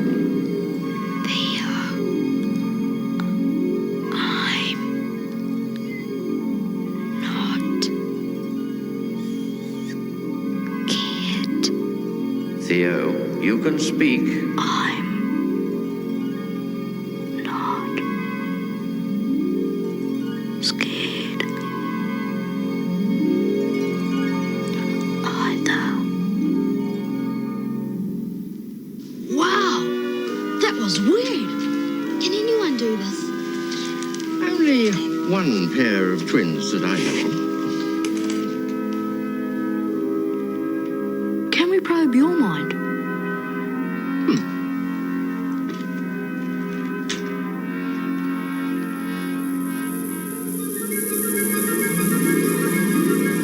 It's beautiful.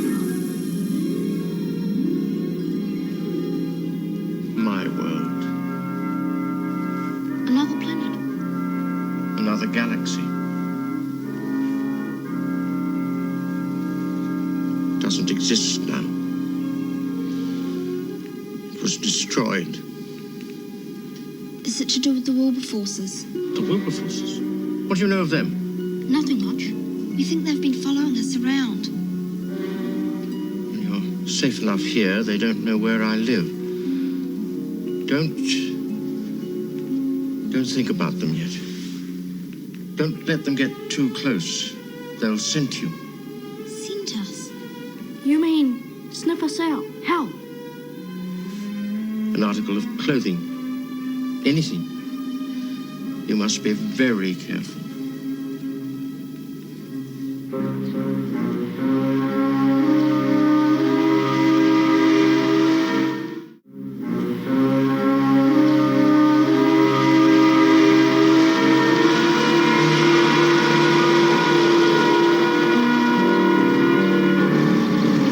He's here somewhere.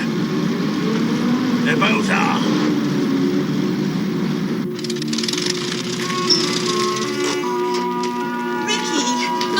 arrived, dear? Oh, back soon, Mum.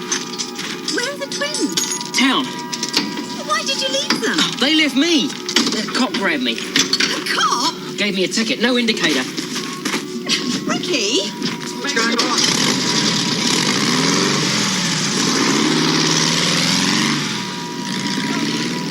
He's lost the twins and a cop gave him a ticket. Your son. Your powers must be developed to a purpose. You have special qualities. Because you're bonded, your minds work together. But they're different. Scientist. Oh, dreamer. The two poles. You must learn to use weapons. Weapons stronger than any in the universe. Weapons of the mind.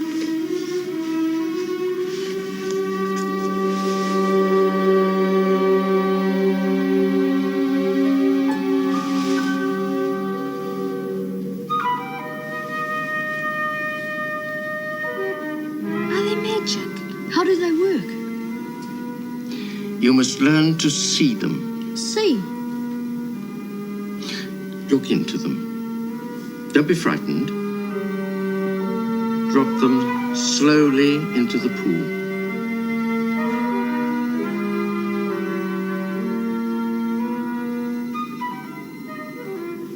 Now, what do you see? What are we supposed to see? Keep looking.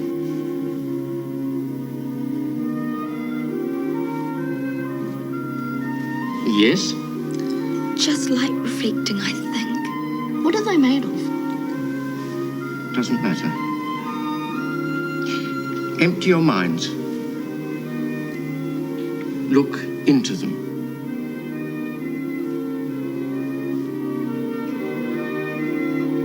Color, shape. They're just plain white. Nothing. Sorry.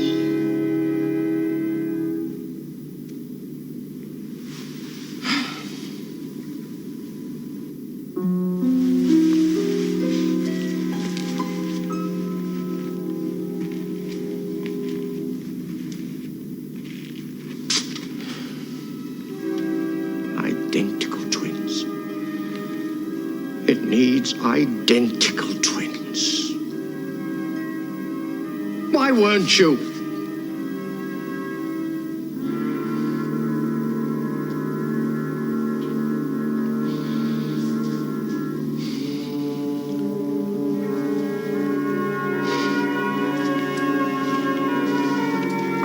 Can you tell us what we should have seen? You must forget all this. No! Oh, no, you can't! Theo, he's going to take our memories away! Why? I must. Just because there's silly things of the same colour. Well, nearly. You know what I mean. Mine's got some colour. Yours is plain. Mine's got the colour. What color? Tell me. Just a bit browny. Sort of grey, bluey. Yours is white. Yours is. No, it's red. Just faintly, but red. Blue.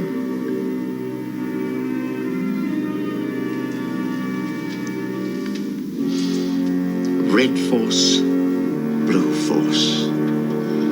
Is that what we should see? It's a beginning.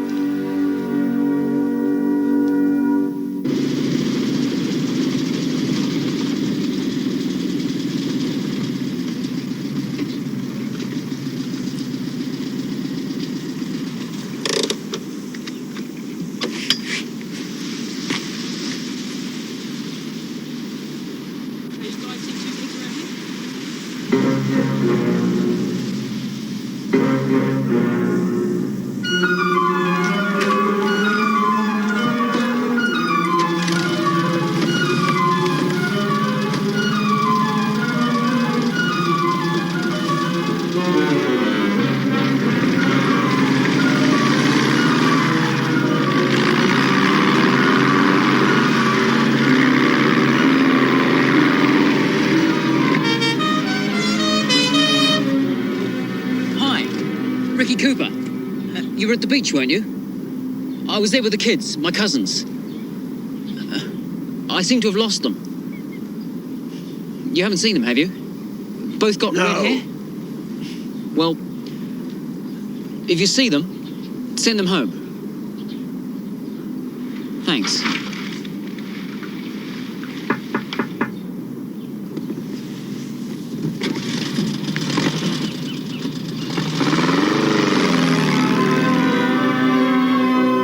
Mine's warm now. Is it a sort of chemical reaction?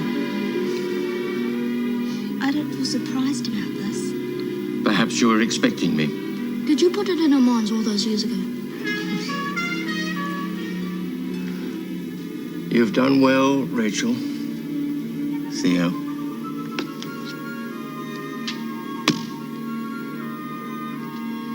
I'll see you again soon.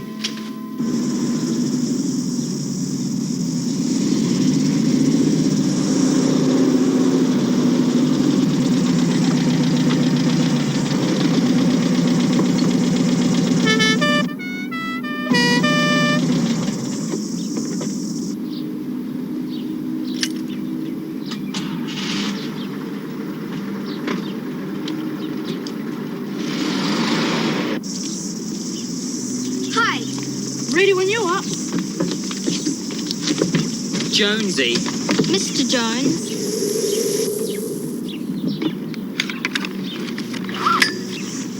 The Wilberforces. See you tomorrow.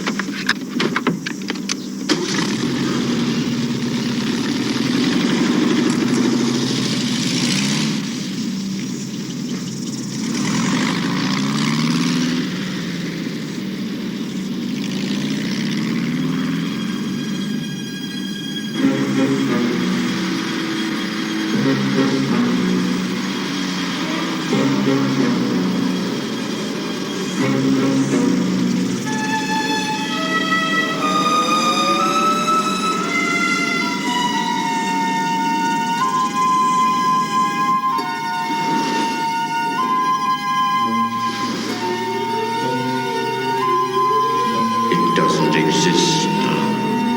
Exists.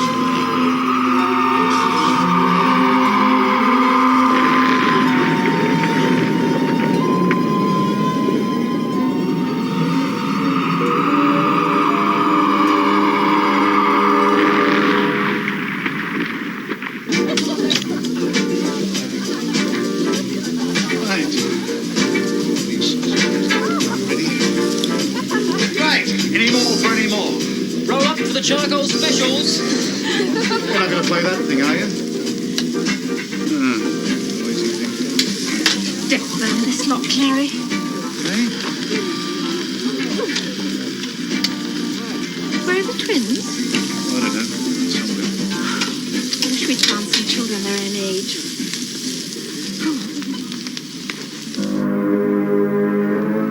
Just that blue lot. I think they're watching us back.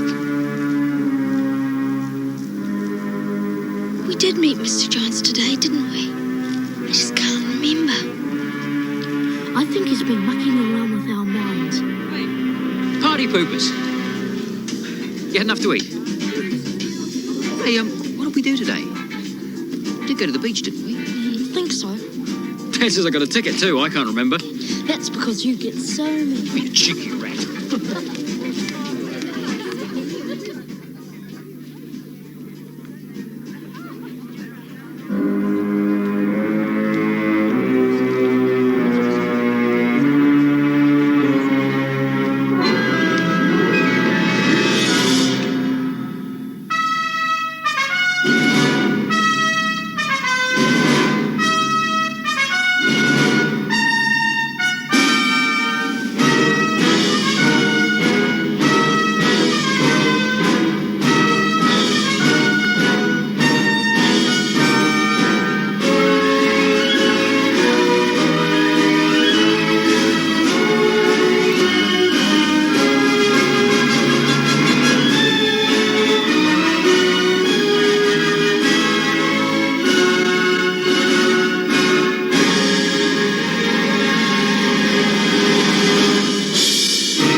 people next door. Oh, I guess the new owner's moving in. Supposed to be very attractive. There are two guys out in the yard, and I think they're carrying a coffin. Charlie, do you want to make love or not? There was a murder last night. Charlie thinks he saw the victim in this house. I saw him carry her body out in a plastic bag. Another body of a young woman was discovered early this morning in back of the Sheridan Mall. The guy did have fangs, and a bat did fly over my head, and a second later, he stepped out of the shadows. Now, don't you see what that means? Wait, let me guess. What? I have a vampire living next door to me, and he's gonna kill me if I don't protect myself. The vampire cannot enter your house without being invited first. This is our next door neighbor, Jerry Dandridge. Hello, Charlie. Fright night, who's it gonna be tonight? Like you're going to win this night.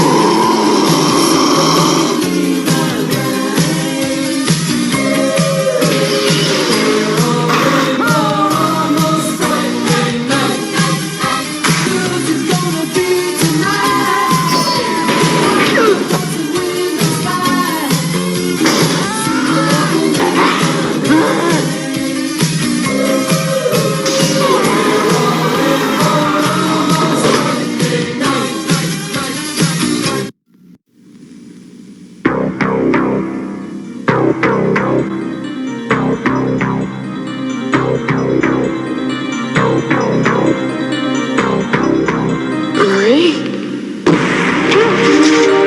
A woman in danger. A fortune in ransom. I don't care what they want. I'll pay anything. A mystery in the making. You don't know anything about this kidnapping, do you? There's only one man tough enough to intimidate the suspects. Smart enough to uncover the clues. Brave enough to catch the kidnappers. Who is that? Harry Crumb. That's right, the Harry Crumb. He's the last in a long line of great detectives. My reputation precedes me. Otherwise, I'd be late for all my appointments. He's a master of disguise. I am Bijou Delioche. Could you spell that, please? I don't think so. Try it with a D. His mind is like a steel trap. You find that crazy typewriter, and you'll have your kidnappers. It's no wonder they took her. Just look at her. She's perfect. Perfect? Yeah, I don't know. I mean, look at the size of her head. She must be enormous. You get paid for this? Usually, yeah. Are you a fly fisherman? Fishing is my life. Who's Harry Crumb?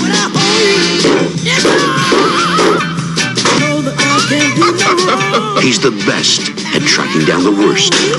Nimble yet clumsy. Cunning yet naive.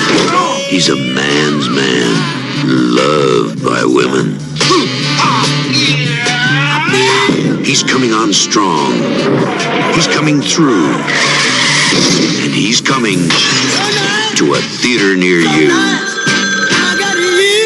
Harry Crumb. John Candy. Looks like this one could get a little rough. Who's Harry Crumb?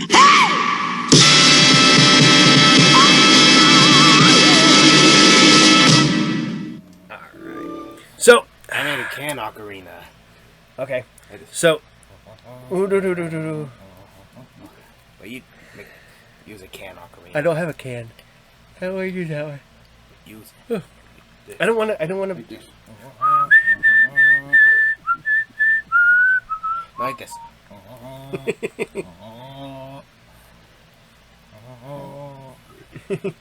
Is that an ocarina of time? Can ocarina. The can ocarina of time. All right. Like this. So I don't know what he is being a goofball today. All right. So I hope you guys still like Under the Mountain, because now we're heading to one of the best shows ever on 70s television. We all grew up with it, and if you didn't grow up with it, you're going to grow up with it now. You're going to have to go, and you're going to have to go back to being a child for 30 minutes so you can watch this, so you can grow up with In Search Of like the rest of us did. That's right. I'm going to build a time machine so that you guys can go back and rewatch In Search Of. I I think that this is what started my fascination. I know it's what started my fascination with, like the Money Pit, stuff like the Bimini Road, Atlantis, and to be honest, when I was a kid, Atlantis, it's the thing that sank below the waves. Aquaman's from there, Namor's from there, King Cole was from there, and it kind of comes off as would be after you go through all those lists. It comes off as like a fictional place, and so you just assume it's fictional. But then, you get In Search Of showing up and going, wow, we might have found it, because Edgar Casey, so. But we're going to bring you In Search Of, and this is the episode Strange Visitors. Enjoy. Hidden beneath the seas, the walls of a great city are visible. There are those who believe the architects were the vanguards of a society that took root in a new land. Who built it and why are still unknown. Perhaps these ancients knew more of the world than modern men imagine. In any civilization, there are some who take risks, men who reach beyond safe borders.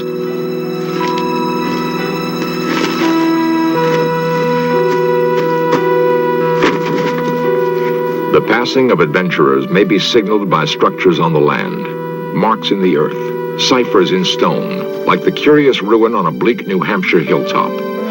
It is called Mystery Hill. Who built it and why?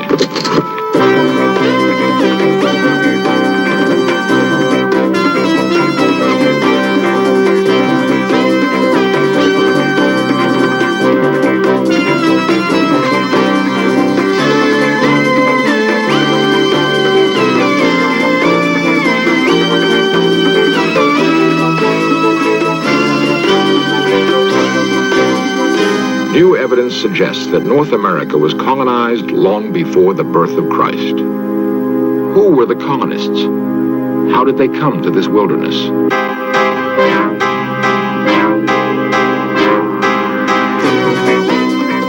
This series presents information based in part on theory and conjecture. The producer's purpose is to suggest some possible explanation, but not necessarily the only ones, to the mysteries we will examine.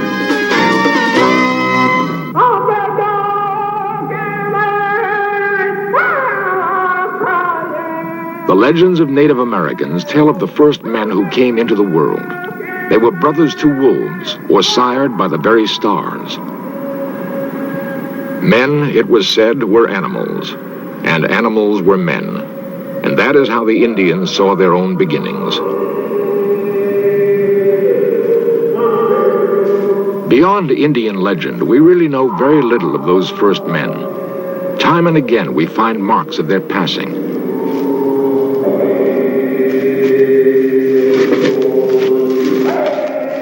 Who were they? Where did they come from? What drove them to probe the wilderness and build outposts? Too many traces have been left by early wanderers. They cannot be ignored or easily explained away. In scattered enclaves, a fragment of what had been built may survive. It will become a small piece of our past, an item of evidence that leads researchers to the discovery of what truly occurred.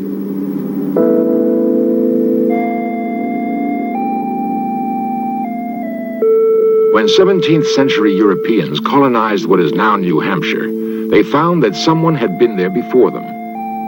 At the time, no one thought much about the stone ruin near New Salem. They called the curious stone structure Mystery Hill and let it go at that. Mysterious it was, totally unlike anything else the Europeans would encounter in their settlement of North America. It would not be until 300 years had passed that investigators would begin to solve the riddle of Mystery Hill. Their research would challenge some cherished ideas about the past. It's easier to cling to traditional beliefs than accept the possibility that we really know very little about our past. But if new ideas are sometimes uncomfortable, they can also be exciting. In the past year, evidence has been uncovered which suggests that there was a highly civilized presence on the shores of America thousands of years ago. The land called America was not devoid of people when the Europeans came. Europeans called the natives savages. The natives called themselves Ottawa and Cree, Mohawk and Seminole, Dakota, Pawnee, and Kiowa. They were as unprepared to meet Europeans as the settlers were to understand them.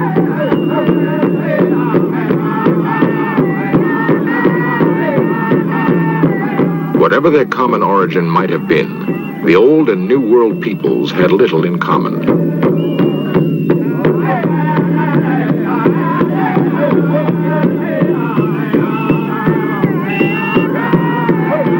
For the most part, the American Indian was still in the Stone Age.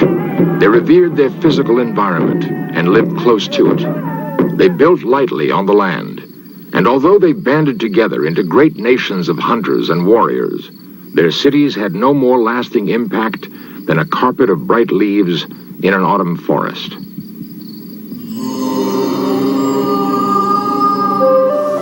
Mystery Hill is not in the manner of buffalo hide teepees. It was built to last. Indians of this region did not build in stone. They lacked even the tools to do so. Mystery Hill would have been destroyed years ago if it were not for the efforts of Bostonian Robert Stone. Stone bought up the ruin so that it could be preserved for scientific study and the enjoyment of tourists. They would put the ashes in there, in other words. That's what we assume, yeah. Was this standing when you came here? Yes. Professor Hans Holzer has come to learn what Stone knows of the site. A noted author and student of antiquity, Holzer will attempt to answer the questions: who passed this way, and why?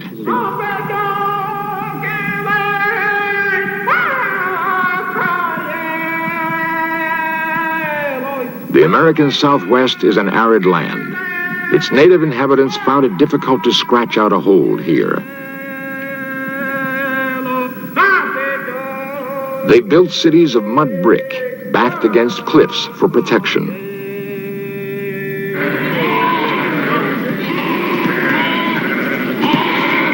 Life hasn't changed much for the inheritors of this land.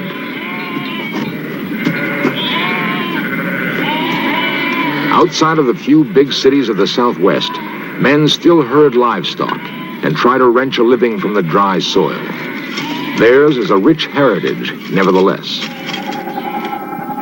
We know the Pueblo Indians by their etchings in stone. Their cliff-bound apartments showed thoughtful design and careful execution. But brick is not stone. The techniques used to build the Pueblos did not build Mystery Hill. Hans Holzer and Robert Stone can find little that Mystery Hill has in common with the Pueblos of the Southwest. Its architects must have come from another place, another culture.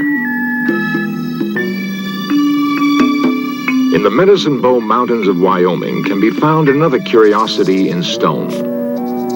It is called the Medicine Wheel. Mantled by snow much of the year, the geometric arrangement of rocks puzzled Western travelers for a long time. Most investigators are now agreed that the wheel was an Indian calendar.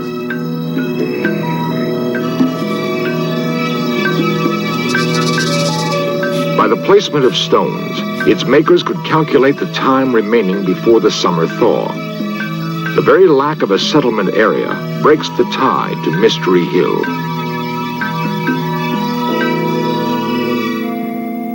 The long central lane at Mystery Hill is reminiscent of some walled-in streets of ancient Europe. And where does the lane end?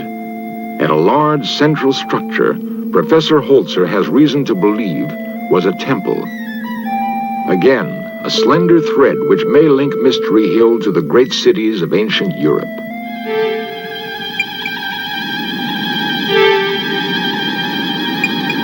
Might the strange visitors to Mystery Hill have crossed an ocean?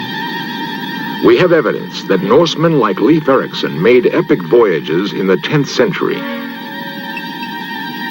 Erikson was blown off course while making a passage to Greenland. The landfall he reported making is thought to have been Newfoundland. He likely touched the New World, but all evidence is that he had neither the charter nor the will to begin a colony.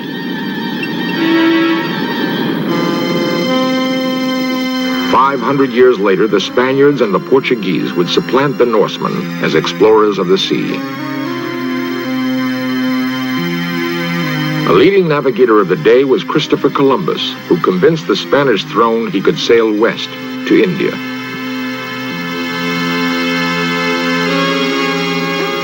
These voyages were overtures to the coming of European colonization of the Americas in the 17th century. It is certain, however, that there were ships capable of making ocean crossings long before the time of Columbus or Leif Erikson.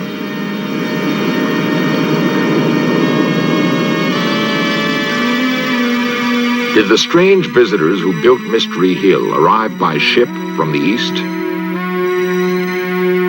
And is this curious design on stone the random sign of a newcomer?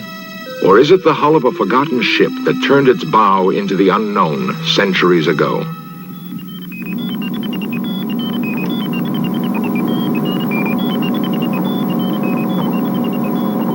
At a laboratory in Cambridge, Massachusetts, scientists burn a bit of charcoal found at Mystery Hill. Charcoal is largely carbon, and carbon contains minute quantities of radioactive material. This material decays at a constant rate. Knowing that, scientists can fix the age of the sample. They determined that it is at least 3,000 years old. The charcoal was found wedged between slabs of rock at Mystery Hill. The fire that produced it was lighted 1,000 years before the birth of Christ. And the open question remains, but by whom?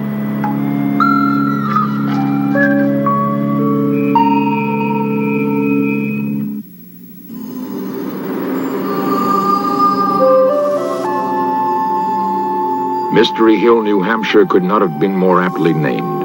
Its origins have puzzled men for centuries. Curator Osborne Stone is sure of one thing, however. The architects of Mystery Hill had an impressive knowledge of astronomy. We're standing in the astronomical center of the site, and if you want a view to the true north, you'll see a large standing monolith out here. It's composed of 5 stones, one missing that dates the site.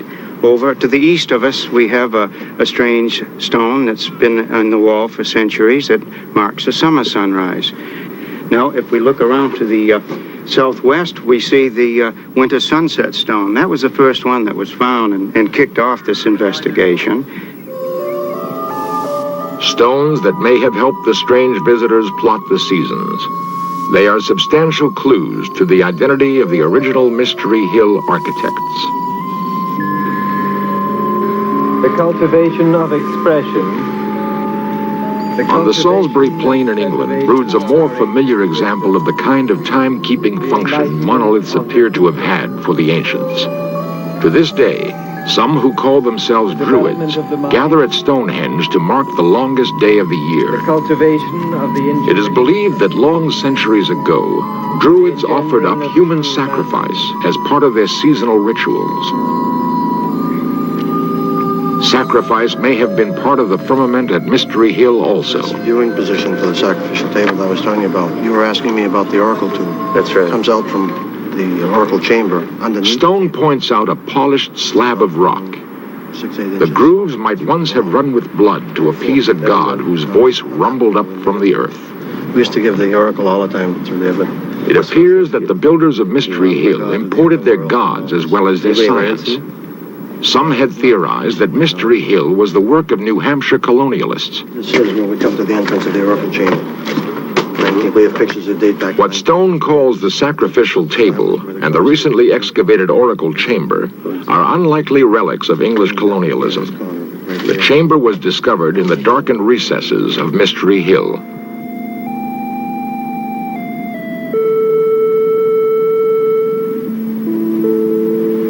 Professor Holzer has seen similar sacred grottos before, complete with speaking tubes to humble the faithful.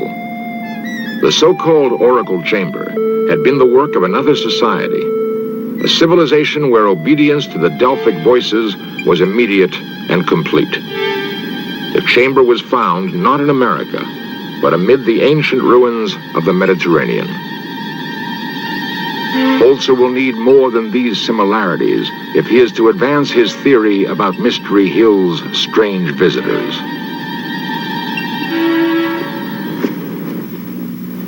Harvard archaeologist Barry Fell has spent years studying inscriptions and drawings from Mystery Hill and other unexplained ruins in North America. Now, what about some of these inscriptions that have been found? What do they indicate in terms of people's presences in this area? Where are they from? Well, they really tell us that America in ancient times was a melting pot of the races of Europe, just as it is today. Same peoples from all parts of Europe and North Africa, living together, even speaking their own languages side by side, and writing their own inscriptions in their own writing systems. What people came here? Basques from Portugal, Celts from Spain and Portugal, Phoenicians from Carthage and probably from Phoenicia itself in Syria, and ancient Egyptian traders too. Why do you think these people came here? Probably initially by accident. Fishermen, you know, the Portuguese people are wonderful deep-sea fishermen, and inevitably a fisherman is going to be blown away from land in a storm.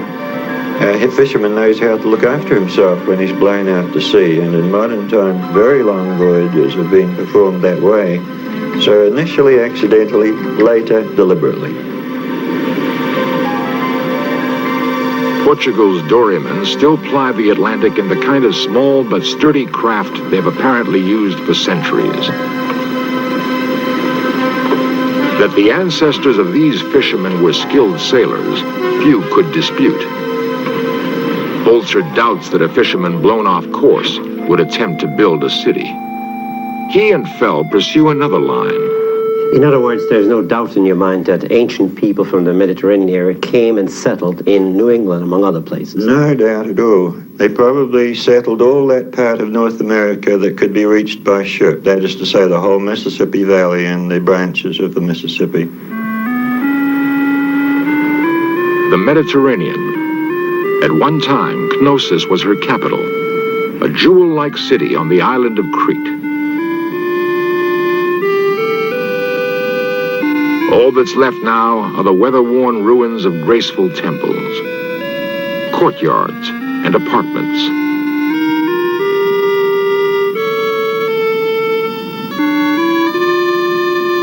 The people of this island were called Minoans.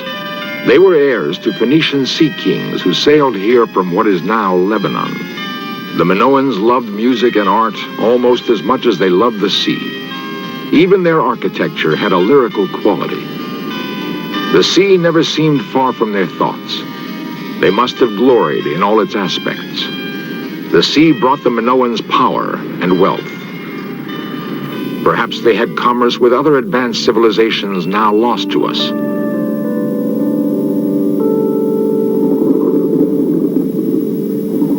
History records that there were catastrophic earthquakes in the Mediterranean basin around 1600 BC. Knossos was by then Queen City of the Mediterranean. She may have been a haven for the refugees of doomed civilizations. If so, the influx of new citizens must have created pressure for expansion.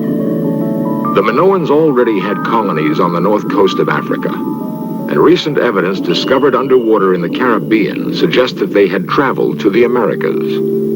It is nevertheless a radical theory that sailors from a Bronze Age culture could have dispatched the first strange visitors to the New World. Professor Fell, how do your colleagues at Harvard feel about these amazing discoveries you've made? Very mixed feelings. My closest colleagues, who of course support my work and assist me in it, have very positive feelings, and some other colleagues, more particularly concerned with traditional aspects of archaeology, so far have not supported my opinions. Well, how did the ancient Phoenicians get here? They had ships, Dr. Halser, better than those available to Columbus. Here is a carving of the hull of one of them that we found at Mount Hope, Rhode Island. We have one other carving from another part of North America. And then the fact that they made the voyages is sufficiently plain from the inscriptions that they left en route. The inscriptions Professor Fell refers to are found in abundance at Mystery Hill, if one knows what to look for.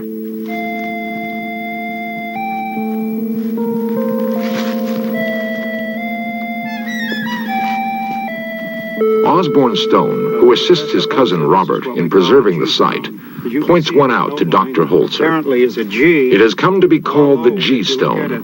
Holzer reads much more than a G on the weathered rock. To me, there's no question that this was written by people who spoke the ancient Phoenician language and used the Phoenician alphabet. The origin of this inscription is in the area of Phoenicia and the island of Crete, the Minoan culture, where Phoenician people settled and then became the Minoan people. Professor Holzer has found his answer to the puzzle of Mystery Hill. From a small island in the Mediterranean to a hilltop in New Hampshire, it must have been an incredible journey. Everything feels right and seems to fit. The style of masonry is the same. The walled lanes are common to Knossos. One could almost imagine being on Crete if it weren't for the Yankee accents and pine trees. Many will find it hard to believe the implications of Professor Fell's painstaking research or the results of the carbon dating.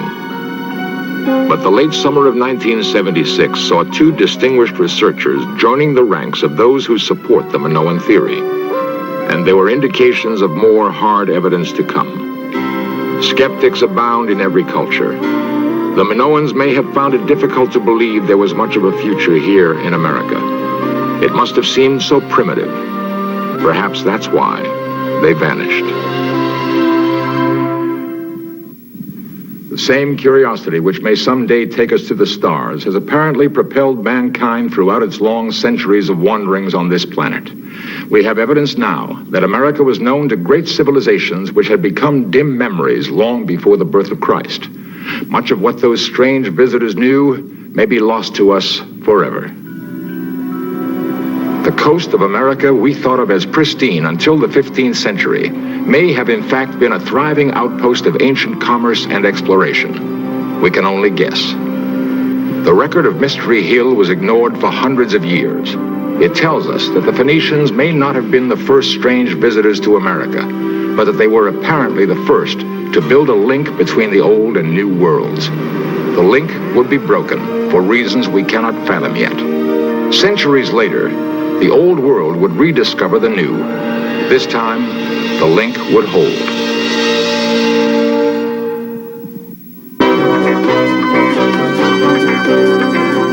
Lost civilizations, extraterrestrials, myths and monsters, missing persons, magic and witchcraft, unexplained phenomena. In search of cameras are traveling the world, seeking out these great mysteries. This program was the result of the work of scientists, researchers, and a group of highly skilled technicians.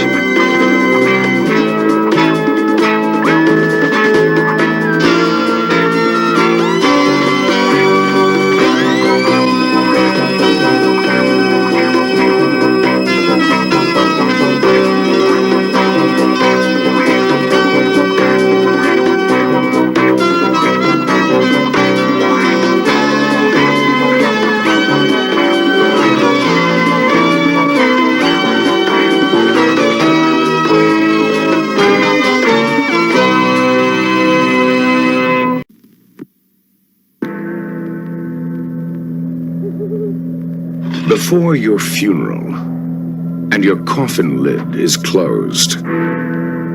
Before you are buried, and your flesh turns cold. Before you are covered with the last shovelful of dirt, be sure you are really dead.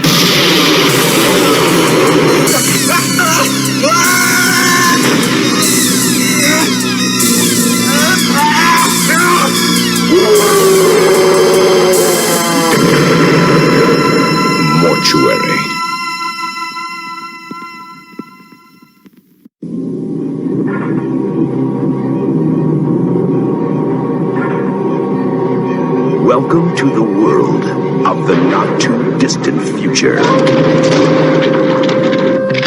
Get going! Go! A brutal gang is reshaping the world into their own vision of hell. And only one man can stop them. Jean-Claude Van Damme is leading the battle between good and evil. Take 'em out. As it's never been fought before.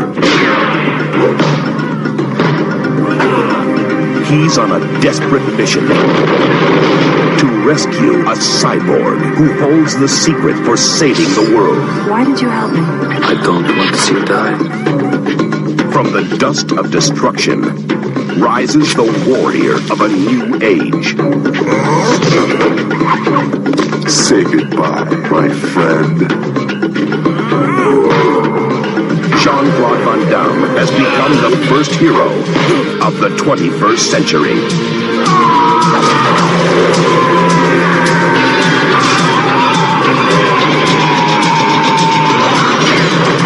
Cyborg.